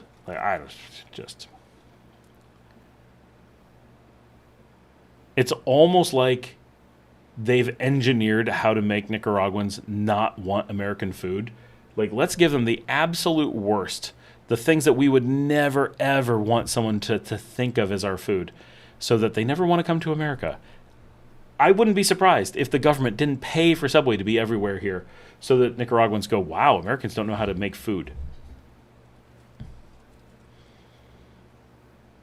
Because, like, New York pizza, Tex-Mex tacos, a good New York sub, garbage plates, like Philly cheesesteaks. America makes some yummy food. Might not be healthy, but America makes some yummy food. And there's no reason in most cases that we can't replicate it in Nicaragua. And yet, you can't buy any of it. There's no way. It is so frustrating. That is so tough for me. Like, I'm a food guy, right? Which, yes, I like to eat food. Also, I do eat food, which I need to work on.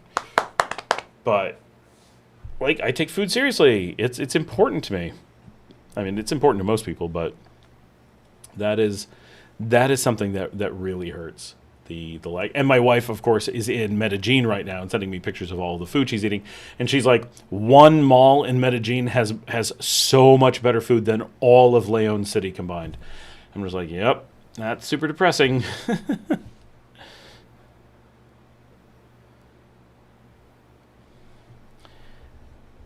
Subway is the worst. Like, honestly, it is to sandwiches what Starbucks is to coffee. Yes, that sums it up.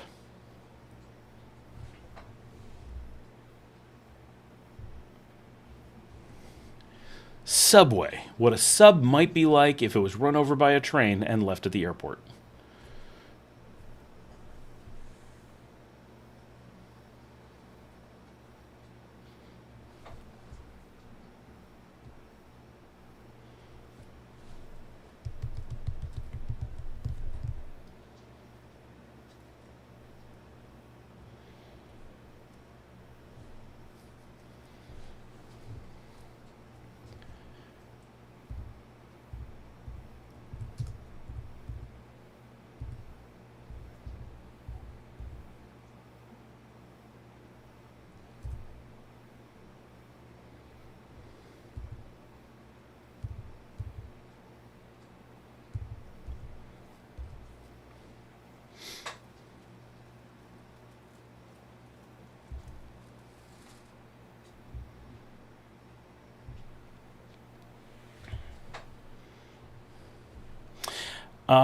And they charge you like it's a craft burger. They really do. The prices are so ridiculous. Wow, we got a lot of people on, by the way.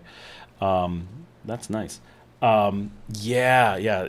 Subway is not cheap. That's supposed to be like the theory of Subway in the United States is that it's so cheap that you're like, you don't care that it's not really food. And so if you're like, oh, I need something really cheap. Well, Subway's not the least healthy, and it's got some veggies on it, so okay. And it doesn't cost much, except it isn't actually that cheap. And eating all that cake, because it's not bread, it's actually cake, isn't actually healthy.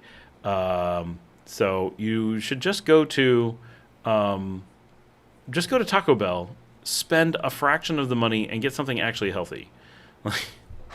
And delicious. That's why is there no Taco Bell here? What I really want is Taco Bueno from Dallas. That is so... It's like Taco Bell if Taco Bell was gourmet. It is so fantastic. I have no idea if they're even in business anymore. Last time I was in Houston, one had just opened and it was closed within months. Like, they never even got long enough for people to put it on Google Maps, which is sad. Because and I drove a really long way to go to Taco Bueno because Taco Bueno is amazing. I miss that so much. That's the one food from Dallas, having lived there for a long time, that really stands out. I mean, I really like pupusas in Dallas, but that I get here, and better, or at least as good. And I guess we got really good Indian in Dallas, but not as good as New York. I used to live really close to to Edison, New Jersey, so we had amazing Indian when we lived there. But I lived really close to Little Pakistan in Dallas, and so I got quite good of that in Dallas. But overall, Dallas was just decent for food, but not fantastic, which I guess is what you'd expect. Texas, you're never getting like the best food. They're it's not really a foodie state by any stretch. Everything's, small portions and overpriced and decent, but never super special. But the Tex-Mex does get pretty good in Texas, and Taco Bueno really stood out for how good it was. But that's after all these years, I'm sure if my wife was here, she'd be like, "Remember this place?" I'm like, "Oh, that was really good." But I don't have any memories of like absolutely needing to go back and eat anything in Texas. In all of Texas. Houston, the food is not good, but everyone knows Houston's terrible for food. Austin has good food, but the prices are so outrageous that you can't eat, so it doesn't make any difference. But Austin does have good food. Dallas, the only thing that really stands out is tacos. Torchy's tacos, Fuzzy's tacos, but Taco Bueno's the best.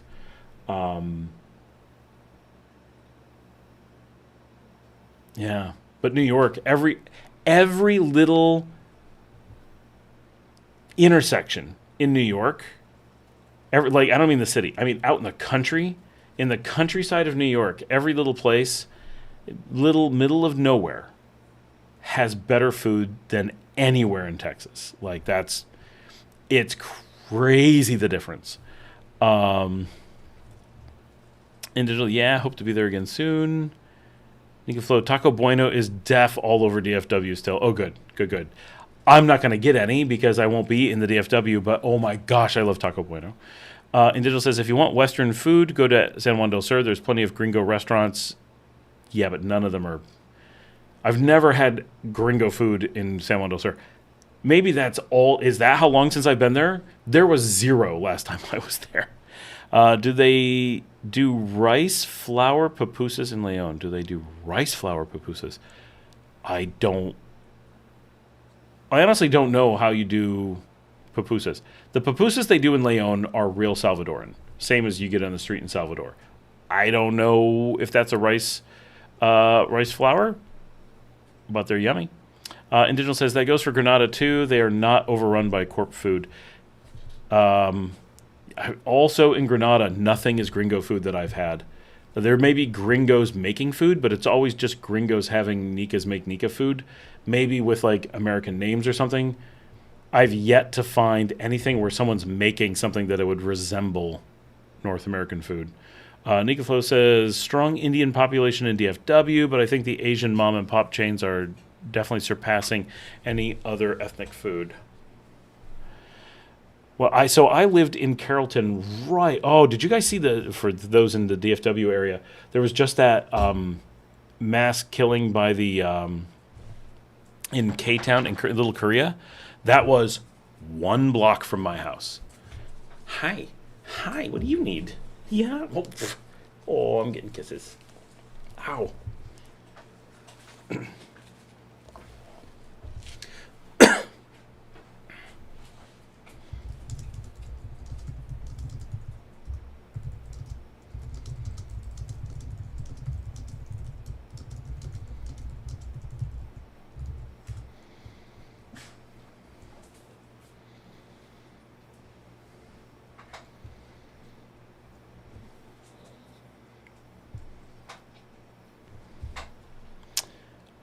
In Granada, their Vigorón and local cultural food remains solid. Oh, yes. Granada still has its own food. Yeah, it's still big enough, They only have Tip Top, Little Caesars, Subway, Steakhouse, Fritangas, American Donuts. So just to be clear, American Donuts is a Nicaraguan thing. That is Nicaraguan food. Why it's called American Donuts, I have no idea. But American Donuts is specifically Nicaraguan style donuts.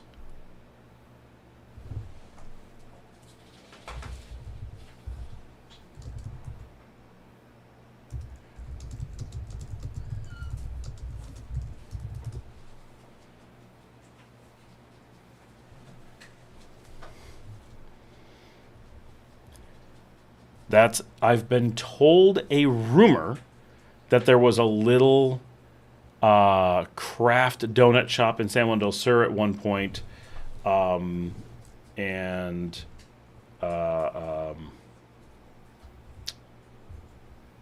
Hold on, I gotta listen to something.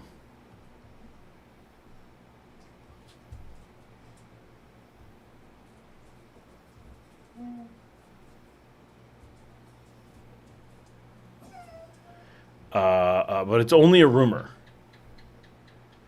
And I don't know if they still exist. I don't really know if they ever existed. But assuming that they did exist, that the rumors were true, that was years ago. Nothing makes it for very long. Brian says, Torchies. Torchies is good. Definitely very good. We actually, so Torchies, we do copycat Torchies recipes here, and they work out pretty well. Our Werman says, by the way, kind of off topic, but wanted to ask, how's the safety security situation in Leon? We're the safest city in the country. Are break-ins common? Can you leave your house empty and not worry? Nowhere in Nicaragua can you leave your house empty and not worry, because everyone knows it's empty, and it's just way too easy to see if you have anything. So there's I don't know of a single place. I'm sure there's some gated neighborhoods, but as cities go, that'll never be the case. It's just the nature of lots of idle people and very high visibility into what's empty. No 89 Land says, I always thought American Donuts was a USA chain. I like their mousse in a cup. Also, mousse in a cup is a dead giveaway. That's a Nicaraguan food. A good one. I love mousse in a cup. Americans never do that, ever. But no, first of all, no American chain is going to call itself American Donuts. That is such a tip-off that it's not American. And two, it's not even close to an American-style donut. It's so infuriating that they lie and call it American Donuts and act like you can buy an American donut there. Oh my gosh. Yeah, no, they're gross. Edwin says, not compared to Messiah, they have Pizza Hut, Valenti's, Tip Top, Little Caesars, Bajo Vilmas, Cacao's, Narcis, Papa John's, etc. Nicholas says, what are your thoughts on Don Candido? Been there twice within 6 months of each, and even though their picana was amazing, both times their service size changed, which was odd. Oh, serving size changed, which is odd. Also slightly overpriced. I have never been to Don Candido. Which one is that? Do I know that place? I think I do.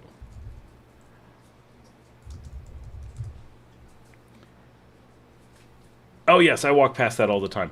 Looks really nice. Doesn't have anything on the menu that entices me to go in, because I don't eat meat. So that one, it's expensive and looks really nice. I bet it's quite nice. But I've never eaten there. In Esteli, we got Tip Top, Pizza Hut, McDonald's, Carl's Jr., Fritanga, a Chinese nightclub, Fritanga Steakhouse, etc.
Oh, yeah, no, gotta be a meat lover for sure to go there. Yeah, I wish more of those places if you just had a little bit for non-meat people, do something interesting. Like, I owned a steakhouse, right? And we competed with those places, really, really well. But we offered salmon and tofu as specialty items, and they were super popular. But it also meant that people who didn't eat meat could go there with people who did eat meat, and we were constantly selling tomahawks because of it. It worked.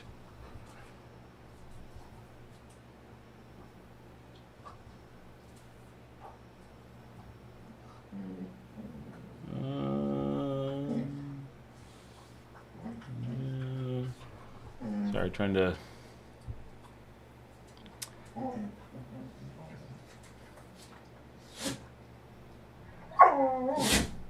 Aha. Does this work?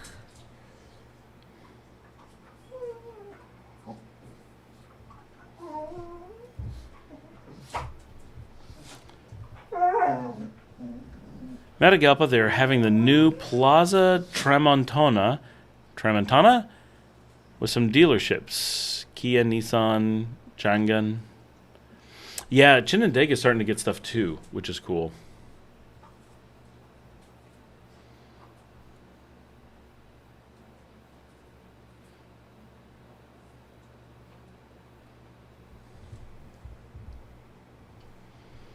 We have so we have a Cherry, and there's a Cherry dealership in Chinandega. So it's really handy for us. We go up there instead of Managua. It's less than half the distance, plus no traffic or anything.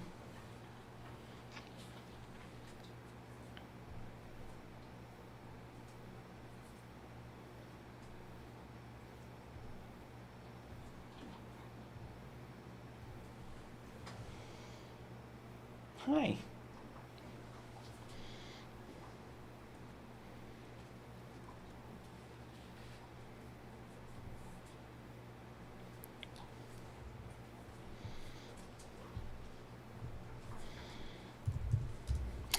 Damn, Chengen's vehicles look fancy as heck. I think I've seen a few on the road.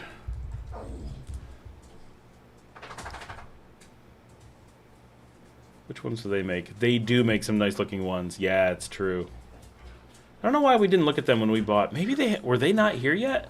I bought over a year ago, but I feel like they were here. Maybe they were just expensive.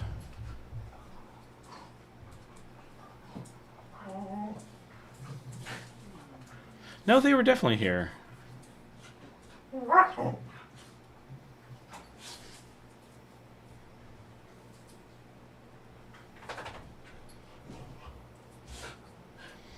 Oh, they've got some nice looking trucks. Well, that's good to know.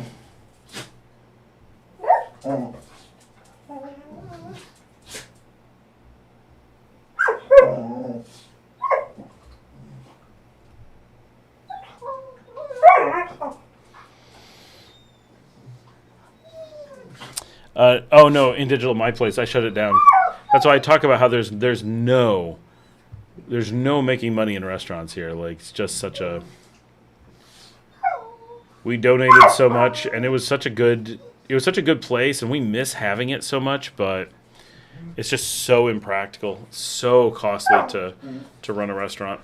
You're a woman. If their cars Chinese are to be judged like their motorcycles, then it's all good. Looks like Temu quality. Well, Chinese are now second to Japan as the highest ranked quality cars in the world when you do it by country, which it's not really a good way to go. But in Chinandega, by the way, they closed the bus terminal in the market due to street road repairs. They relocated at the baseball stadium front yard. Oh, I didn't know. I haven't taken the bus up there in a while. I got friends who take it all the time, though. My doggy's back. He's back trying to get on my lap. Oh, my boy. Hi. He's like, don't you want to hold your dog? Don't you want to hold him on your lap? Snuggle your dog. I do, but I need my arms free. I wish there was a better way to hold you, sweet boy. He's fallen asleep standing on the floor with his head on my lap. Aww. What am I supposed to do, little dog?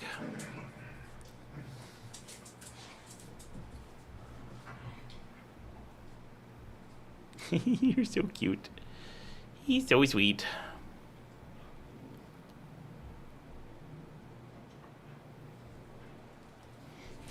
Oh, yes, I love you. Yes, I do. Oh my gosh, these dogs hitting my lamps and my cameras drives me crazy.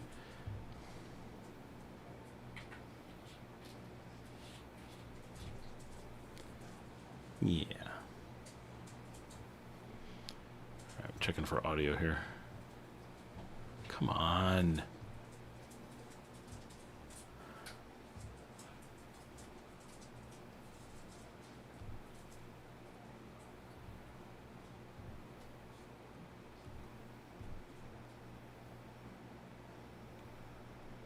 There's no audio. Great.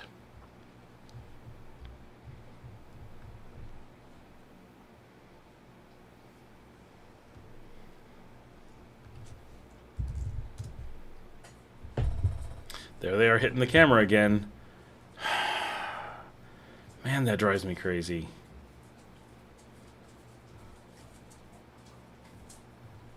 I can never have anything in this office without everything getting knocked around.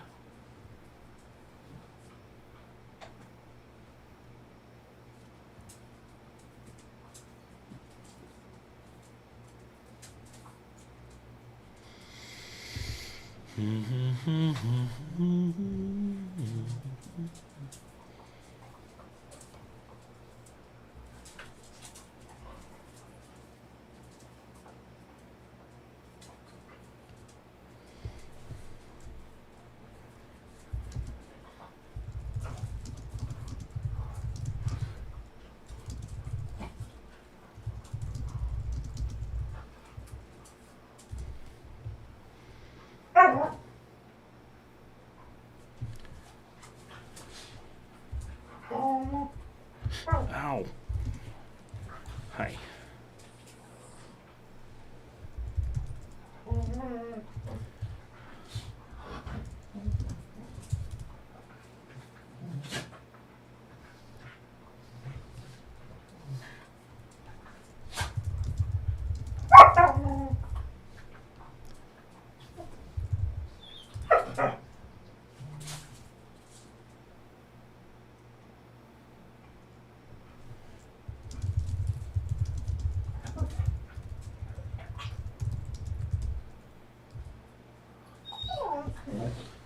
Hi.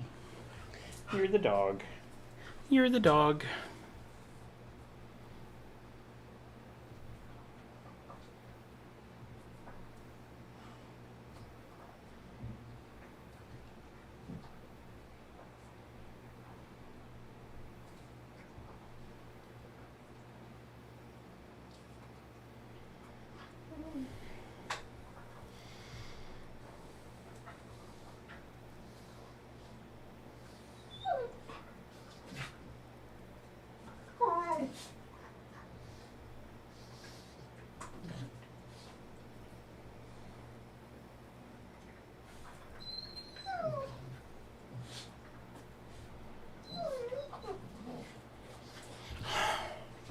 Hi, I know. I know you want attention. I know you want to be held.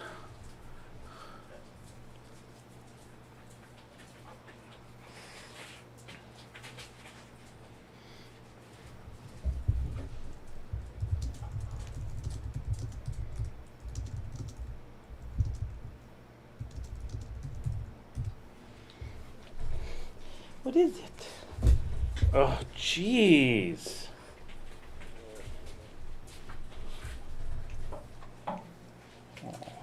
These dogs need to be released somewhere so they can run around. Let's check with the girls, see if they still need protection.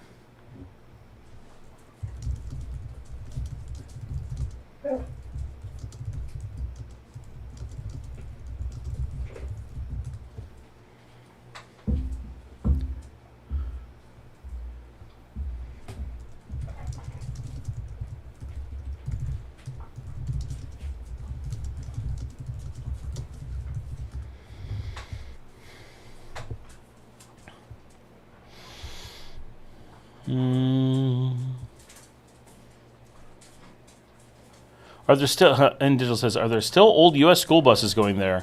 Yep, there are many of them. They're replacing tons, though. We got 600 new buses coming in.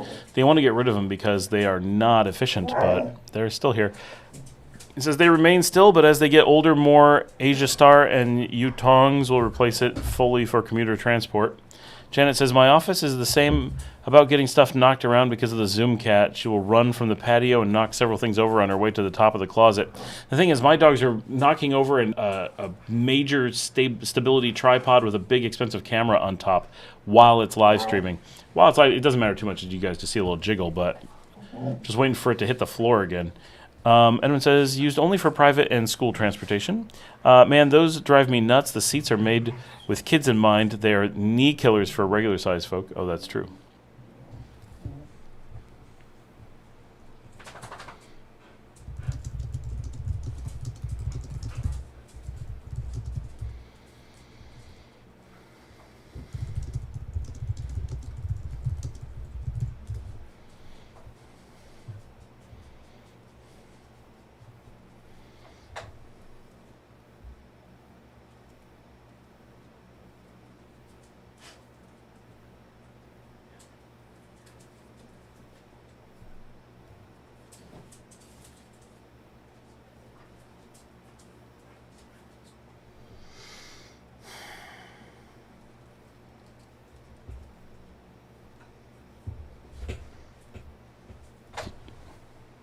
Sit on my foot. What are you doing?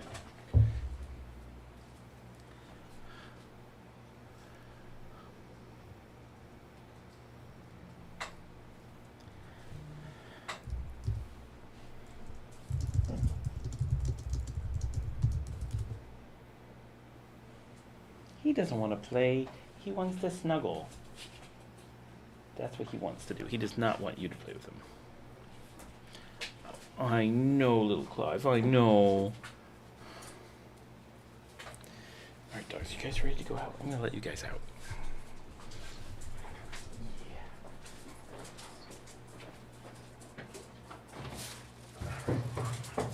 Go play. All right. Ooh, all three dogs just zoomed out the door.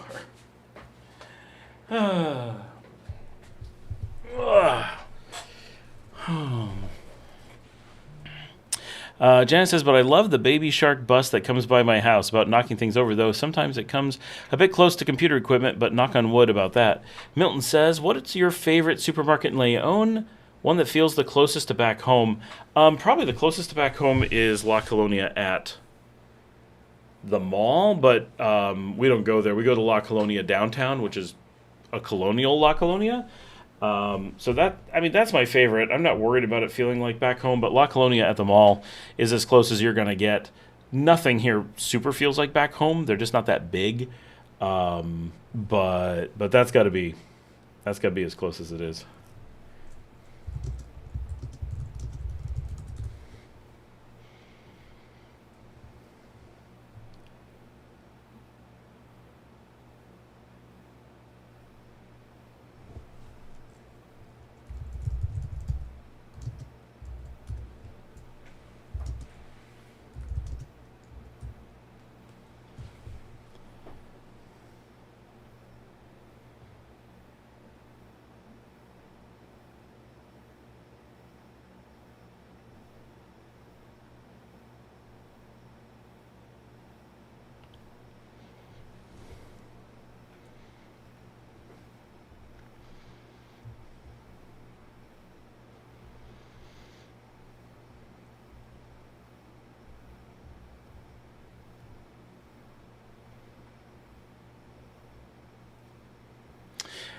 They can't reach the computer, but I worry how they treat the monitors. So far, so good. Mine have knocked the monitors on the floor multiple times.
Do they break when the monitors go down? Surprisingly, they have not. I cannot believe that they've just fallen off my desk onto tile and not any breaks yet. because and there's no way for me to protect them. Like, that's one of the other reasons that I want to move. Like, this office setup is impossible. NicoFlow, you self-host anything? Maybe your videos onto a NAS or something, or once you upload, delete the files. For this, no, there's no way. If you think about the volume I have, this would be so unbelievably expensive to maintain. So everything, I don't keep any of it. I just can't. Because I produce probably 40 gigs a day on average. And so if you do a quick calculation, right, and there's definitely days where I'm making hundreds and hundreds, but assuming 40 is a good average, that's 14.5 terabytes per year. So that gets real expensive real fast.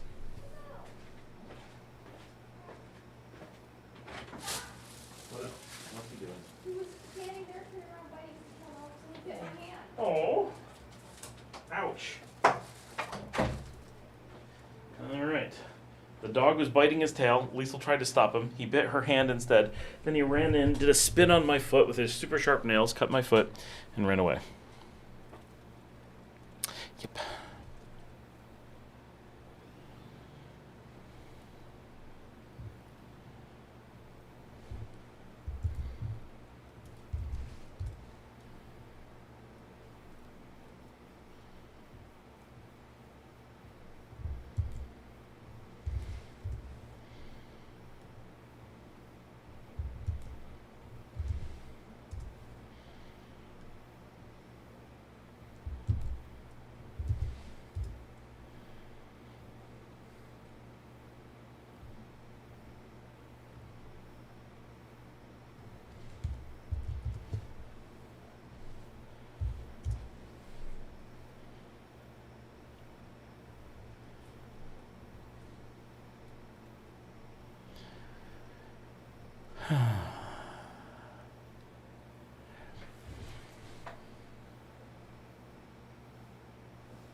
I feel like I have way too much work to do tonight.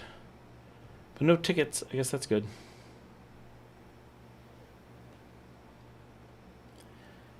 You guys are starting to get pretty quiet over there. We were doing well for a little bit.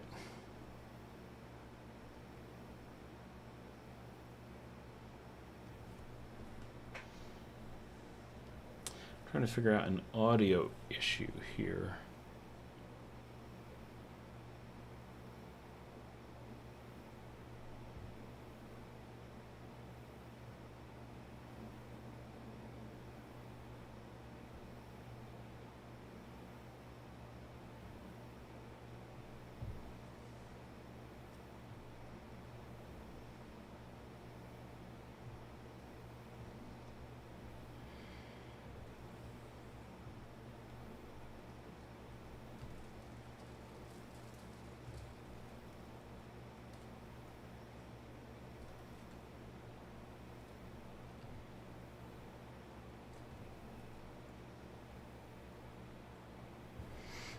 What the heck was that?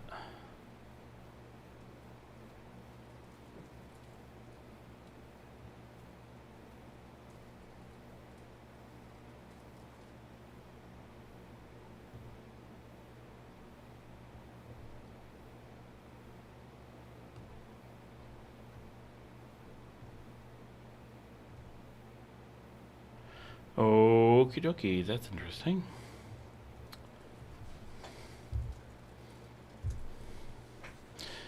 No tickets, want to do some of mine? Tusk the Ripper is here. Tusk, you are late.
All right, guys, we're starting to lose some people. It's getting pretty late, and we had a lot of technical difficulties. If it wasn't for that, we'd be pushing 8 hours at this point, so, or at least 7.5. So I think it's a good time to call it a night. Thanks, everyone, for being on. I have a lot of work I need to do, so I need to be able to get to some of that, and want to be able to relax at some point this evening. So really appreciate everyone being on. Thanks so much for joining us and putting up with all the technical issues earlier on. Hope to see you guys again next week. Remember, we won't be doing the live stream in 2 weeks, but we will next week. And with that, oh, Tony was here. He's saying goodnight. With that, we will call it a night, and I will see all of you